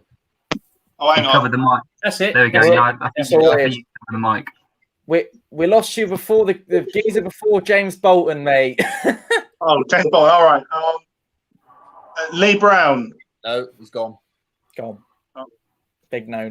Sorry. James Bolton, everyone. James Bolton. Yeah. James Bolton. We're going down. Yeah. Aaron's not sure. We're sort of semi, some of us. All right. I'll go out and come back in. Oh, he's gone. Oh, he's gone. Oh, he's gone. Oh, Brendan down. Brendan and Mike. Right, they're in. They're here. Let's try again. Brendan the mic. Sorry about that. My missus called me and it messed up my audio. Who's on to pull down in? I've told her off. Sorry, yeah, I'll pull down in. Sorry. Yeah, we went for a wash your mouth one of those and pull down in. It was Sean Raggett. Another season with him. You're gonna sell him. He's gone. We got Jack Watmore. No, we got to Bolton, didn't we? Oh yeah, James Bolton. All right. I think Lee Brown was mentioned. Yeah. Oh, yeah, Lee Brown. Yeah. Another season with him. He's gone. Callum Johnson. Another year in his Definitely gone. Can we hold on here for a second? Look at all the thumbs up that you're seeing on your screen. You've all been drinking Aaron's bath with his bottle water. I hope you're not drinking his bath water. Jesus. What's wrong with you? Did you see him tonight? He was a He's got potential. Oh, no. What Callum Johnson brings is a place on the bench. He doesn't sit in the first 11, but he's solid enough that you can say if we needed to call on him, we could call on him to be defensive. And he's pacey and he can play on the right wing or right back. Right wing's a stretch. Sideways, fellas. Watch him. He's shocking. Next one, he doesn't fall over the ball like Raggett. Hadji Manoga. Hadji contracts up in the summer. He does need to sort out. You don't like any of our players, do you? Apart from Hadji. Tom Naylor's contracts up this summer. Thank God. You Tom Naylor? Naylor. I'd keep him. Oh. Andy Cannon's contract's up this summer. Keep him. Oh, Ben Close's contract is up this summer. Do you mind if we discuss the fact that both Sean and Alex have said no to Naylor and Cannon? What's the thought process there? Naylor's too defensive. He sits back. He's a poor man's David Batty. Poor man's David Batty. My word, that's taken us back a little while. Taking us back. Look at the rest of the Batty is. Cannon runs himself into the ground, but I don't think I've ever seen Cannon look fit. So that shows to me that he's not got the right attitude. Him and Curtis just don't. They're at their football game, and that's their job. The rest of the time, I don't think they care enough. Okay, who's after Cannon, Brendan? Ben Close leaves this summer. His contract's up this summer. Keeping him? Yeah, keeping him. He's got to stay. Ryan Williams' contract's up this summer. Keep him. Squad player. Oh, yeah. Gaz is a massive thumbs down. Yeah. Gaz. There's a few wavering here on him. just for me, he's had a good season this season, but not the greatest. You know, No. and there's better players out there. And actually, I'd be either him or Harness, either or. And it depends on what the contract is. Who's cheaper? Yeah, one needs to go. I'd keep Harness instead of Williams. If one needs to go, I'll get rid of him then. I'll keep Harness. Yeah. Michael Jacobs' contract ends next summer. Another season with Michael Jacobs. He's got a bit of quality, hasn't he? Yeah, He's quality, but I'm worried about his injuries. His history's not good injury-wise, and we need fit players. So I'd rather not carry him. If he could be fit for a season, I'd keep him. But if he can't, I'd get rid. Well, we've already got him for this next season, so let's keep him to see. And if he ends up getting injured, then we just bring him in whenever we can, if he's good enough. Yeah. We'll need a bigger squad. Yeah. So Pompey's Marmite player has got 2 more years left on his contract. Ronan Curtis. Do we cash in or do we get rid of him? Cash in. Get rid of him. Keep him and get half wages. How can you be a winger? How can you be a winger with not 1 ounce of pace about you? That's a winger without a left foot. Well, exactly. No pace. But same trick every single time, and as soon as you come up against a defender that's actually watched him, he doesn't do anything. So yeah, that's very true. I remember when he first signed for us, he did about 4 or 5 games where the teams couldn't touch him. He was our best player, and then once everyone sussed him out and wound him up, he fell off. Yeah. And he gets Marcus easy. Yeah. Marcus Harness contract ends next summer. Keeping him? Definitely keeping him. Williams or Harness, 1 or. Yeah, 1 or. Who would you go for, Williams or Harness? If you're going to choose one. The cheapest one. Willow, personally. Personally, Willow. That's why he's in a Holiday Inn, everyone. Go on, Brendan. Ellis Harrison's got 1 more year on his contract. No. Let's see. I tell you what, Ellis Harrison is one of the worst players to wear a Pompey shirt in several years for me. He's shocking. He's lazy. I know you two like him, and I know you're the quiz masters, but for me, Ellis Harrison, we were lucky enough to go and watch him play in person against Fleetwood in December. And I've never seen someone look so disinterested in a game of football in my life. Even There's when you're playing on the fence from the host, is there? What'd you say? Sorry, I said there's nothing like sitting on the fence from the host. No, I know. No, I just to say, and we've said it publicly after the game on that video actually, and myself and Ollie gave him a bit of a hard time, and since then. Not luckily, we haven't seen much of him because I know he's been injured, but we haven't seen much of him, and I think it was a big thumbs down from everyone, wasn't it? I think that was quite conclusive on Harrison. Yeah. Okay, sorry to. That's right. Rochdale 1, Blackpool 0. Right, there's 2 left. We've got 1 year left on his contract. It's John Marquis. After tonight's performance, it's all everyone like that, isn't it? Put 100,000 price tag on his head. Go on, Tom, you can say something. Too expensive. I go with the crowd with me. Go on. Pay him off and Jamie Dodger. The ones that Andrew's supplying, right? Yeah. And our last one is Mr. Hawula. His contract's up in the summer. I would like to keep him, Geordie. I like yeah, Geordie. I'd like to see what you can do. I'm one of these. He clearly can't be good enough. He can't do anything. No. Yeah. He would be Sit on starting the if he was bench. good enough. Well, but Yeah, it's, just it's sit on like, the bench, not yeah. get played. Yeah. He Okay. reminds me of someone. He reminds me of someone you play with on a video game because he's got a bit of pace, but like it's not. It's real life now. He's probably just not good. So Rochdale are 1-0 up against Blackpool. yeah. What about our loan players? What do you think Harvey about White. them? Oh yeah. So we've got like George Byers. Do you want to bring him back for another season? Yeah, I would. Yeah. I don't know. Yeah. Don't Not think we've seen seen enough. Not seen But- enough. Yeah. As I was about to say, there hasn't been an awful lot for Byers, and he's only sort of come on under the Cowleys, hasn't he? So Yeah. Harvey White. No, too lightweight for this league. Yeah. Adam's There's no a big strength fan. there. No, not for me. No. Charlie Daniels. No. Yes. Oh, come on. Charlton just gone 2-0 up. Yeah. 2-0 Charlton. Oh, how nice would it be to score 2 goals in the game? Yeah. Rasmus Mikkelsen. Yes. Yeah, I like Yeah. him. Renew Love a it. bit of Raz. Bring him on a permanent. Won't happen though. Won't happen. No. And then there's Lewis Ward, the subkeeper. No, I haven't seen him. Exactly. Gents, thank you for that. I'm going to move the old conversation on for a moment or two and just bring you this. This is from Fabrizio Romano. Sorry, it's the news that broke a couple of moments ago.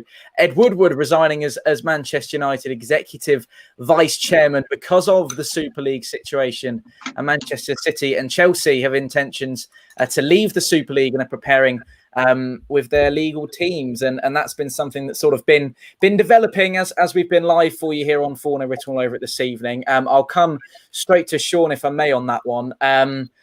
That's obviously significant, and I mentioned it when myself, you and Alex were talking, but this looks like it's sort of dying a bit of a death, doesn't it? Yeah, not painfully enough. You know, is he handing back his shares? Is he, handing back the money he's got from the club and the pay packet and all of that alongside not going to any matches in the future? Or is he just a symbolic resignation? Yeah, it's good that it's happening, and I'm glad it's all coming apart at the seams for these clubs. But it's not painful enough.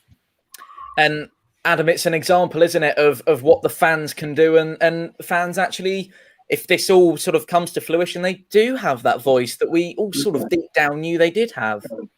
Yeah, of course. It's just a true testament to fans and how much they can actually do to affect the game and really stick it to the big man, I think. But I think there's still a lot unresolved, and I think there's still a lot of deep underlying issues that won't be fixed straight away with the game and the money situation with it. And that probably can't be fixed for a very long time. Gaz, where do you stand on the Super League right now? And are you, I imagine you probably are, but you're probably pleased with the news that sort of clubs are having second thoughts after the unbelievable backlash in the last couple of days?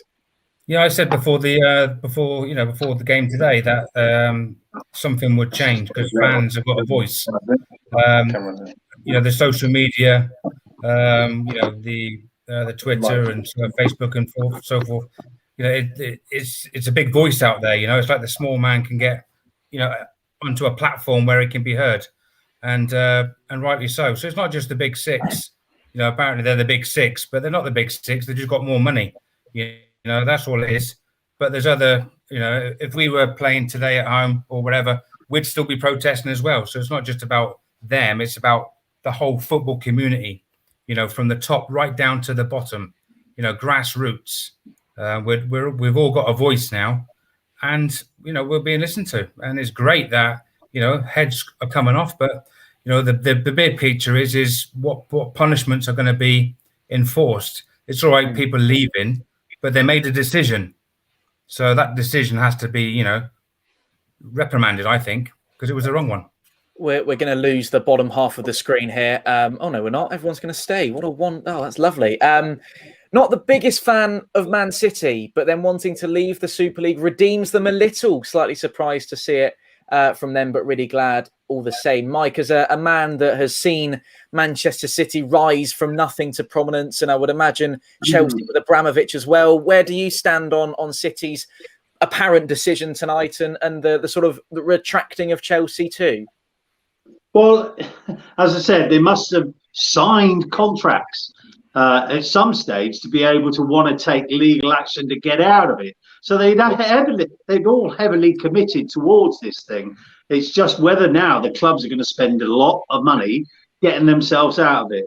I still think that they should be punished in some way for even sort of conspiring, one for a better word, to take their club away from their communities. Because that's what it is. I mean, they've sold the football community as a whole down the river. It was never a good move to base this solely on business and not remember that what football's about is for the fans. Brendan, do you echo what your dad's saying? Yeah, massively. As I think Sam said before we all got involved this evening, he said a little fine. A fine isn't going to stop these teams now. It's pocket change for them, isn't it? Really, if we give them any sort of fine, it has to be a punishment in the sense of, well, I don't know, points deduction or removal from the league or expulsion from a competition next season. As a deterrent, even for it ever to try and happen again. Yeah. There's some sort of punishment that you can enforce on the owners or even on the team itself. You know, I know it's going to punish the fans because it happened to us. Because if we turn the clock back to 2009, when we got our put into administration, we had the transfer embargo, and Mr. Chanrai was being the evil gangster that he was. We were all annoyed at the Football League and for them for punishing us, the fans, and punishing the team, and not the owners. Because we look back and, you know, it was disgusting for us as supporters. Now, I think everyone here was affected emotionally by that situation. That in the January or whatever it was, December, and when we were deducted our 9 points or 10 points, whatever it was, and we all thought, why are you punishing us when it was Al Fahim, Al Miraj, and Chandrai, but not just once. We were administered twice, so we were punished twice. Yeah, and then it happened again 3 years later when we went back to High Court. Mm-hmm. And if we punish these teams, we're punishing the way that we were done years ago, and we hated that, didn't we? So there needs to be a way that we punish these owners. Or punish these clubs without the fans getting affected, because we all know that's like. Or do we just say you need to tough it out like the way we did? You know, we just need to punish the owners. The punishment for them will be when they say 50+1%. It's got to be the way the model is now. Fans have got to own more than you. That's their punishment, because all they care about is the money, and it won't be till someone says you own more than this man or this whoever it is or woman who is in charge. That's when they will feel punished.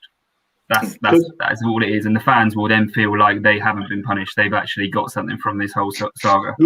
Yeah. Because if we go to Chelsea, for example, when Roman Abramovich tried to move them from Stamford Bridge, I think they wanted to build a stadium at Battersea, didn't they? They want to knock down the power station and put a new stadium there. But the Chelsea fans, they bought Stamford Bridge, they bought the pitch, so Abramovich couldn't sell it on or couldn't make a profit out of it.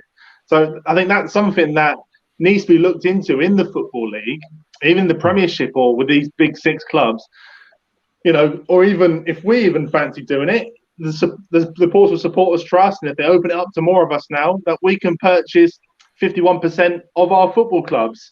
So these things don't happen in the future. Like the German model. I think there could be something like that imprinted in the English Football League.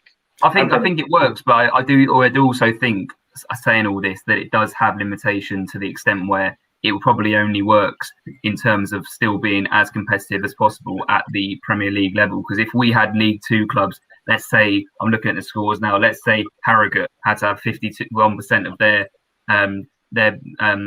their club was owned by fans, would they be able to get out of that League Two and then into League One and then up to Championship? Would teams be able to do it? Would we realistically be able to be paying I mean, I don't want to be paying the players we've currently got all the money they're getting because they are terrible. But my point is still valid that, you know, Marquis, for example, if he'd hit the ground running and he'd been scoring 30 goals a season, we wouldn't have afforded him with the Pompey trust. But yeah, I do think there's got to be some element of that where we as fans have the control. But is it about the ownership, or is it about the running of the club? Because I think there's a difference here between actually having the money and owning the club to actually running the club, i.e. the say-so of the club. Perhaps 51% of the fans have a say in the club and how it's run and what happens, rather than the actual money side of it. Yeah, maybe, and it should be a case of you have to have 51 or more % of fans after a survey or a questionnaire to pass something through a club. That's probably the answer, isn't it? They can own the 100% of the club monetary wise, and if they sell it, they get all the money back. But if they want to pass something and something needs to be done or something needs changing, 51% or more have to agree. Similarly to what we had to do when we sold the club to. Yes. Gaz, I'll come to you in just a moment. I wanted to bring Andrew on and in on it as well, and just the plain and simple answer to it all and what they've been discussing with owners. But it's football integrity. Fans will always win, won't they? Yeah, they will, Tom. I'm listening intently to what people are saying. Mike would know, and me of my age would know. Maybe even Gaz would know a little bit more, and even Retro, because he's looking a bit aged a bit after tonight. It's very flattering to Aaron. Yeah, Aaron's doing all right. Actually, she's done all right tonight. No, but joking aside, I remember when Abramovich bought Chelsea originally, and I remember going to Stamford Bridge when Pompey played there that season. I remember them coming to Fratton Park on a Tuesday night. There was a game before they won the league to get promoted into what was then the First Division. And Kerry Dixon was playing for them, and Dennis Wise and players like that. And they beat us. We were 2-0 up with 10 minutes to go, and they beat us 3-2. And it's a dodgy penalty, but they beat us 3-2. And I remember them going on to win the league on the Saturday at Stamford Bridge against Walsall, and they won the game 1-0. And there was 11,000 fans at Chelsea. We were getting 25s, 30s, 35s, 40s in some games, and they were getting 11,000. They get promoted into the division, and then Abramovich comes along, chucks a load of cash at it, and that was the start of what is now the Premier League and the money being spent. And then, of course, you know that Man City did the same, and other teams like Man United then started slipping down because Grazier's got no money to put in it. So it was all about money from day one. But I'd go around the table now and say to everyone, would you rather be a Man City fan or a Pompey fan? And I can tell you now, I'd much rather be where we are, even after tonight's performance, than glory hunting with the money and the players that they've got. Because I don't want to watch that every week, and I don't want them to buy. I don't want to buy a team or buy a league. I'd like us to gracefully grow up the league and become. To be fair to you, I always have the Premier League on, and I never in my watch room it. or out there. I don't watch it, and because football, whatever, Premier League, I like watching it. And he's just like, no, I've got no interest. I only watch Pompey or England, and that's it. And that's what it is. And let's all laugh at Ipswich. Northampton are 3-0 up, so that's back to boys. We want 4. So the other thing, Man City, of course, is owned by the Abu Dhabi government, as we all know, and not by any individuals at all. And that sheep on the pitch that time was all part of a fad, wasn't it? One other thing I'd like to say about the money is, of course, it does prove to you that this MLS model, which is where this has come from for this Champions League from the States, tells you that the Americans know nothing about football, especially British football. In my view, they haven't got a Scooby-Doo what's going on, and they don't know what it's like. Well, they think when you play football, you throw something around. Yeah, that you can't says everything. In the MLS, you can't be relegated. How ridiculous is that? It's madness, isn't it? And we can't have that. And we can't have. Look at the shares at Manchester United and whoever. Chelsea, I think, went through the roof, didn't they, this week? 240% up or something, just because of this announcement. And that's what it's all about. It's all about big money being made for big investors and big money, isn't it? And it's not British football. And I think they're going to find that. You said to me, you kept whinging about it the last couple of days, this Champions League thing. I said, Tom, don't worry, it's not going to happen. It's not going to happen. And it never was going to happen, because it wouldn't happen. FIFA wouldn't let it. The EFL wouldn't let it. And Premier League won't let it happen. But if we all keep paying 40 or 50 quid a month for Sky, then anything can frigging happen, can't it? That's the thing, isn't it? So that's just my take on it, boys. But yeah, that's all. I just wanted to go round one more time. I know, this is. I'm sure people are enjoying it at home and enjoying the chat. But I'll come to Adam and then Sean on this one. But repercussions wise, when eventually, hopefully, this all simmers, dies a death, and everyone sort of moves on. Oh, that was a bad idea, Adam. Would you still, retrospectively, look back and say, you tried to run away and you couldn't, and we dragged you back? Will anything happen then? Kick on into something, perhaps? You're always going to look back at. You're not going to look at the clubs. I think you're going to look at the people that were running them, and obviously, I think it's when the change of administration comes later on. But you still, maybe their reputations might be tarnished. I think it's all dependent on who pulls out first, and the pecking order of that sense. Because if you were the first one to sign up, or you were the puppet master for all of this, you're going to look the worst, definitely. So it definitely will have a knock-on effect for later years, and I think people look back and say those top six will be the ones to blame for it. But I mean, who knows? I can't really say much more than that. We don't know what's going to happen yet.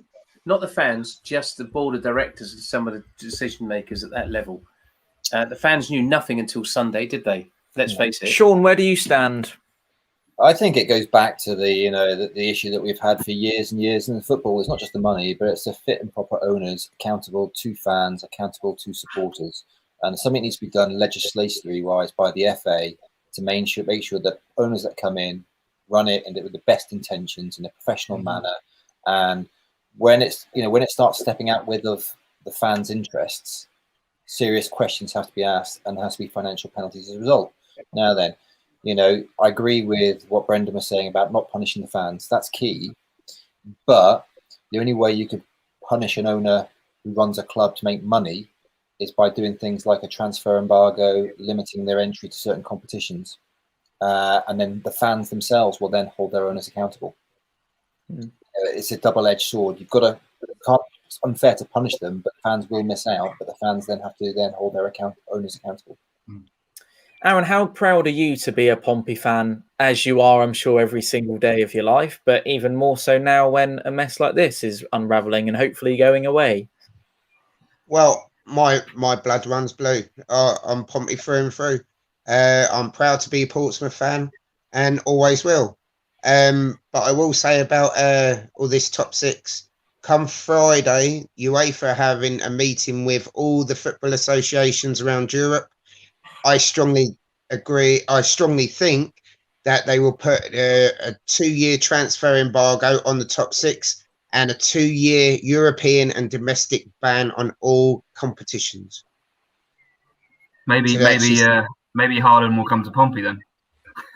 Yeah.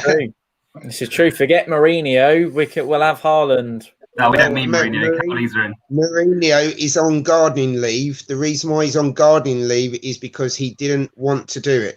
And he had a big argument with the owner and he got sacked. He's now on gardening leave. He is not allowed to say anything for 2 years, 16 million quid.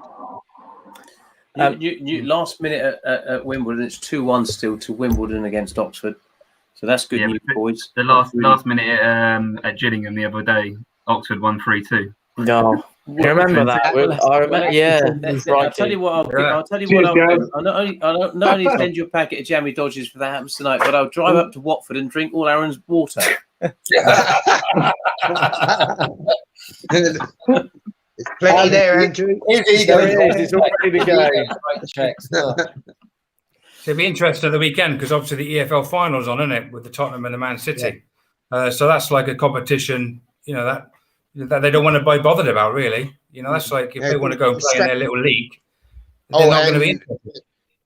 And there's 2,000 fans of each club allowed in that ground on the final, so that's going to be very interesting. Yeah. Just as you mentioned, fans, they'll love each other.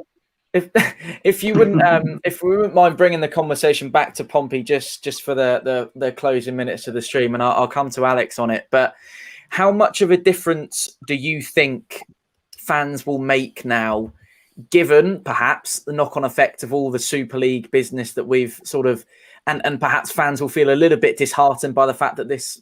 You're busy, mate. On your, I'm getting perhaps fans will be a little bit disheartened by the fact that this has all happened while they can't be there, and perhaps it's cynical to think that they maybe did the protests because of, would have meant that fans would protest because of COVID and the inability to legally gather in large groups. And that, just going back to the fans, especially from a Pompey point of view, Alex, how crucial is that?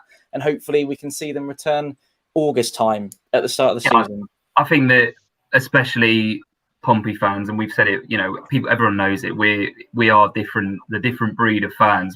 We are what fans are supposed to be, and it's really sad, obviously, that we haven't been able to be at the park and stuff for our games. I do think it makes a massive difference, and I've said it also with teams like Liverpool.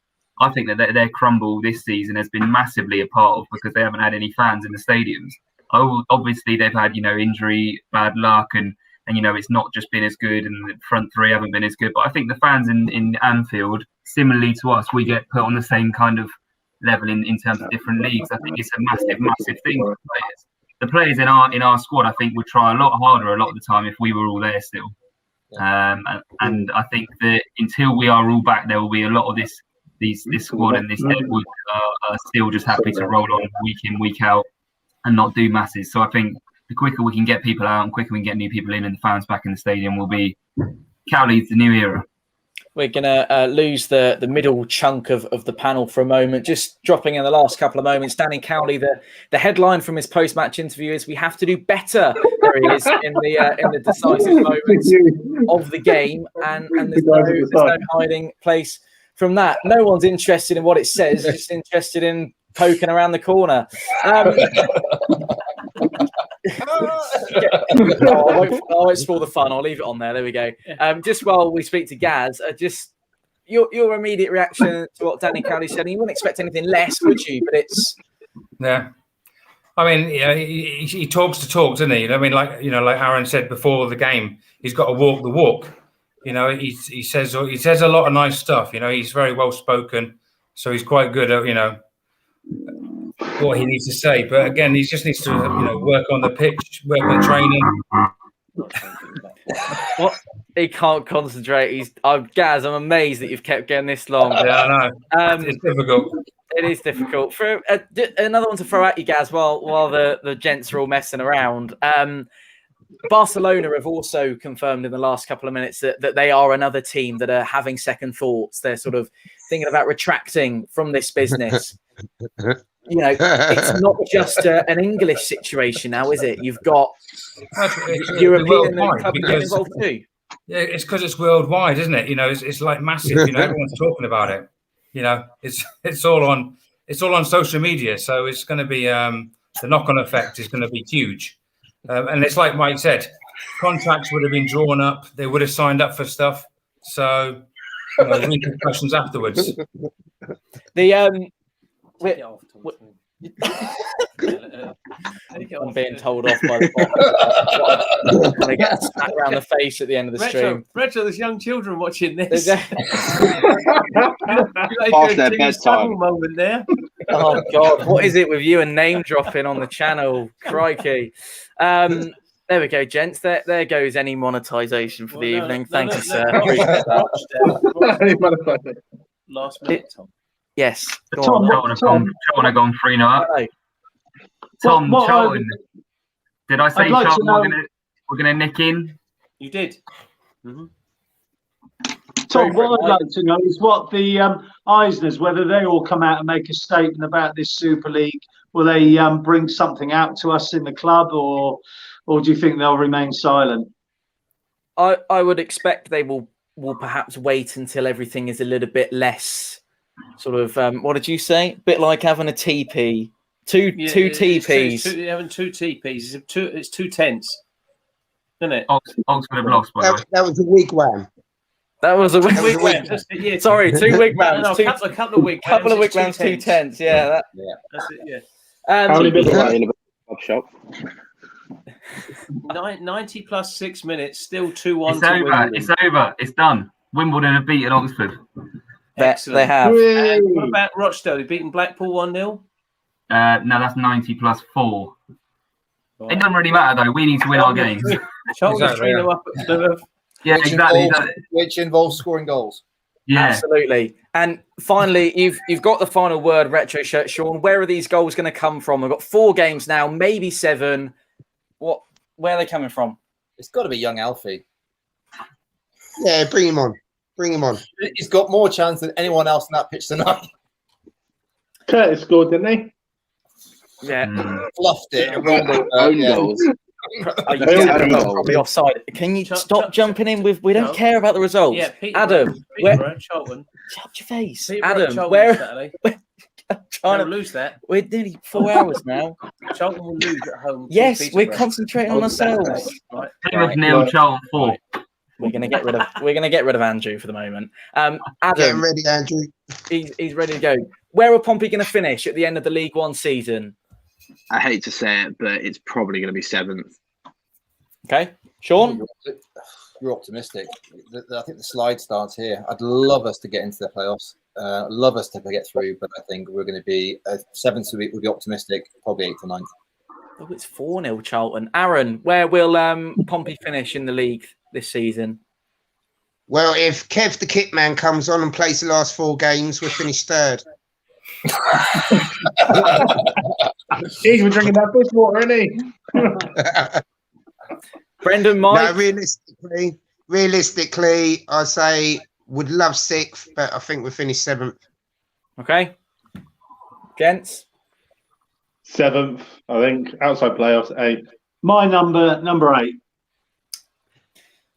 You said that a I'm long time ago. gonna just please Andrew just to finish the stream, and I'm gonna say 6th. Oh, 6th. Well, Are you betting some jammy Dodgers? Yeah. 7th. I can tell you what's going to happen. Blackpool Where are is going to it? fall away, and so are Oxford.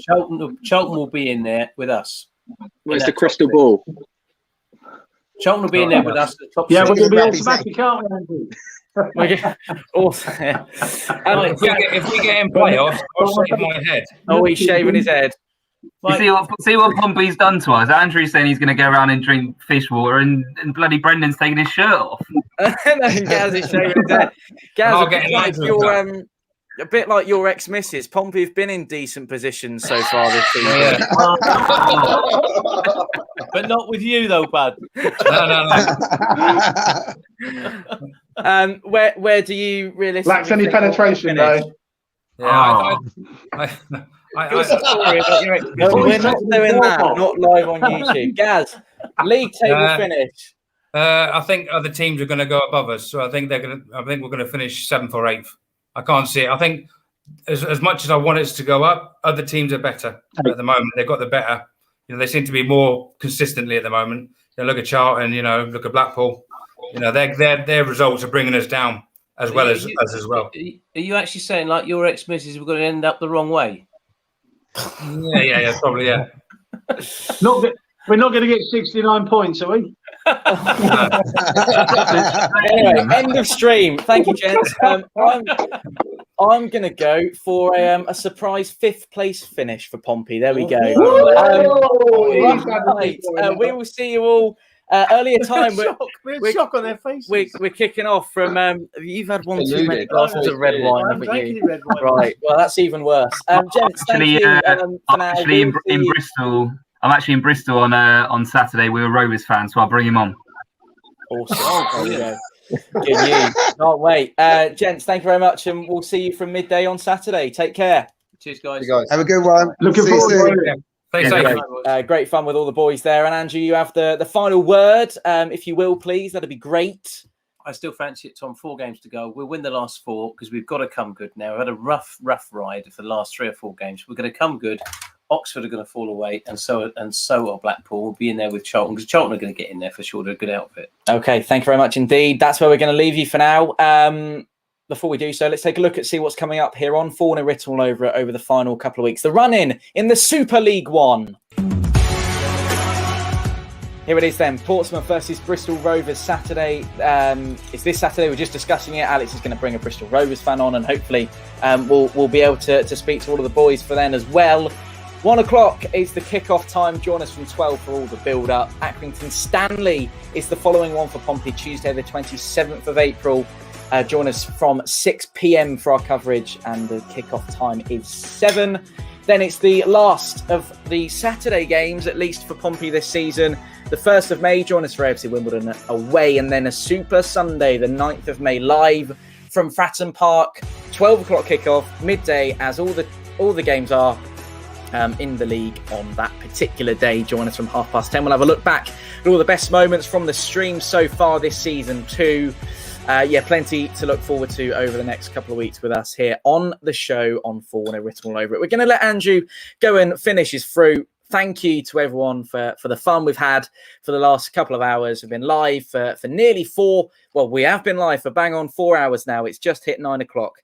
Nothing super about Pompey's performance this evening, but all comes back to it, doesn't it? The integrity of football and the fans are at the heart of everything we do, not least at our football club. Thank you for joining us all evening. Keep the faith. Play up Pompey. Play up Pompey. Bye from us.